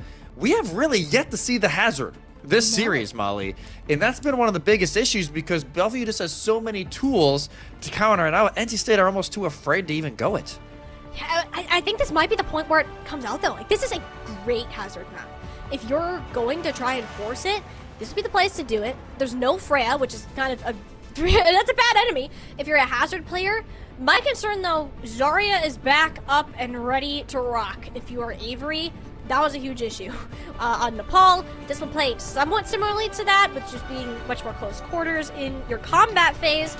We'll see if that's going to be what they roll out on after this time expires, but NC State for right now, I think posting Lobby up on the Sojourn was their major win con for the majority of King's Row. They're going to want to repeat that on Runasabi. Yeah, you might as well just throw Lobby back onto it because you know how well that can go. And Oblivion, I'm guessing they're not sticking. They're just going in for the TP here, but it would be something that NC State would do, potentially sticking onto it, and they actually will. Yeah, so the Symmetra still in line. Turrets will be used to try and isolate Stone a little bit, try and keep them at bay, but I worry about how well they're actually going to be able to enter this fight before Avery shuts it down. If Avery can manage to get charged up and in Splice's face, it's not going to end well for NC State. I think that's also why you have Oblivion. Because so that if Avery does get close, you can just kind of hold his hand and make him run away. Like, that's kind of how it goes. For Avery, though, under quite a bit of pressure. That's one of two bubbles at this time. And the Nemesis form already out from Splice. So if Bellevue wanted to kind of push up, it would be after they have more of those cooldowns to work with. The Symmetra, you can see how much space Oblivion is demanding with these turrets. It's blocked out the side room entirely, made it difficult for Avery to move up until now. That Lobby going on down, Stone kind of peppering in the back line, helped make him low, so the Zarya can continue walking forwards and just being an unstoppable force. Let's move. Yeah, it's been rough. The Lobby's trying to find these long-range angles, but Ivory's been shutting it down a lot of the time. My more worry with Bellevue is once Avery gets the piercing major perk, I think these TP plays are going to be a lot more dangerous because instead of just hitting, you know, Splice, who would presumably be up front, it's going to be the entire team. But the TP sent back, and Splice gets ISO'd. Yeah, Splice, not feeling too happy over there. The Aura Launcher, though, so the Nemesis block is plenty to actually keep Avery at bay, and Lobby just lasers them down. Great, that's exactly what you needed to do as the Sojourn. You're expecting this large amount of burst damage. Ivory's in a heap of trouble, and it was almost like a bait and switch there, using Splice. Yeah, Splice, like, gets sent in, and I even said, like, that's a tricky spot to be in, but everybody's heads turn, and that's when NC State decides to jump in. They will gain the lead now here with just under 2 minutes gone so far. And now the ultimates start getting thrown back into these fights a little bit. Now it's right away. Now wait. Not at all. I mean, Avery's just got back on this Ramontra now. Doesn't feel like the Zarya is a safe pick. And I mean, the Consumer Rush alongside the Photon Barrier, yeah, Bellevue are getting the heck out of there. Regime will too, but in a box. Not great if you are a Bellevue looking for a contest on this point, just a couple of meters away. So you're gonna fight down to support. Hutch using the Kitsune Rush to hopefully even some of these odds. And in fact, it's actually just forcing the point. Ivory completely wrapped around, and NC State left wondering what happened to the robot. Oh, post bomb! One of the World Stone landed onto 2. I don't know if that was from the teleporter or not, but either way, you take that any day of the week. NC State, they were lost, they were confused, they found a clue, but it blew up in their face, quite literally. Bellevue, what a way to outplay NC State. They got lost in the sauce and it ended up being quite explosive there. Stone, a beautiful 2K with the pulse bomb, and that just ends that fight right there. And I love the rush there from Hutch because, yes, NC State, they have to use the TP to get out, but the TP isn't into their backline, it's into Bellevue. So they just take the bot in a runaway, and that'll allow Bellevue now to bring us to the other side and get lead. They get lead, not quite the spawns. It's a good teleporter from Oblivion. It gets spliced in a fighting position and denies the checkpoint entirely. But Stone's here waiting in the wing, sniffing out Lobby or anybody else dares to poke their head, but between Nolix and Bokachunko, instantly deleted. Now, the Tracer's gone now. So's that off-angle pressure. NC State want to push, but their health bars are struggling. Avery finds an angle onto Nelix, and without that, those health bars will continue to be in a pretty sad space. Splice attempting to run away and regroup. There is a sound barrier online for Bokachunko.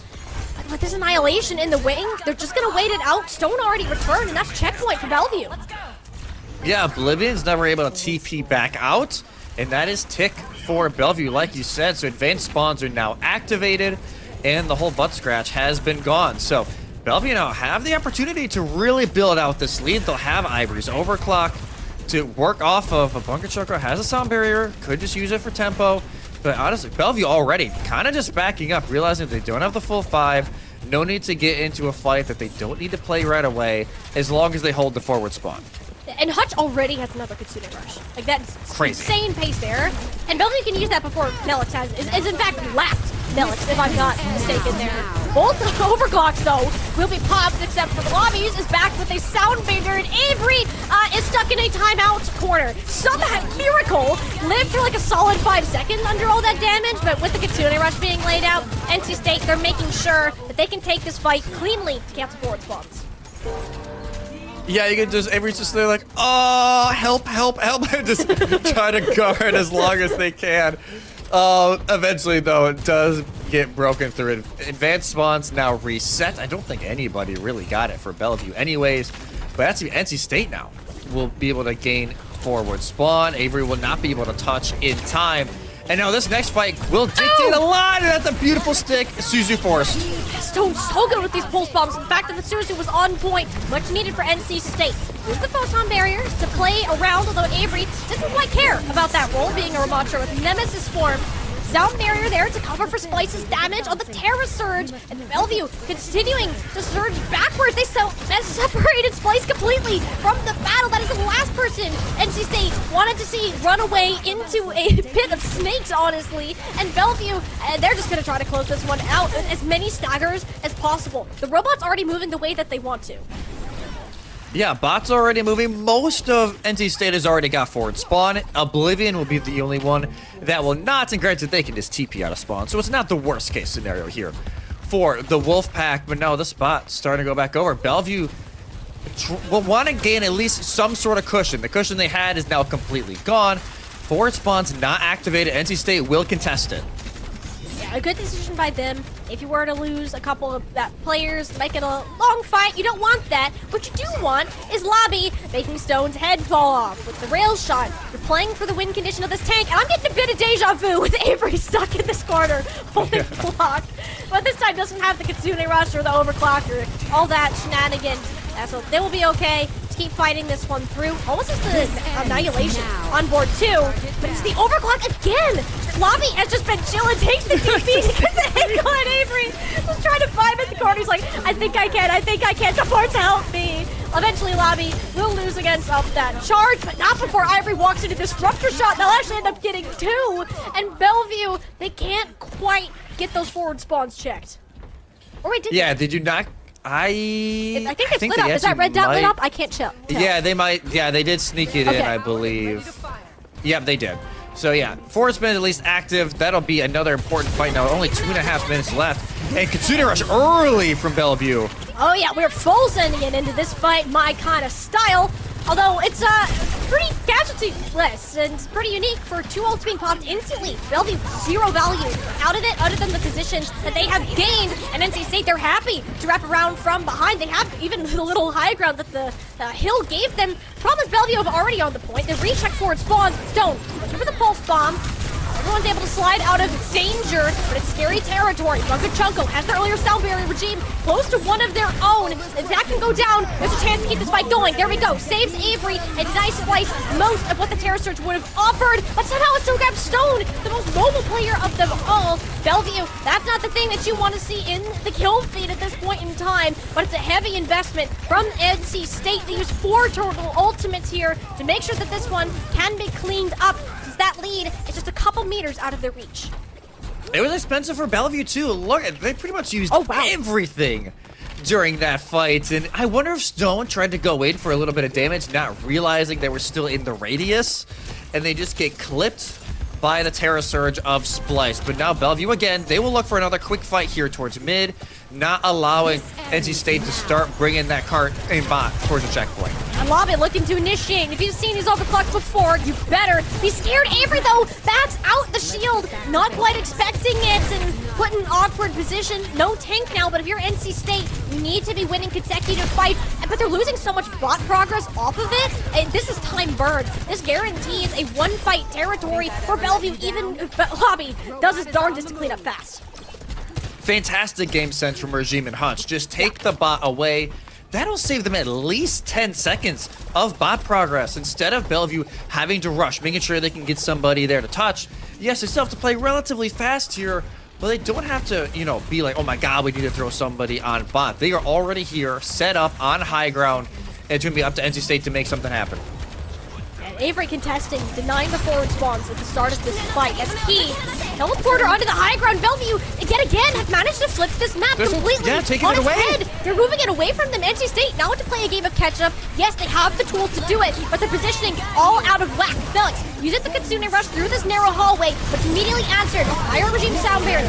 Chunko has one of his own, but is holding it for a long time until Bellevue has expired. Later sound barrier is often the better one, and that will be the case this time. NC State know that their tournament life is on the line. Felix, Chunko coming up with the eliminations that are necessary, but not without hurt. Pulse Bomb will grab 1, but this robot is moving, and NC State still the chance. Yeah, NC State, they will have Oblivion's ult once they get back. Honestly, at least the one ult you actually want here is that, because you can use it from spawn. Oblivion, you use this very early to split the map. Bellevue's in complete stall mode. Ivory on the Sombra, Avery as well on the Wrecking Ball.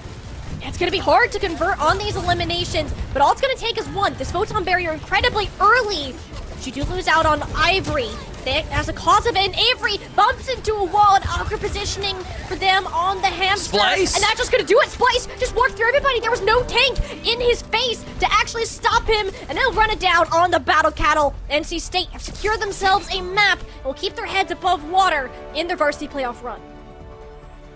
Hey, reverse sweep's got to start somewhere, and that is map 3 for NC State. As that beautiful little answer. That map just continuously back and forth. It felt like it was in the Bruins' control near the back half of it.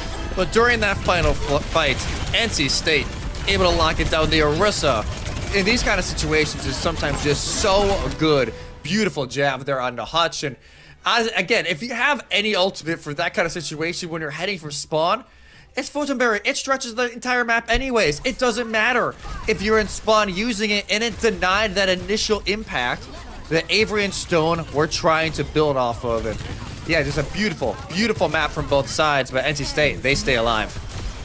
Just barely, too. And this was a lot of very close moments for the team, but I honestly think that Freya ban, best thing that they could have done. Giving Yeah, Lobby the 1000%. opportunity to run it down on the Sojourn without having to worry about the extra range was fantastic. Bellevue, they deserve their shoutouts too. From a macro standpoint and playing around the objective, some of the best that I've seen in a push map in particular. It was very impressive, but at the end of the day, you just couldn't make it happen. You had one awkward fight, and because of how small of a difference there was, that's all it's going to take to send us to a map 4. Yeah, sometimes it's just the little things that it takes, but now the power goes back into Bellevue's hands. We will see what map they're taking us for map 4 and what the bans are to see if NC State can start this reverse sweep. Stay with us.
Thought we might be seeing ourselves out with a sweep from the Bellevue University Bruins, but in fact, that was not the case. NC State still got something left to say within this series. They took Runasapi, now at a 1-2 deficit. Is Bellevue's map pick for the first time, or the second time technically, they were the higher seed. Where are they going to take us? Because this is, I think this is where NC State are going to sweat a little bit. A lot of the good bans are off the table, and you don't get first ban, too, for protection purposes. Yeah, so you can't have that protect ban. You don't get map pick. Knowing Bellevue, they're going to want to play fast, right? That is just the style they're known for. They love it. Very similar to St. Clair in our previous series. So we get to see maybe here in just a moment where they would like to go. I'm guessing it's Flashpoint, right? You want to play very quick, take advantage of the Lucio, and just speed all over the place. So I'm assuming it's Flashpoint. We rarely see New York City, so let's just assume it's Survasa. As Atlas not in this pool. I will say I was a little sad to I not see know. Atlas. I think it's a very fun I map. love Atlas. Well, now that also the bug is fixed, and you're not, falling through the floor of the map. Maybe a little bit of an environmental hazard you're not necessarily expecting. But no, I'm assuming we're going to Flashpoint here for Bellevue, but we'll see. Yeah, there are like technically more maps in the escort hero map pool if you wanted to take that away. They are all relatively dive centric with the exception of Shambhali's Monastery, which is the one reason I'd be like, if you really want to do it, go for it. The Freya band is no longer a thing. That is a fantastic spot to pull it out. But at the same time, I also feel like NC State has looked the best when they can put lobby on this ranged map type. So that should be avoided theoretically. Survasa, in both our minds, is the best option. Or New Junk City, if you're feeling adventurous. Would love to see that. Map pick is in. So we don't have to delay any further or theorize. And look at that. It's Survasa. It feels great to be right sometimes. Yeah, sometimes the casters are right. We're not always, but sometimes we get it right occasionally. You celebrate the Orisa ban. Yeah, that makes sense. Take away the Orisa from Splice. Tracer, I was wondering when we were going to get this. They've had enough of Stone. That is what that ban screams, and obviously they can't really ban out. Well, honestly, they're not going to ban out the Diva because they're also playing it, so. Pretty good bans across the board, but Bellevue definitely feeling good about where they're standing. Okay, Stone hasn't played any other hero, at least on broadcast this tournament, other than Tracer. Yes. For the record.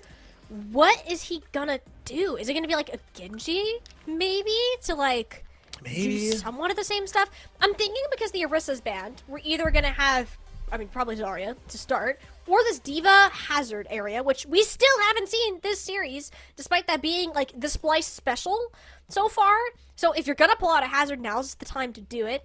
But it just seems like Avery wants to set themselves up to play Zarya as best as possible. But you're gonna have to adjust a little bit because Stone's impact on this Tracer, that cannot be understated.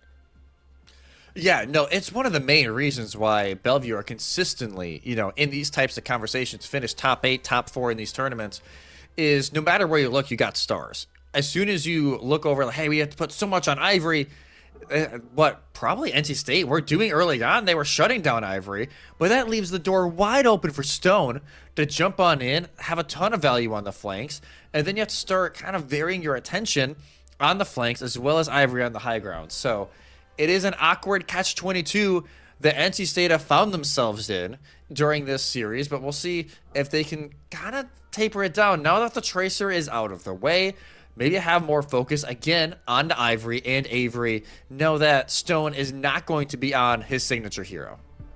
Yeah, that'll be a big change-up for that. I'm once we figure out what Stone's going to do, I think we'll be able to break this down a little bit more. But for the case of NC State, what, like, in the tank department, what are you going to do? I feel like Splice was getting outmatched on the Diva a lot and was struggling to kind of keep up with what Avery was doing or even just getting caught out. And because the Tracer, especially now, isn't there, Oblivion won't be able to help as easily in that unless you're going the direction of a Genji. But then you also run the risk of Avery being on Zarya. Nobody wants to play Diva into the strong Russian woman. It is not a fun experience. Ramatra is much better, especially if Bellevue are going to go this way. I would love some Stone Junkrat, but I have a feeling that's a bit of a bait. Yeah, I'll say. I wouldn't. It is one of the heroes we've seen from Stone before, but Junk has not been in meta for a very long time. And I honestly don't know if we will ever see it. I don't think so. Stone, May is a hero, he has played a lot in the past, so it's not a total shock to see it, especially on a map like this. You want to play Rush. It's going to be even more pressure onto Oblivion to burn down those May walls very quickly to avoid Splice getting ISO'd too hard. Well, Spike's already IC'd, that's Susie down, and just using the Nemesis form defensively. Automatic priority on the objective goes over to Bellevue because of it, and honestly, I think that was Splice getting caught off guard. Does need to be careful with the May wall from here on out. Used all of the other cooldowns for the time being, but manages to force the ice block, sees this as an opportunity, and even then, NC State, because Avery was chunked by Lobby, look at the first half. Yeah, Splice just has a lot more staying power with the shield and the Nemesis form. they're able just to hold on a little bit longer. So once Avery's bubbles are gone, they just get chunked. A few TP goes in. Now NC State in an awkward spot. Yeah, not a happy place, for sure. It's very rare for you to see Splice aggressively using these Nemesis forms unless every cooldown is done. Bunkachonko does manage to find Ivory in the back line with a stray shot there. But yeah, with Avery getting burned down too. This is just NC State. They're playing very well around this objective. They have the Symmetra to use as a way to burn through these Mei walls and are honestly making it work. Yeah, making it work excellently so far. As Avery will make the swap, realizing that the Zarya is just getting poked down too much. And even though, yes, you're giving the Sim now a shield to kind of bring up that charge with, it's still a lot more survivability for Avery. And Stone, actually, goes over to the Venture as well. So, kind of the same play style as the Tracer, but obviously with the Tracer being out of play, not able to pick it. But it also makes sure you get the touch. Venture is very good Yes. at that. And also, Rock Muncher, Stone, makes sense. Splice doesn't like that comparison, apparently. Sent Stone back into the dirt in NC State. Make sure Bellevue don't have another touch. Look, even get the priority on the temple position, too. Yeah, they will get this early rotation over in the early setup because Bellevue as well. They'll have to wait for Stone to get back in. That'll be the issue Stone faces whenever they engage. They have to deal with turrets.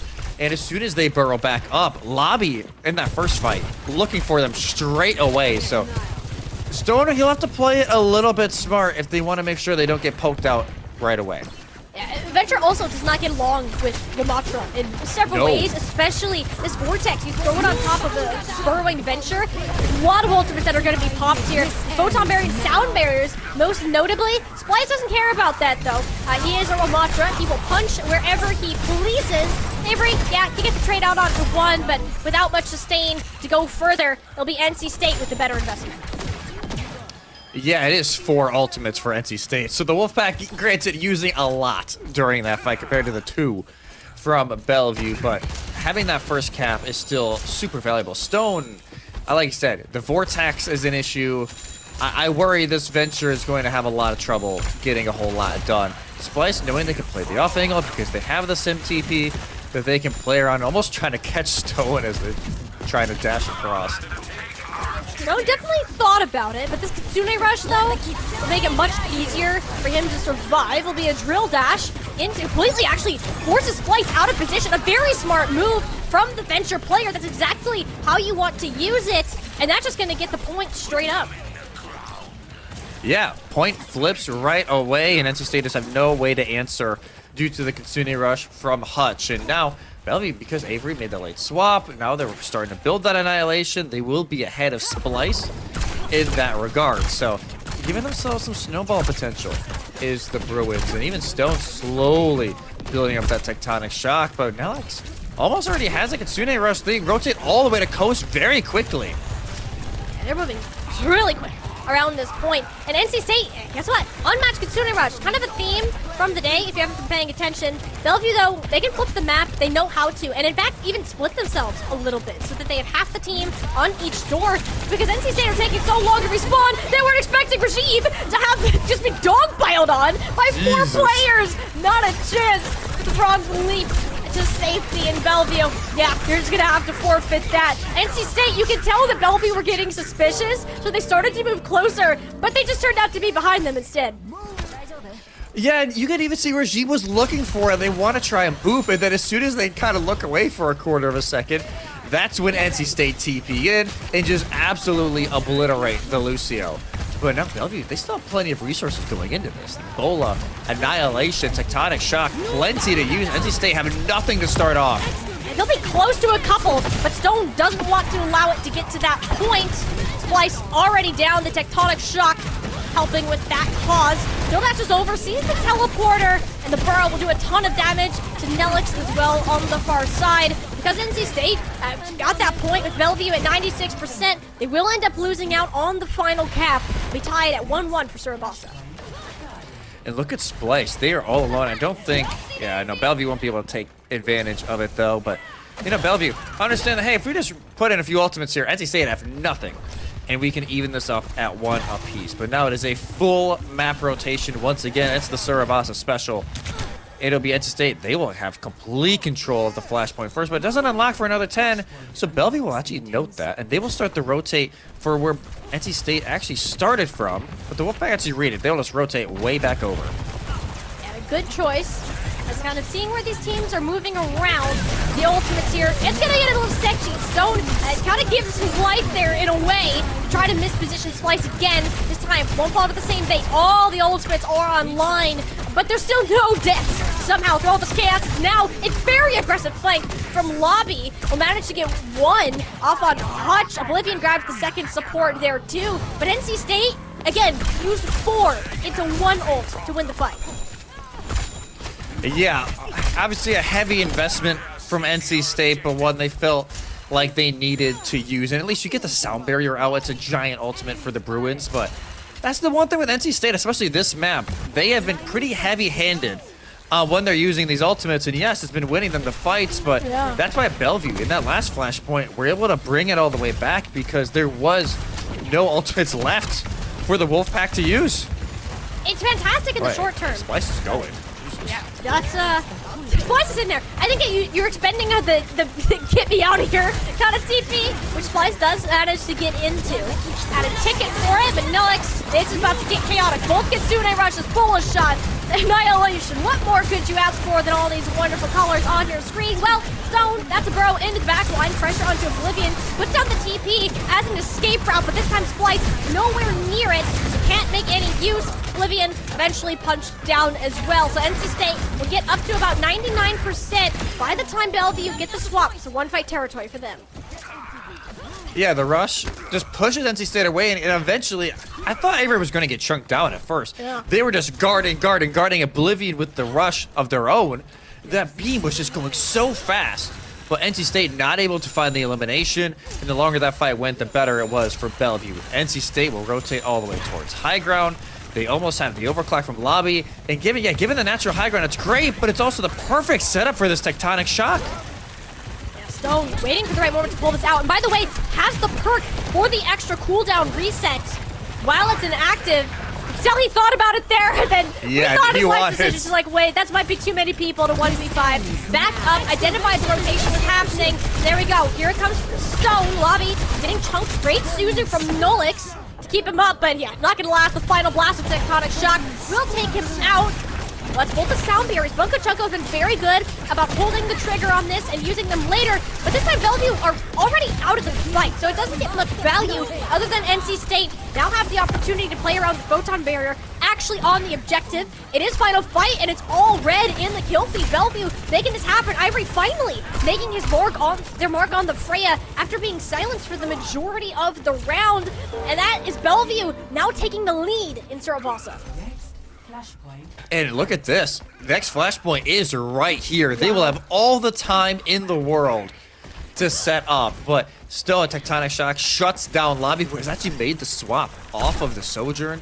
They realize that this venture is an issue, so they will go over to the Cassidy to have that flashbang ready to go for the Hinder. But because of that, man, there's not a whole lot for NC State to really work off. Yes, a rush on the point can set something up, but they need to be able to shut down Ivory. Ivory is becoming more and more of an issue as the longer this map has gone on. And it's a lot better to play here on an open point such as Palace. Lobby, though, firing on 3 times speed thanks to the Kitsune rush. And oh my gosh, Avery just explodes under all 5 members of NC State, firing away at the annihilation. That ultimate is 1, but Stone is still alive. That's a second now for the bench, and that's 3. Stone is 1 with the Rock Puncher, and that is going to single-handedly wipe the team from their back. Stone, what a swap, and what a fight win. That was they built that so fast, Molly. What an unbelievable tectonic shock. Single-handedly wins the fight for Bellevue, and you can tell Splice, they panicked a little bit. They popped the annihilation, maybe thinking, hey, this is winnable, but immediately gets burned down. That's an ultimate NC State would want back in an unbelievable fight for Bellevue. Yeah, we keep seeing NC State invest so heavily in the first fight to the point, and it hurts them more than not. But that bullet shot from Ivory, so well read, it was attached to the player before they went through the teleporter, so it followed them to their own doom. Bellevue completely reading NC State's playbook. Only 1 or 2 more fights, and this objective is done. Yeah, it's man. Yeah, well, only one more fight to go, and NC State, they're in panic mode. A whole lot of swaps, which means they will only have the sound barrier to go off of here at the very end. And now they swap back. They don't know what to do. And Oblivion gets caught so early into this, Molly. Stone is one with the rocket launcher. It's quite literally in the name. You cannot try to dip it. Lobby's back over the Widowmaker, hoping for somebody to overextend for a pick, but it's not going to do much. Somebody has to get to the point in touch. Lobby's having an identity crisis at the worst possible time, and it's just need to get to this point. Only thing they have is a Bunka Chunko sound barrier to push this through. The Regime quickly to match it on their own pace. Spliced out, looking for a knife. It's gonna go wide, no health left on the Junker Queen, just completely open. All these angles just push that, and Stone has found his way into the back line once more. Bellevue were the team favored to win this series. They had a bit of a bump in the road, but the Bruins at the end of the day will move on to the NACE Varsity semifinals. Yeah, NC State, they did push them a little bit, but it is Bellevue who will make it to the top 4. What a performance from them overall. And yeah, Ivory, it took maybe a little bit longer than we initially expected for them to heat up during this series, but it eventually got there, and they will book their ticket. They will play St. Clair, who did sweep Briarcliff in their quarterfinal. So that game is confirmed to Briar, and it'll be Bellevue and St. Clair in that semifinal. What an unbelievable series for them. I will say NC State, they make Super Conference, and yes, their OWC campaign is now over. But what a breakthrough semester it has been for them, and we know, I know we're going to see them towards spring. I have no worries on that line. Yeah, it was a team of no-name players, right? Coming into this tournament, nobody knew what to expect for them. Made it into both brackets, by the way, and come out of it with a Super Conference bid for the following semester, and a surprise for everybody. But at the end of the day, Bellevue will be the ones to put an end to their limit testing and truly show that this is an extremely strong squad of players who has stepped it up, and I honestly think are very underrated in this postseason. You know, I think they've been underrated for a while, I feel, and now I think this kind of win kind of helps put them out at least back in the front. If they're able to beat St. Clair, that is going to be the major game for Bellevue and their season, because obviously they get paired up against Fisher, they take a map off of them, not able to get it done in open, but now the door is open here for Bellevue to really get some revenge onto St. Clair, because they did play obviously during the Super Conference season. It was a 3-0 sweep for St. Clair, but that was in the end of September. It's a month and a half afterwards. We still got, it's been a lot of time since then. They'll be looking for some revenge next week. Bellevue had the additions too of Regime and Hutch. Yes. At the beginning of September, that was like one of their first games that they played with this support line. And since then, I can only see the progress that they have made at that point. You and I, Jesse, we've seen Regime and Hutch play on LAN and online together. They are the loudest people in the venue. They are the most positive people that you're going to see. Avery, the captain, said it themselves that there's been a massive difference in the overall energy of this team that Regime and Hutch have brought with them on their transfer from Blinn, and it has been a fantastic rise in the Bruins to follow throughout the season, and I'm hoping that after matches like this and tomorrow against St. Clair, everybody will start to see that this team has a lot to go within the Overwatch Collegiate scene. Yeah, no, that is going to be a matchup to watch. We will have that on stream on Saturday, so make sure you tune in. That is going to be an unbelievable game. And for NC State, again, so a lot of notes they be taken care of here. Their sim comps, I will say, are fantastic. Like, the amount of chemistry they have, knowing where to TP, it's just great. But Bellevue eventually started to read it. It's this venture, man, was just unreal during the back half of Survasa, and just completely shut down any comeback potential that NC State had. I guess the last time anyone's going to try to ban Stone out ever, knowing that that venture is in the back pocket if he needs to pull it out. So it was a fantastic way for Bellevue to close out the day. We got to see a newcomer team. They got their limits tested, and Bellevue will get that result they wanted, that semifinal matchup against St. Clair. And we're going to go ahead, actually, send it to a quick break, and we're going to come back with an interview from a Bruins player. So stay with us. We'll see you in a couple of minutes.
the Bellevue Bruins come away with a win over NC State and guarantee themselves a spot in the homecoming varsity semifinals now. With St. Clair set to be their next date. Now, we have a lot to talk about from not only this series, but what lies ahead for this team. And joining us, we have Regime, the stellar main support player for Bellevue, recently transferred over. And Regime, I got to start with this. This game against NC State, this is one that, you know, NC State were expecting a very confident matchup, yet you showed us from the start that Bellevue knew what they were getting into. Oh yeah, NC State. I know they've been on a miracle run, beating like Bryan and Stratton, ASU, but we came in so confident that we wanted to shut them down today, and I was really confident from the start, honestly. Oh, it showed. It showed because they even banned your Lucio right away. Yeah, map one, they got that out. But you guys felt really good throughout the entirety of the series. How did you kind of adapt to their sim play style? We saw it a lot during the back half of that series, and it's obviously, it can be a little tricky to go against.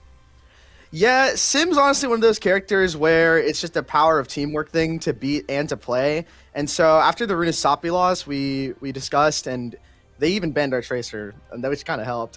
Stone decided to go Venture, and Venture just completely dominates Sim, same with Freya.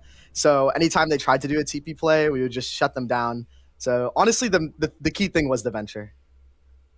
Yeah, no, we could definitely see it. Stone was popping off during that last map. And obviously, you know, you and Hutch joining into this roster, obviously, the beginning of this semester.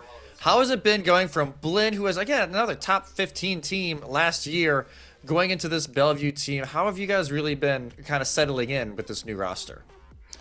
Honestly, really well. I mean, me and Hutch, like, we always try our best to just, like, show up every day and just, you know, acclimate ourselves to the culture, and it's worked out really well. We had our bumps and, like, roughs at the start of the semester, especially versus ICU and St. Clair, which was our first NACE matches, but, I mean, lately it's just felt like we've been unstoppable. Like, we feel at the highest we've ever been, I think, as a collegiate team. So, honestly, it's been amazing.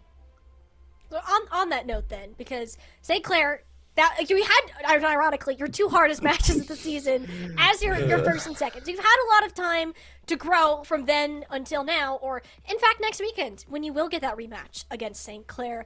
What is that like? How are we feeling differently this time? It was a sweep, but you've grown a lot, you've changed a lot. How are you going to approach this match differently? Honestly, just come in there and play our game. The biggest thing is just not getting overwhelmed with like the roster swaps, the counter swaps. I know St. Clair like to play a lot of different comps. They have really flexible players, but we have a really strong team, and if we play our game, then we'll come in there confident and we'll just dominate. I want to add one more thing as well. Every time I play ranked and I get a St. Clair player on my team, such as Tread or Soaks, they always like to start a little bit of drama. So I'm really, really excited to see how this match goes. All right. It's like extra beef going into Extra this match, beef, exactly. Extra beef. All right, cool. Well, that's good to know. We'll have to make note of that for next week's match. And I do want to ask this too, since this is something that, you know, you and Hutch alike were really well known for, is you're very loud. Your comms, you can hear 'em. Everybody knows what you guys are wanting to do. You're the shot callers of the team. Has that been the case while you've been playing on the Bellevue roster, or has that dynamic changed at all? Actually, it's changed a bit. I know on Blinn, me and Hutch were the yellers. Hutch still likes to yell. He's a really, really good IGL. He's improved a lot. But I've taken a little backseat on the yelling. I kind of just do my ult tracking, call my CDs, and just let my team do the work. It's kind of relaxing. Okay. There we go. It's a more chill approach. Until they ban your Oh, yeah. Lucio, then it's less chill. And it's a little... We still it's not 2-0 as them when they banned Lucio. So. You did do that. Good comms there. Well, speaking of that, since those are some fighting words, let's see if I can get a little more out of you there. St. Clair, next week, what do you want to tell them heading into that match? Because it's one that they were feeling relatively confident in when we spoke to them earlier. I mean, listen, it's been a kind of a back and forth. Like on Blinn, we would beat them. Sometimes they would beat us. It's always been close, but I don't know. Bellevue's looking really strong, so we're out for you. We're gonna win. Okay. I like that. I like that confidence, and I'm sure the Saints just shaking in the boots after that regime. It was very, very scary. I like that. Well, cool.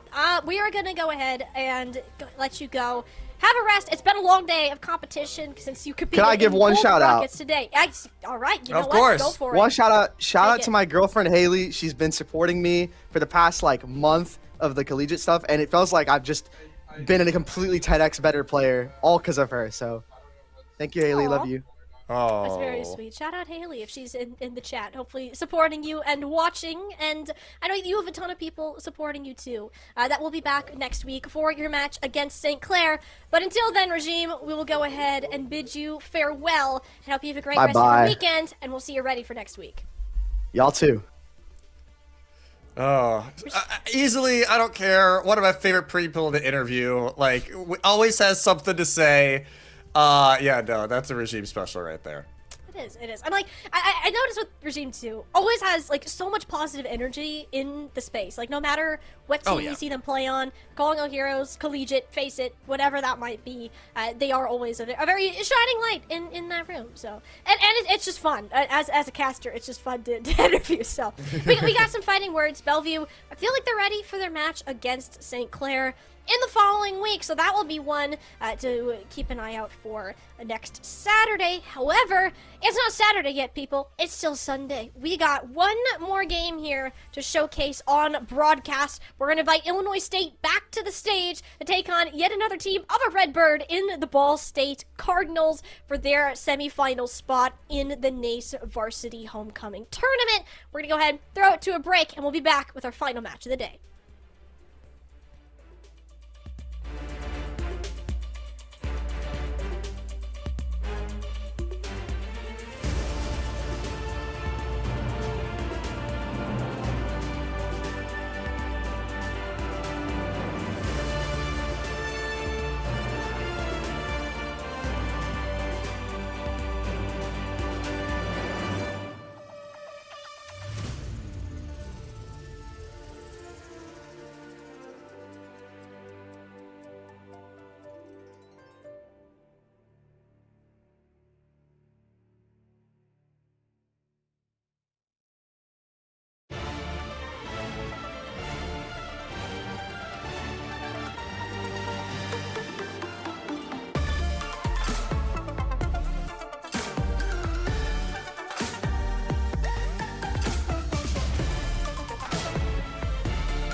One more match is all that we have left on the schedule for today, and as sad as that makes me, I'm just happy we get to keep going. We have Illinois State taking on Ball State for their spot in the quarterfinal, or semifinals, excuse me. It's a quarterfinal match. This one's going to be interesting, Jesse, and not quite in the ways you may think. Due to some circumstances, there's some roster changes. It's a very challenging matchup, nonetheless. But I want you to go ahead and start to break this one down for us, since it's Oh, okay. it's gonna be a story. I'm putting you on the spot. for You're this. putting me on the spot. am. All right. So, Maimon is unavailable for ISU, which means Goose, the support sub, is entering the fray for ISU. I am not sure yet how this. We honestly don't know how everything is going to get thrown around. We will not know until the lobby starts up. So, we will see. I'm either thinking he's usually a main support. So, I believe he's either going to swap Luke Mino goes DPS and maybe Goose just flexes over to flex support. I'm assuming Goose is going support. It is just is Admiral or Luke Mino making their way over to DPS, which inherently opens the door for Ball State. Obviously, still a very difficult match, though, considering, we saw ISU absolutely kill it earlier against Northwood, and they'll be playing against a Ball State team that's very hungry. Yeah, I mean, if you weren't here for our match earlier, Illinois State, this is AKA the Kings of Collegiate, looking for their 11th consecutive championship, and have something of like a 170-7 match record within the past 2 years. It's Yeah, kind of it's crazy nuts. with this specific roster. If it looks familiar to you, it's basically GK plus Luke Mino from Nightmare in OWCS. It's been an Illinois State dynasty for years and has raised so many of these players up. Yeah, as you said, Jesse, it's going to be interesting with the subs.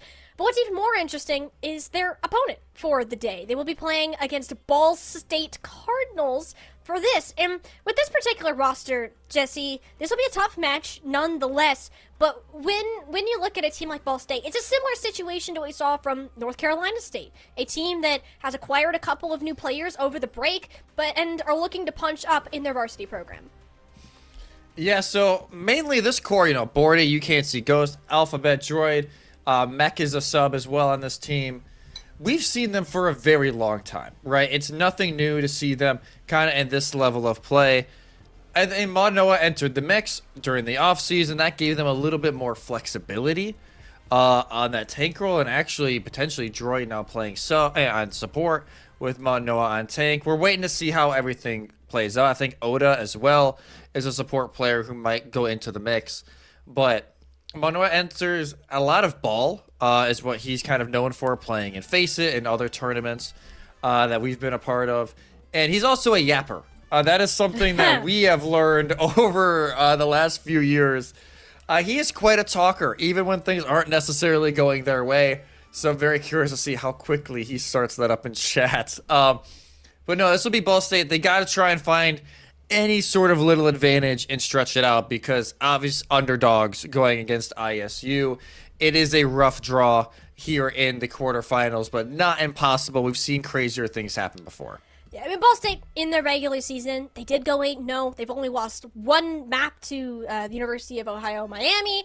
So they're going to give it their best shot. But this is an uphill battle times 2. Maybe stack 2 mountains on top of each other, and that's closer to what we're looking at.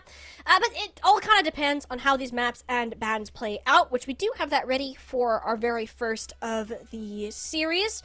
It will be Ilios, the ISU special, for their pick. Love the dive, love playing the Winston here, and we'll end up banning the Freya in response to Hazard from Ball State. Yeah, so we're getting a whole lot of Wrecking Ball. I have a feeling here between these two teams. And the Freya ban going out. Yes, it's something that I believe it's You Can't See Ghosts have been playing a ton of this season. So both bans make complete sense. Again, it's really the question of how is Ball State going to try and find that little advantage, because it's going to be, again, it's a rough game. ISU been one of the top teams, not even in this tournament, but across the year in collegiate. So they're going to have to pull something out of the magic hat to get this close. But hey, you never know. With it being single elimination, anything can happen. We've seen that already in this tournament before. Teams like UT Dallas already dropping out here in the Premier bracket. Same thing with Grandview, another early exit. So we've seen teams, especially in this bracket, take advantage of it being single elimination. Let's see if Ball State can find another one here. They're going to do their darndest. I know they'll give it a good swing. And ISU, they're a little bit thrown off just because they have a sub that would play playing in the mix. Of course, Goose has been with this team for years. Their #1 supporter, helping in so many different ways with them. And then, of course, coming in when it is needed.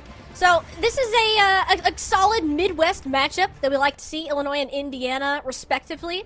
What are our roles looking like? It will be Looks a like Luke Mino DPS. DPS. Okay, that's Yep. more along the lines of what we're expecting. So Goose will be taking that flex support role. And Ball State, on the other hand, it's just wrecking ball. We know this is what Mount Noah loves. It's chaotic. It gets a little crazy. You throw a venture into the mix, ironically on both sides right now.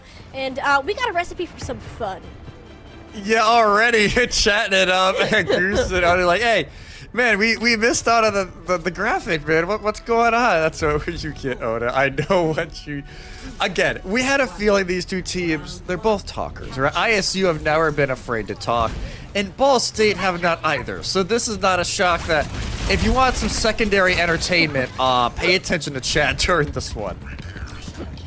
Oh yeah, there'll be multiple interesting things to keep an eyeball on. Lumino on the Soldier 76. Ironically, saw this from Lethal earlier on in the day. The legs isn't too bad when you think about it, but in fact, Lethal will be the one taking over the venture and actually getting that first diff onto Droid.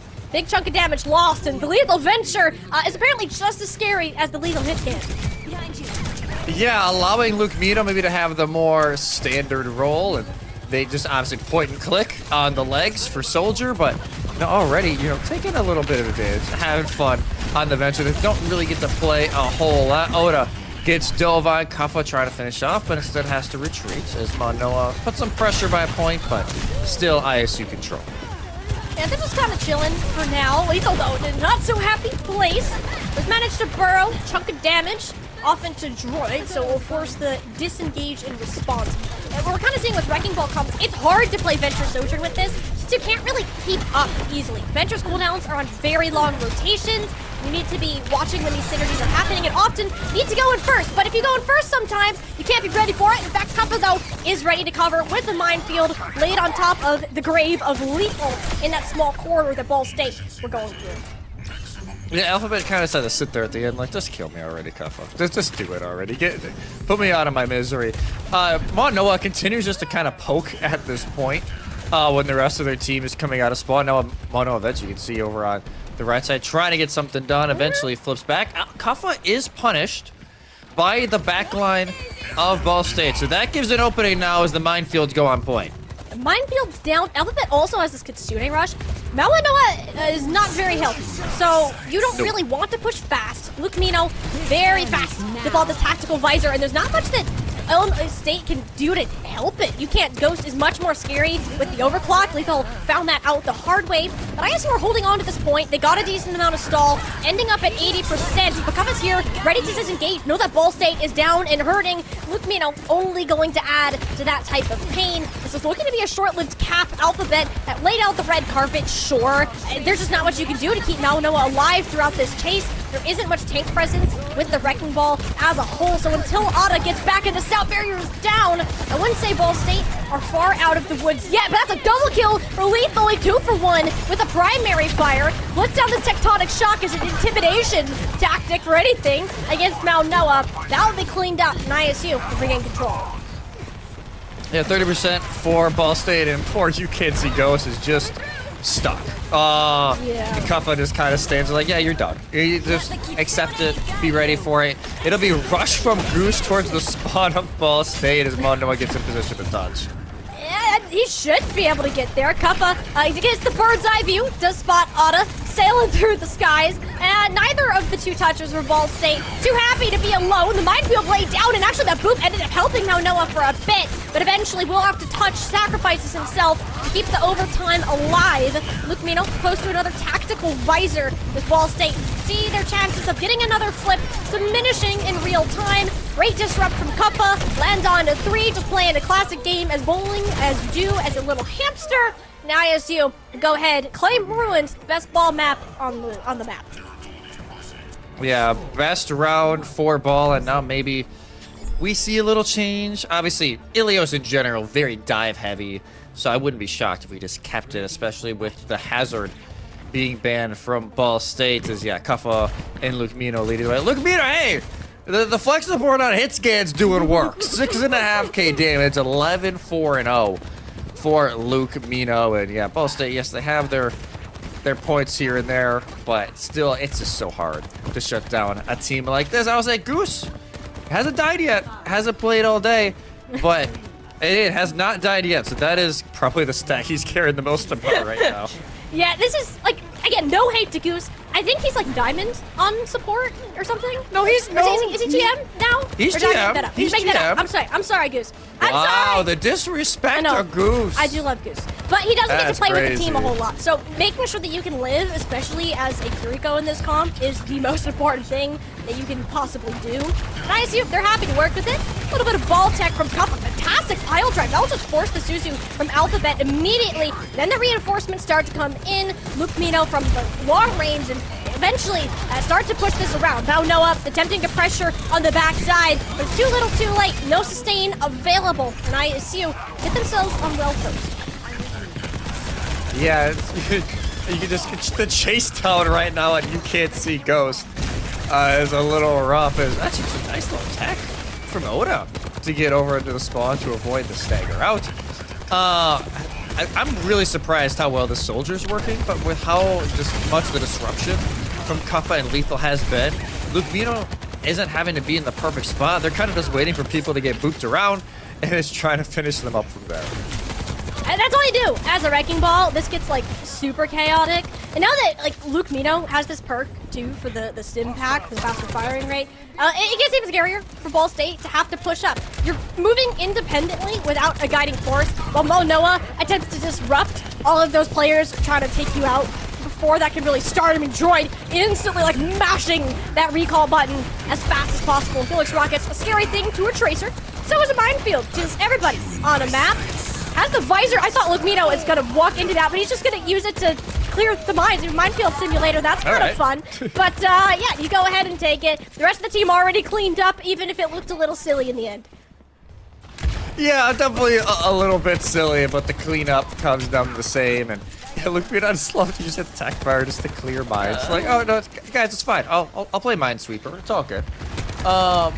It'll be Alphabet with the Kitsune Rush to try and get the team rearing back over to the point, but Admiral has the sound barrier to answer. As yeah, ISU just absolutely no fear.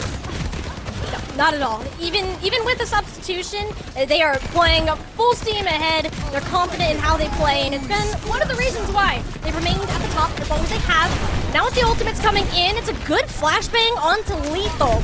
He's able to skirt on out, grab the mega health pack. Otta decides he does not want to fight, but Droid does, and certainly regrets that choice. Ball State, though, played their objective well. They got the swap, avoided the overtime, but they are down onto players, and Lethal is wrapping around his backline. It's a massive bro. Gets the final blow onto UCAN Ghost. It takes about half the HP of everybody else involved. Now it's the Tectonic Shock. Dodges his way out of the Pulse Bomb, thanks to, I believe, a boot from Kuffa. Honestly assisted with that specific situation. And Illinois State, they got their flip back. Mo Noah, yes, is alive, but Kuffa is dealing with the spawn and not letting anybody else come assist the tank. That will go ahead and do it for our time here on Ilios with the Redbirds on top. Yeah, Redbirds on top is just poor. I think that was Alphabet just falling at the very end. But this is exactly what we expect, right? Going into this series, ISU to dominate. And they're never going to complain about the ball matchup, right? Like, that's just not in ISU's nature. Kuffa is never going to say no. I think you should go easier on that. Already, just be like, hey guys, let's calm it down. And Kuffa already apologized, like, yo, bro, I'm sorry. It is what it is. Yeah, and honestly, like, Ball State 2, they're going into this understanding that this could be tough. Oh, yeah. This is going to be a really rough game. And honestly, I do understand with this team. Like, think about their run in the open bracket, Jesse. Their matchup was against Winthrop. Round 1, if I'm not mistaken. Or they had to play, didn't they play Winthrop at one point, or am I making that up? They, I think, did during Swiss. I will double They check. did during Swiss. Okay. I might have mixed that one up, but either way, this is a match that, you know, Ball State are approaching with, we got to the Super Conference, we're in these top 20 collegiate power rankings. Those are the best achievements that we've had for our program so far. Like, this is an ISU who is used to being at the top and continuously dominating, and a Ball State who's still finding themselves in this identity and pushing the limits of what that can be within the collegiate Overwatch space. Yeah, now that they've kind of entered this top 20, 2025 conversation, they're still feeling themselves out a little bit. So, it's not a complete shock here to see ISU owning early on. And Ball State, they were decent in the open. They did not make the top 16 bracket. They finished 6-4 during the Swiss stage. They lost to Bellevue and Briarcliff, which, it's not like that. Those are either bad losses. And then I was talking with Manoa about it. His words boomed. Like that was the reason why they lost their last 2 games to Sunny Binghamton and Illinois Wesleyan. Just for whatever reason was not their day, and they kind of bombed out of the Swiss stage. But during the ESC regular season, which for those wondering is just a lot of the normal MAC schools from traditional sports, right? They went undefeated. They only dropped 1 map during the entirety of that. So obviously, whole lot of success for Ball State during their run. And just here, it's a little bit of a rough draw as the 8th seed. Yes, you get, you move on to the quarterfinals, but now you're just staring at a buzzsaw that is ISU, and it's just sometimes really hard to figure out how to get through. I guarantee you, in like at least 90% of brackets, ISU is predicted to make the finals, if not all of them. In varsity, I bet it's all of them. In open, there's some debate considering how heavy one side of the bracket is, but this is a predicted ISU make the finals, and they run back their 4th Nathan Varsity title in a row, which would be ridiculous from them. Nuts. Ball State, they're just the team that happens to be in their way. That's how the Redbirds are approaching this. Anything less than a sweep, that's considered not good for them. That's the caliber this team can play at, and that's what they know that they can do. I do appreciate like the friendly banter between the teams. I think they understand the situation for what it is, and they're just making the most of the time. Yeah, it's like you said, ISU, they understand, like, hey, man, Ball State, they know this is going to be a little rough. And Ball State, I do understand, like, man, we have to play ISU? Really? Like, that's who we draw in the quarterfinals? Are we serious? But both teams having fun with it. We do have map 2 ready to go, and I have a feeling they're almost listening into the comms. They want to send us back to the holy land of Collegiate, and that is Kings Row. So maybe wanting to see something here. We'll see the bans also here in a moment as Ball State get the first, and they will ban out the Kiriko. Maybe like, hey, Goose is having too much fun. The sub is having too much fun. Let's take away the Kiriko. It'll be the Tracer ban on the other side. Man, taking away Goose's time to shine. That's kind of crazy. I'm not Rude. gonna lie. But also, we're 4 for 4 on Kings Row today. On every single one of our matches we have had at Kings Row. Welcome to Collegiate, everybody. Yep. This is just how it goes. You pull up to a collegiate cast, or even high school for that matter, and this is what you're gonna get. It's a great map. It's very flexible. You can do whatever the heck that you want. Everybody feels like they can have an impact, and truly a fantastically designed map. But yeah, with the Tracer taken away, it hurts the ball in a lot of situations. We know that ISU like their dive for certain points here with either the Winston, the Diva, or the Hazard. We did get some Ramatra in the match earlier against Northwood, so that is another possibility for these teams, especially with the Kiriko ban. That smells like a Lucio Baptiste combo for me. Oh yeah, Lucio Baptiste, or maybe the Wuyong gets thrown back into the mix. I'm not sure how comfortable Goose is on We're the gonna Wuyong, find out. But yeah, we may find out very quickly how comfortable they actually are. But overall, this should be another fun one here. And I wonder if we get a Ryan 1v1. I wonder, like, Wait. Kaffa and Manoa would both be open to it, typically. This could be negotiated, actually, yeah. This could be negotiated. Obviously, we do not see chat right now, so we do not know if this is what's going on. But I could easily see both of them being like, you know what? Let's throw a show on for the people, and let's have Orion 1v1. We'll find out here in a few minutes if that's actually the case or not. I personally would love to see it. Because Reinhardt, obviously, right now, not great. And the perks don't really make him that special.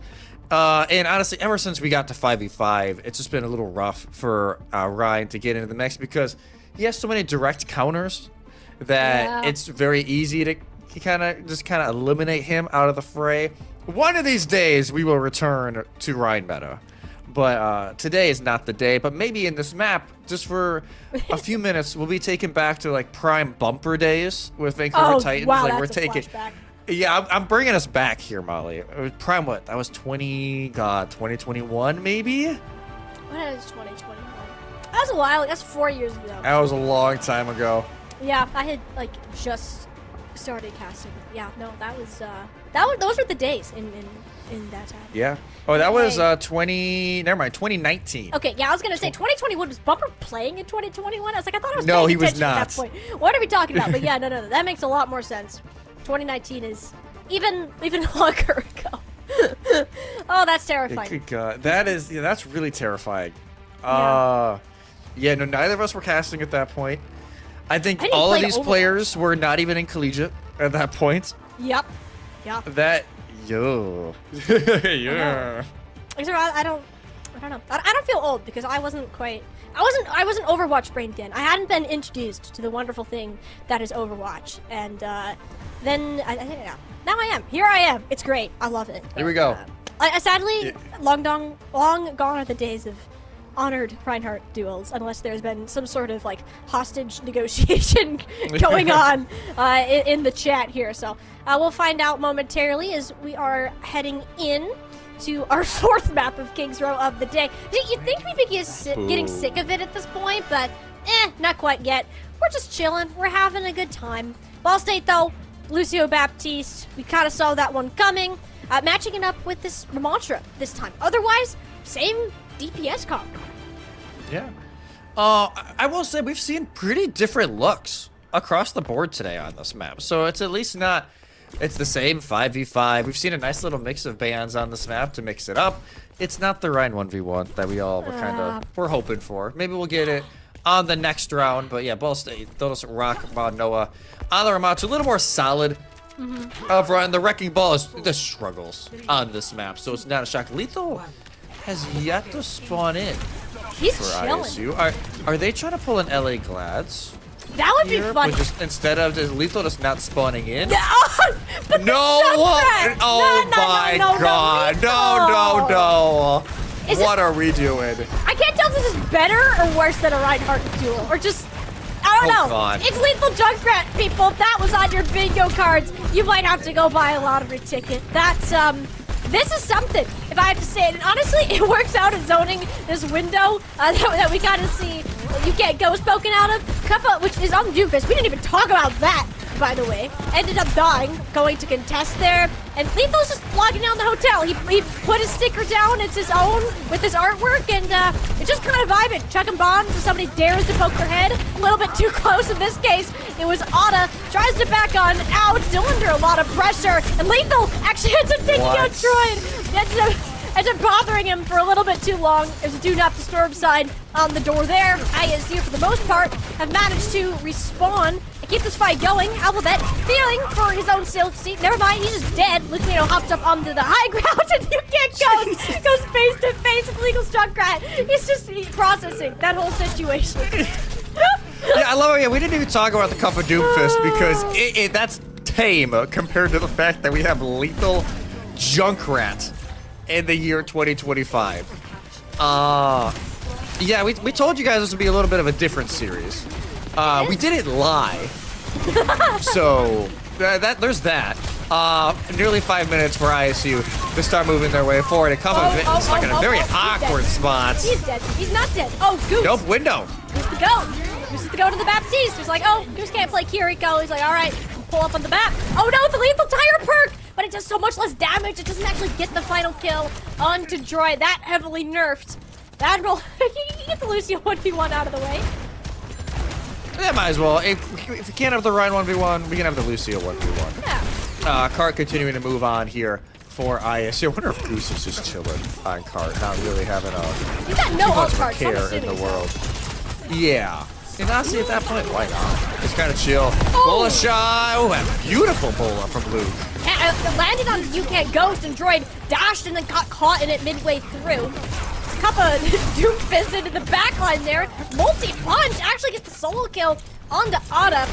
As he has the cooldowns to get out of the situation, though, especially with Mount Noah having him in his sights. Such a mobile hero. Not really easy to lock down without any hard CC. But Illinois State, when you get this payload moving, there's an opportunity for Ball State to contest, but I'm not sure if that's in their best interest. Maybe they have beats. So they could easily go in B. They're actually going to run in with Deadeye as well, just to kind of force ISU to back off a little bit. Ooh! Okay, that was close. That could have been bad for the Redbirds, but no, they're just kind of chilling. Ball State now closer to this objective, have 2, almost 3 ultimates to work with. It's an opportunity to kind of pull Admiral, though, very close to a sound mirror of his own. Otto doesn't want to give him the opportunity to go first. The Admiral will hit the ground, but it doesn't land on the Cuppa, so the tank is still out of the fight. While his health bar is shockingly low. There's another Lucamino Bola shot. That one gets blocked by the Immortality field. Now it's just up to Mon Noah to keep this fight going. Down a support and down on literally every health point you could possibly think of, because it's Freya shooting out a Ramantra for like 50 times in a row. That's what you can expect to happen. ISU, 4 minutes through the final point of the King's Roadmap. Yeah, still plenty of time. Noah now on the arrest. Like, hey, I'm sick of getting punched around there. Like, can we relax a little bit on the CC, getting booped from nades and punches and all that. So Noah will make this swap over. But Blade actually here from Droid. Nice little deflect. Okay. That lethal right down, and Luke Mino to follow. We like to see it. We like to see it. And that didn't have any special supports on it either. So just a plain old vanilla Blade, and Ball State will win their first fight on King's Road. Yeah, win the first fight. I think first fight, what, the series? Not of the series. They kind of did a weird fight thing on the first point. I don't know. There's like a massive first stagger full from fight. ISU. I would Yeah, say let's go with first that. full Let's go fight. with that. Yeah. So hey, Ball State, there's momentum for you. What can you do with it? Let's see. Oh, well, let's see. Lethal Tire whoops. first. That gets a little shocking. What in the world happened with that? Droid, no! Oh, R.I.P. Droid. That's an unfortunate way to go down, but UK Ghost might have you covered. Hit a bunch of shots, but can't seem to land one onto Lethal. Professional dodger when it comes to that. So UK Ghost won't get the prize of the Junkrat or the revenge. Goes face to face with a bomb. A little bit scary there, but that's from Monoya. It's got you covered. He's got a massive health pool and not afraid to walk out of silly around. Lethal had no right to be alive that long. No. Like, absolutely zero right to be alive, even remotely close to that long. But 2.5 minutes on ISU, making some changes, actually. Kuffa over to the Sigma. Okay.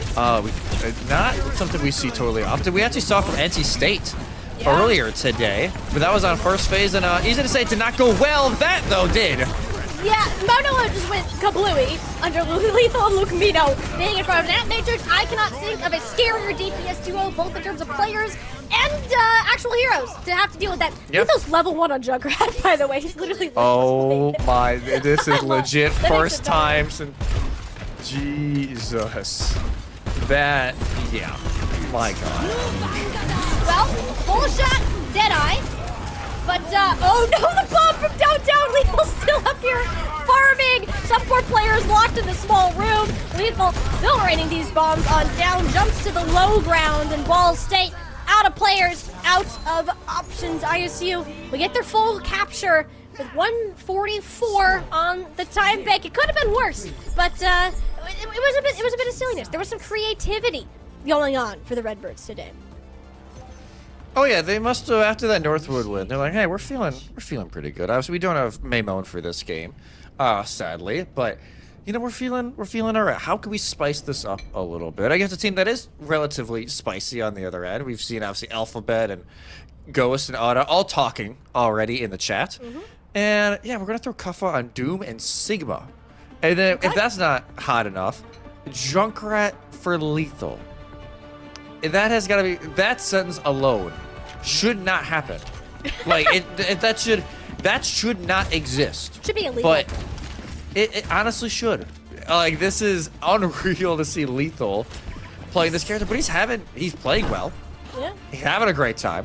Ball State trying to find the answers for it, and maybe that'll be Droid on the May to help isolate Kuffa a little bit. Couple over onto the Zarya that he's recently earned his license for, so we'll keep an eye out on that. There's not like too many good bubble targets on this team. Likely you selfishly just seeing the droid is on the Mei and the Mao Noah from Watcher too. So we'll keep an eyeball on that usage going forwards. But it is Ball State's chance to set their own tempo, see if they can get a point out from under ISU. A great read on the shot there from Kappa. It's an early charge. Yeah, nice little early charge. And Luke Mino, I'm not sure. I don't even know where he was.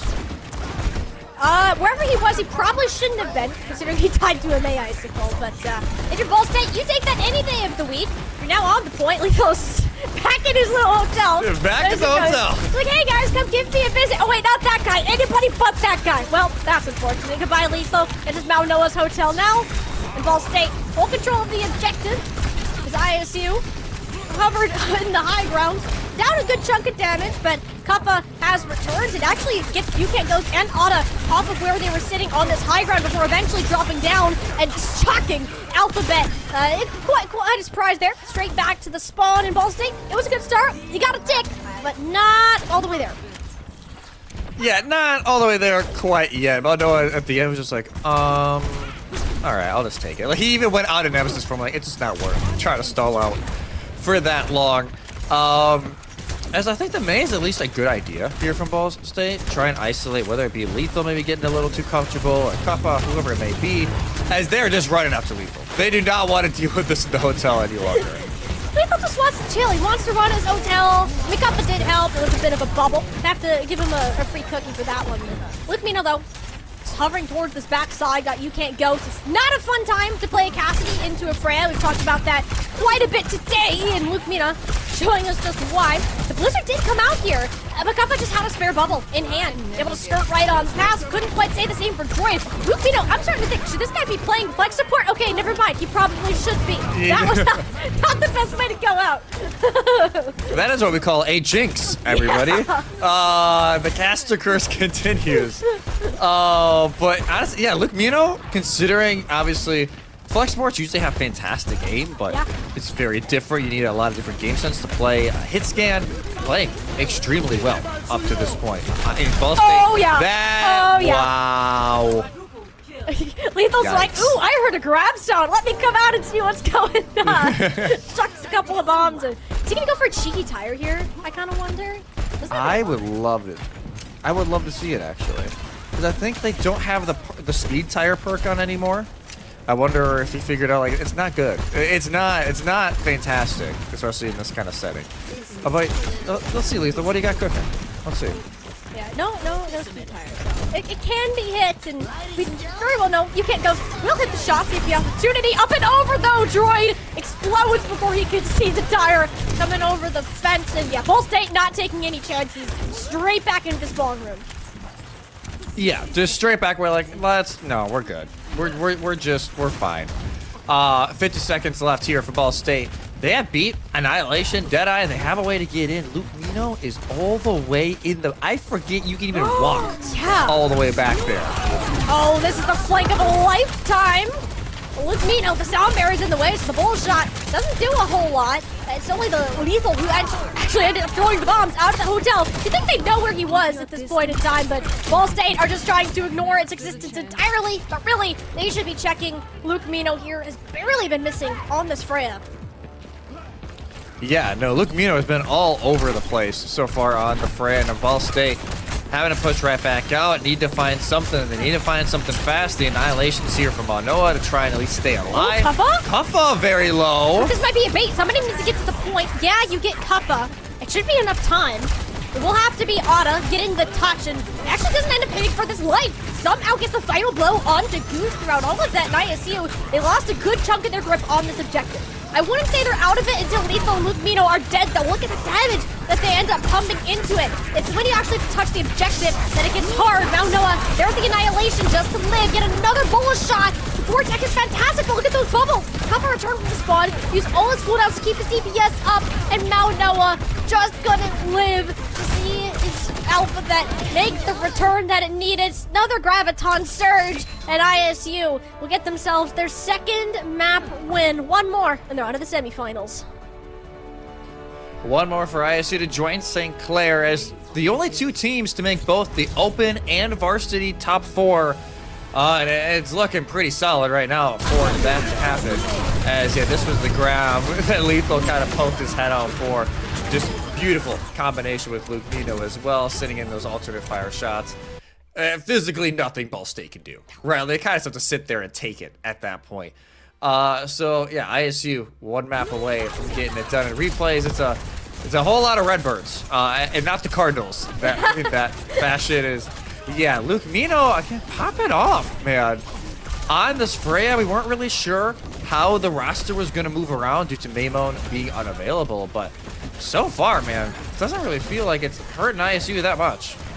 Nah, they're kind of just vibing. I think ISU too. That it's been a long day. It's been a long season. They're getting a little experimental and they're having fun with it. Goose is just chilling on this flex support, and I think he's one of the few people that are very much like, okay, I need to lock in. We need to make sure that everything goes right, because if your flex support goes down, well, you can't really do any of that anymore. So they're doing a really good job there. Ball State, they're giving it their best shot. They're trying to show us what they have to offer. I feel bad because Ball State, at the end of the day, is a really good collegiate team. It's just there are literally no teams in the entirety of North American Collegiate that have proven they can stand up to ISU at this current point. Yeah, it's like Northwood, yes, got the win earlier this semester, but we saw that get avenged earlier today. The only other team you could really throw in would be Winthrop, but we don't get to see that until Saturday. So that'll be kind of the only test, but it's just so hard. ISU and Winthrop, and even Northwood, I think Northwood still are in that conversation of it feels so hard to beat them. And regardless of how well you're playing, regardless of how well you play the bands, it just feels so difficult to even get through. And in a season that, yeah, Ball State have jumped up into the power rankings for the first time in a very long time. And they have a little bit of fresh blood, mixing in with some veteran leadership here. The support line, I believe, graduate at the end of this school year. So this is kind of the final homecoming for them as well. It's been a decent semester for Ball State, but it just feels like they can't do anything. It's not even like they're doing so many things wrong. ISU just can't do anything wrong themselves. Like, it's just completely flawless Overwatch right now. Yeah, and that's the other thing with ISU is they're not just the best in collegiate; they're some of the best in North America. Like this is there's a completely different level, and that's honestly this is something I've really loved about collegiate Overwatch as a whole lately is that it's so blended between what is the best in North America and what is the best in collegiate. It's a lot of the same people, and most people there's a lot of argument on whether they're starting in pro then going to collegiate, but for the vast majority of players, they started in collegiate or were on like one of their first teams. It helps them get scouted. It helps them meet with all these other players and like, hey, I want to be on a team with you, and then proceed to make these big runs in other leagues, in OWCS, Face It, for example.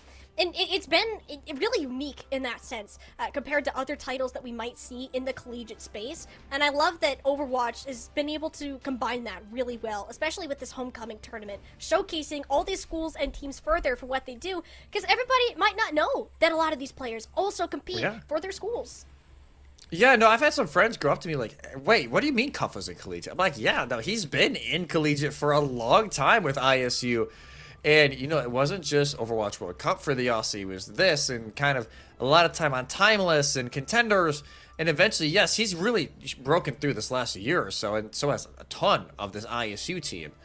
But sometimes you don't realize how many players right now are getting their start in collegiate or kind of rose at the same time collegiate, whether it be with Face It Masters or Face It Expert, OWCS, whatever it may be. There's a bunch of expert players here for Ball State that have had great seasons, whether it be Season 5, Season 6.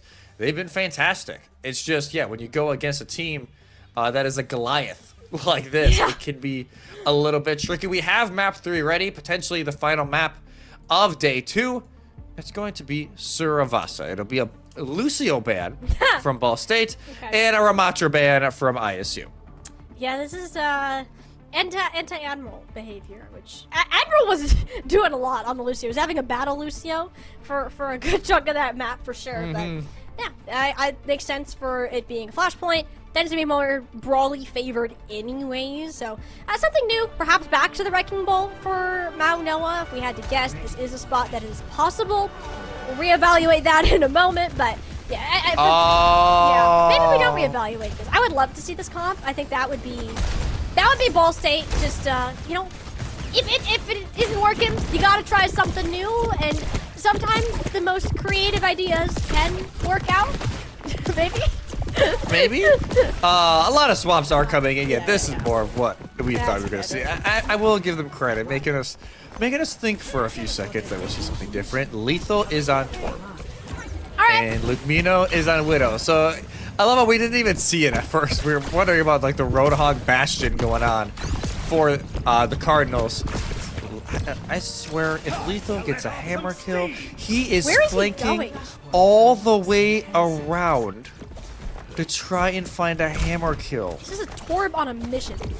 I mean, Okay, Goose is let's say on already this. dead, so wait a minute. I mean, perhaps this 4v5 situation, Ball State, they don't spot a Torb. Now they do, but half of Lethal's team is already dead. Pulls out the hammer again. Gonna look for the kill, but everyone's at full HP. I admire the effort. It was a good shot, but Ball State, they're gonna take the fight if it's given to them. The Mount Noah ball is by far his favorite. Oh yeah, and I will say I love the level of commitment from Lethal. Oh wow, this cover's like, oh man, y'all really have to stagger me like that? Come on. But I respect going all the way around. Cover's like, all right, we doing ball? Let's do ball. Let's bring it back to Ilios. Let's play some Wrecking Ball. Lukmino's back on the legs as well. I wonder if they're gonna try and get somebody low for Lethal to come and jump in. Well, the low part was there. Emphasis on the was. The Suzu did kind of come out to prevent that from happening, but unfortunately Alphabet couldn't quite find the sight line to heal You Can't Ghost. So off Kappa, able to help finish that off. Luke Mino, oh my gosh, just has aimbot on Soldier 76 walking around without the ult. And Oda's like, please, leave me alone. Leave me alone. Halloween's gone. Pumpkin, leave me alone. Lethal doesn't get the hammer kill, but still able to find the elimination nonetheless. 76% though for Ball State. That's a pretty long cap during that first stretch, and Lethal has to pop the over. Oh my god, I can't read. Just try to hammer. You can't hammer Admiral, buddy. That's not how it works. It's like, if I can't get the hammer on the other team, I'm gonna hit Admiral with it to make me feel better. That's you know what? That's fair.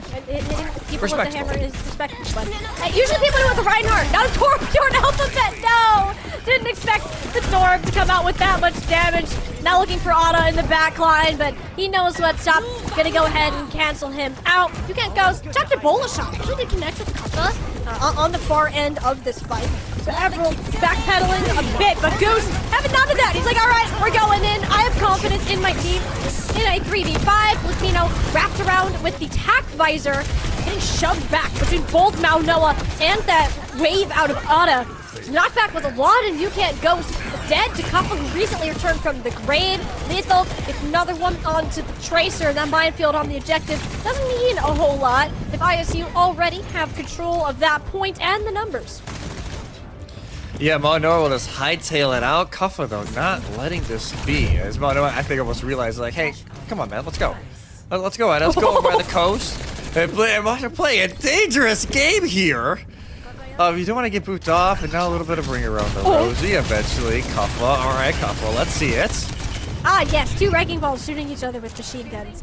Riveting gameplay. Riveting. Yeah, Maunoa. Dude, Kappa is on a mission right now. Yeah, that is the most. Manoa so bad. The tunnel vision is insane. Like, actually, from this guy. Eventually, he's like, all right, I'm done with that. I'm bored. Let's go bother You Can't Ghost instead, which he's been doing for a good chunk of the map. Not so good time with the grapple there. In the meantime, though, Maunoa got a nice pile drive into the backline. Both supports instantly taken away from the Redbirds, and it'll be Ball State with the first cap again. So how does that happen then? How does Kuffa goes to, all right, I'm just going to leave it be, and Manoa takes full advantage. Nice little pile drive into the back line. Both supports down. I don't think they've seen him yet. Gotta look up, Lukmino. Look up! Oh, well, now he will, since it's in their back line. But Kappa had the minefield a little bit earlier. It'll separate a good chunk of the team. Wrecking Balls, they'll bonk their heads. We all know that hurts. It happened to us at some point. The Molten Core on the objectives makes it even harder for Mount Noah to live. No. Eventually, turns back into it, of all things. And yeah, ISU, they'll use their ults, all zoning, even on top of each other a bit, just to make sure.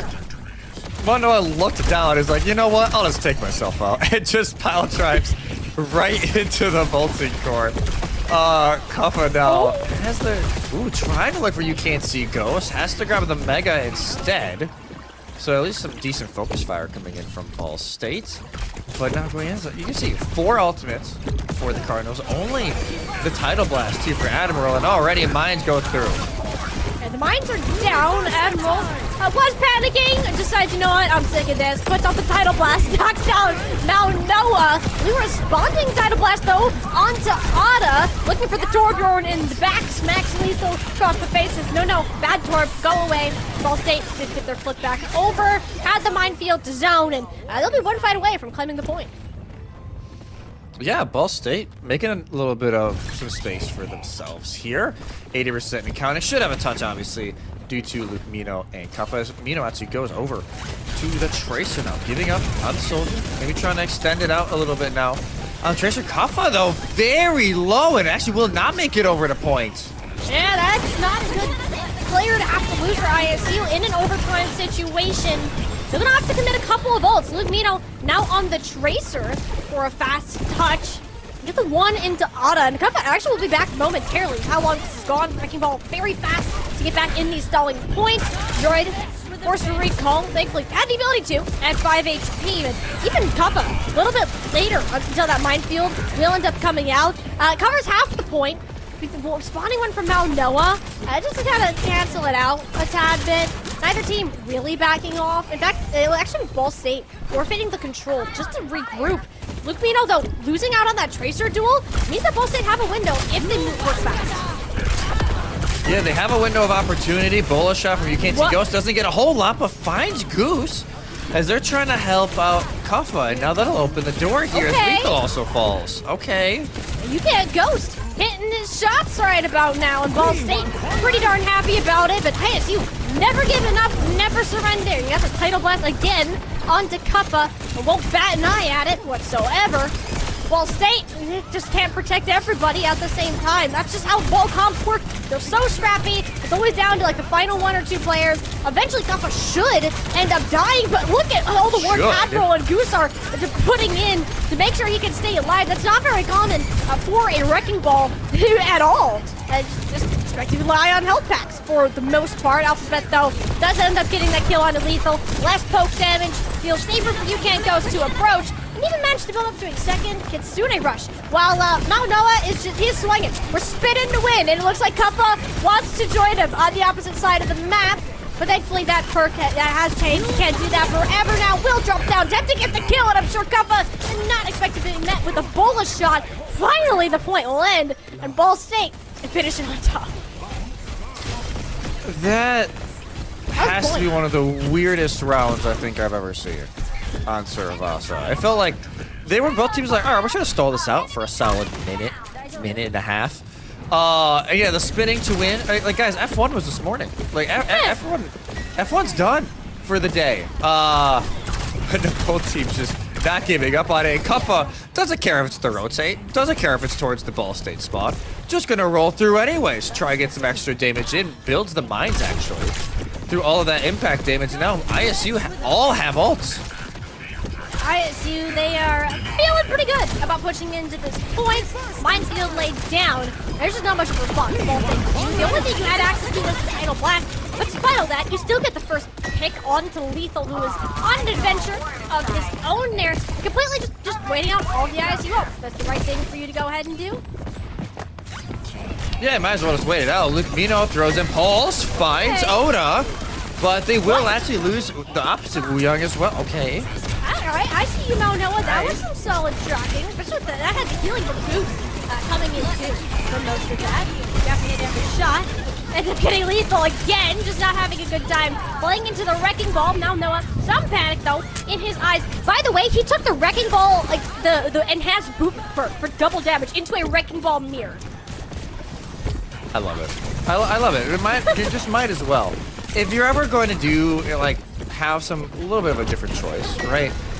Do it in this one. Like, because both teams, they're just throwing haymakers. Droid throws the Pulse Bomb up. Little bit of a whiff there.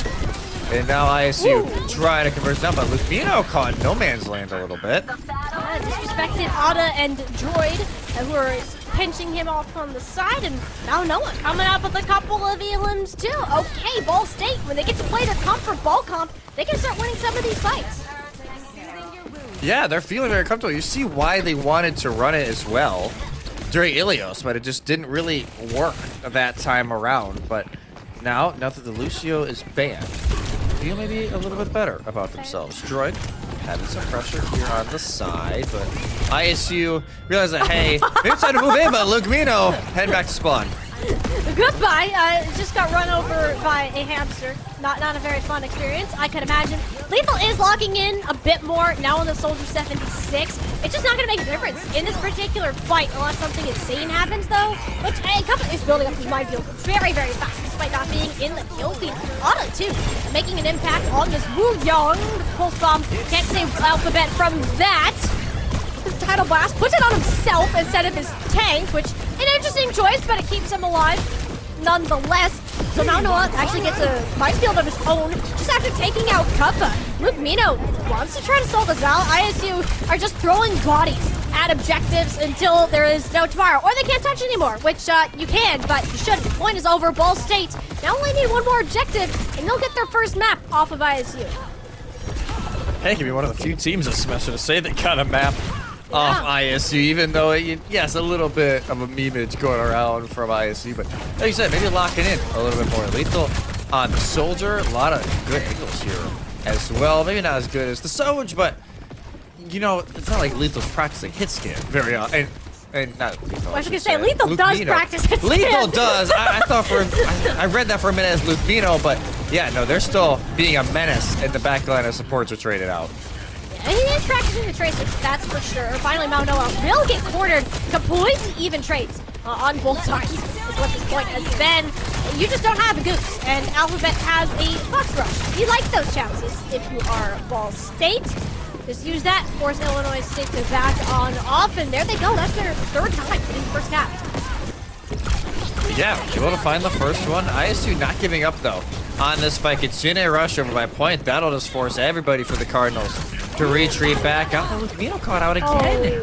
Ooh, that was a bit wide. Lupino does like to get aggressive on this tracer, I have noticed. There's the Tac Visor. I'm pretty sure Lethal could have tracked that anyways because he's that good, but can't do much about a Wu Yong who got you from around a corner there. Now Toucan goes and look at the Tidal Blast put on him at one point or another, but one of any additional support, Ada was sent to a very watery grave, courtesy of Kuffa, and Toucan goes, just gonna go ahead and join him. Yeah, it's like, we might as well just jump off. You know what I mean? Like, why give Kuffa the satisfaction of the elimination? Just head on out. You know, I see actually some more swaps. Lugmino will go back over to hit scan. Don't go over to the Cassidy. Lethal onto the tracer. We realize that, hey, Lugmino, you're going a little too far in on the tracer. Let me take that off your hands. You can tell that ISU, especially as they started losing more of these fights, like, okay, people, we need to, we can't lose this. We gotta lock in. And that's kind of, honestly, a big achievement, because there's very few teams that, when ISU have had to play matchups that tend to be very favored towards them, it's very difficult to get them to swap off of that. So seeing Lethal, Lupino make the changes as they did is respect towards Ball State, nonetheless. ISU, 93%, still going on up. It seems Ball State's chances here of cleaning up Survasa now are over. We're going to send it to Gardens for the final round. We'll see if Ball State can get a map. Yeah, let's see if Ball State can do it going to the final round here. Ball State, this is a very awkward rotate from everybody. It seems like everybody's almost in the exact same spot. Forces Alphabet to use Suzu very early. And yeah, it's almost like ISU rotated towards the Ball State spawn, so now everybody's kind of stuck. Lugmino's like, no heals? Alright, time to just slowly reset. As Ball State may actually have the advantage because of that, but it'll be, yeah, well, Noah's gonna get there first. Yeah, look at the first cap started. Lethal not far behind, and Kappa saw rolling fast in the peripheral vision there. The Lethal. Pulse Bomb won't connect. He doesn't need it. He'll just one clip Alphabet. Honestly, in that side. Lucamino did manage to get one before the Deadeye ended up dying off. So ISU will end up getting the first point after all, after Mount Noah was forced to win. Yeah, Illinois State eventually flipped that back over. Lethal's like, all right, you know, I gotta go on the Tracer. That's fine. You know, gotta show a droid who's boss here in the Tracer duel. Admiral, how much you want to bet he just throws this on himself? It just ends. I Like, mean, 50-50 odds? Probably. that sounds very admirable. Honestly, Ada did it earlier, so it would be a little disappointing if he didn't do the same. These Wuyogs have kind of been beating each other up, or rather just Yeah. teams. Maybe not each other specifically. But the Alphabet does get the kill on Lethal of all people, so ISU are down their little mosquito. There will be all these support ults finally dumped on out. Student rushes first. Didn't quite get to see what happened to those tidal blasts. All I know is that Lucamino is very, very dead. Ball State has minefield from Kuffa on the objective. Cleared most of that away with the pile drive. Just a nice little piece of tech, but at the end of the day, it's ISU. They're the Redbirds, and you cannot beat them when they put their minds to it. This is a team that knew they were going to go to the finals from the start, and they're now one step closer. ISU will move on to the semis in the NACE varsity brackets. Yeah, 3-0 for ISU, Ball State. Yeah, we made Lethal lock in. GG's. Obviously some good fun had in this one as well. But yes, Illinois State, they will move on. They will play Cumberland in the other semifinal. And obviously will be feeling themselves pretty decently in that one. As Cumberland have, you know, their own kind of differences that they have with their varsity lineup. But no, obviously feeling pretty good about themselves. The game earlier today was the one they were really focusing on, and this is just a little icing on the cake. Yeah, you kind of just take it where you can get it. And ISU, they did the hard match for the day. This is one that, you know, they're expected to win, but at the same time, it is Ball State. This isn't a team that you're necessarily... You're not fully on your radar yet. Granted, I don't think there's many teams in North America other than, like, in Collegiate, Northwood, and Winthrop, which are essentially SSG and Team Liquid that are on their radar in these circumstances. So they gave it their all. They had fun while they were at it, and Ball State, honestly, forcing Lethal to lock in, they seem pretty happy about that. At least the coach did. So they'll take the experience as it is. It is the highest placement for Ball State that we've seen at least in a while for the team, and yeah. I do have high hopes for them continuing competition through the next semester. Yeah, I heard they potentially have another player joining in as well, so maybe some extra depth getting thrown into this roster for spring. So I'm very excited to see how Ball State do next semester in ESC. I'm not sure how it's actually going to work. They finished top 8, so they're eligible for Super Conference, but I'm not sure how that works with them being in the ESC as well. So we'll have to, time will tell on everything they are playing in come the spring. But overall, I think a fantastic semester here for Ball State, and we'll be pretty happy with how they performed against arguably, you know, the best team in the country right now and the reigning champs of ISU, who again, they will play Cumberland in one of our varsity semifinals on a Saturday. All 4 semifinals that we've talked about will be on stream Saturday, so you don't have to miss any of them. It'll be some pretty excellent games, I think, across the board. Yeah, that's the nice part about semis is we get to see every single one of them before those finals, which will be best of 7, so a bit of a longer series in each of those as well. But I gotta say, Jesse, for all of our quarters today, we had some really strong matchups. We learned a lot about kind of where a lot of these top teams in Collegiate do stand and what is still left ahead for them. And that's all for the actual gameplay that we have going on. But we still have an interview coming up with our winner, the ISU Redbirds. So set it to a quick break for that, and we'll be back with one of the players to have a quick chat.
of Collegiate Overwatch, and you couldn't ask for anything else better on your Sunday.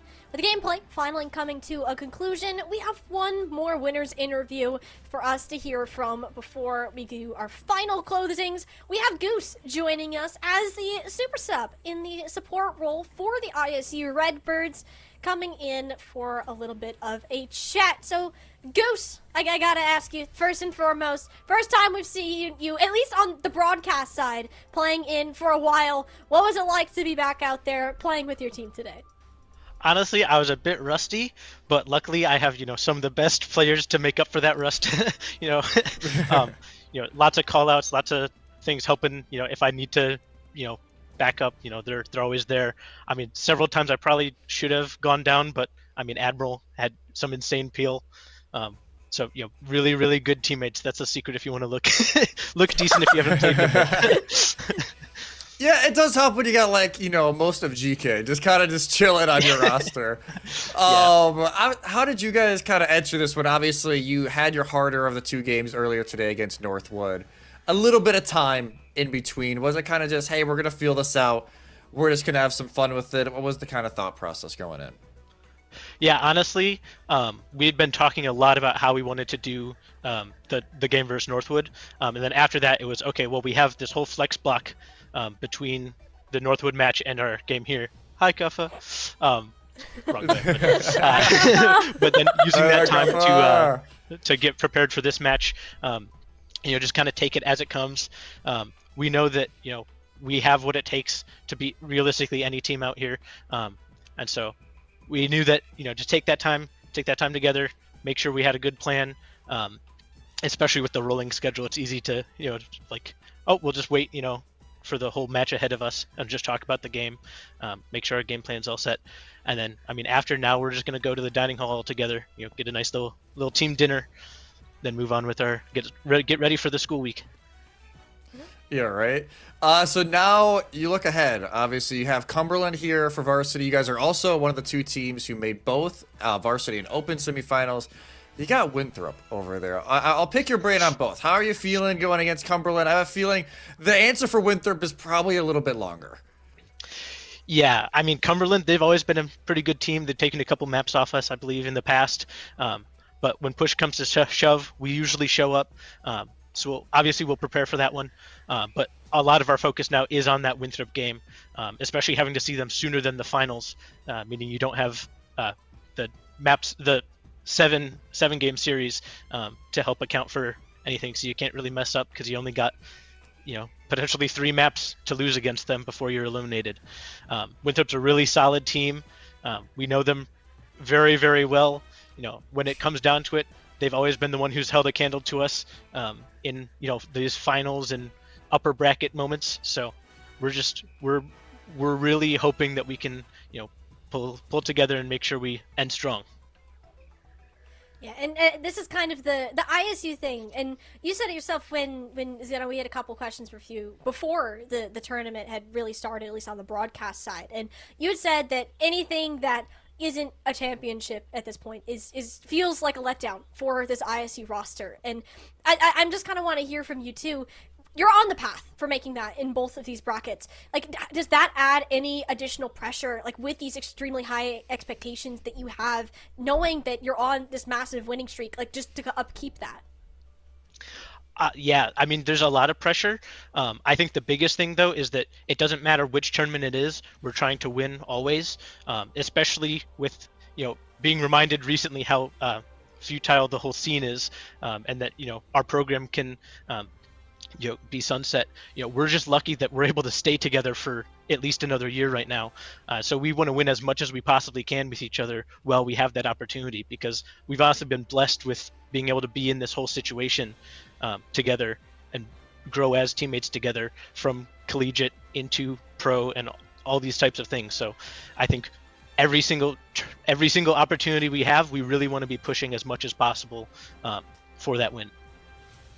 And it's great to hear how like even some of these more difficult situations that you've and your program been put through recently, it's really brought the team closer together. And it's like seeing all the success that you guys have had in the past, that you have the motivation to keep this going and want to keep it up. And I know that there's a lot of people that are rooting for you for that exact reason. So it's great to hear it from you two.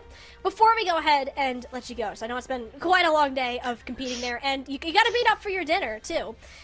Any final shout outs, any final words that you would like to say heading into next week for the sake of the ISU Redbirds? Well, first off, I'd love to just get a couple thank yous out there. Firstly, to my parents for always supporting me and helping me make this dream a reality, taking a chance on letting me go to ISU, and it's turned out great. And my friends and family that have just always been supportive, my teammates who have always been the kindest individuals, best teammates possible.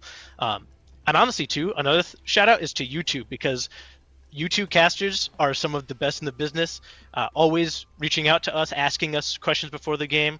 I don't see anyone matching that level of research and genuine curiosity about the game, so keep it up. And then the last thing is watch out Winthrop.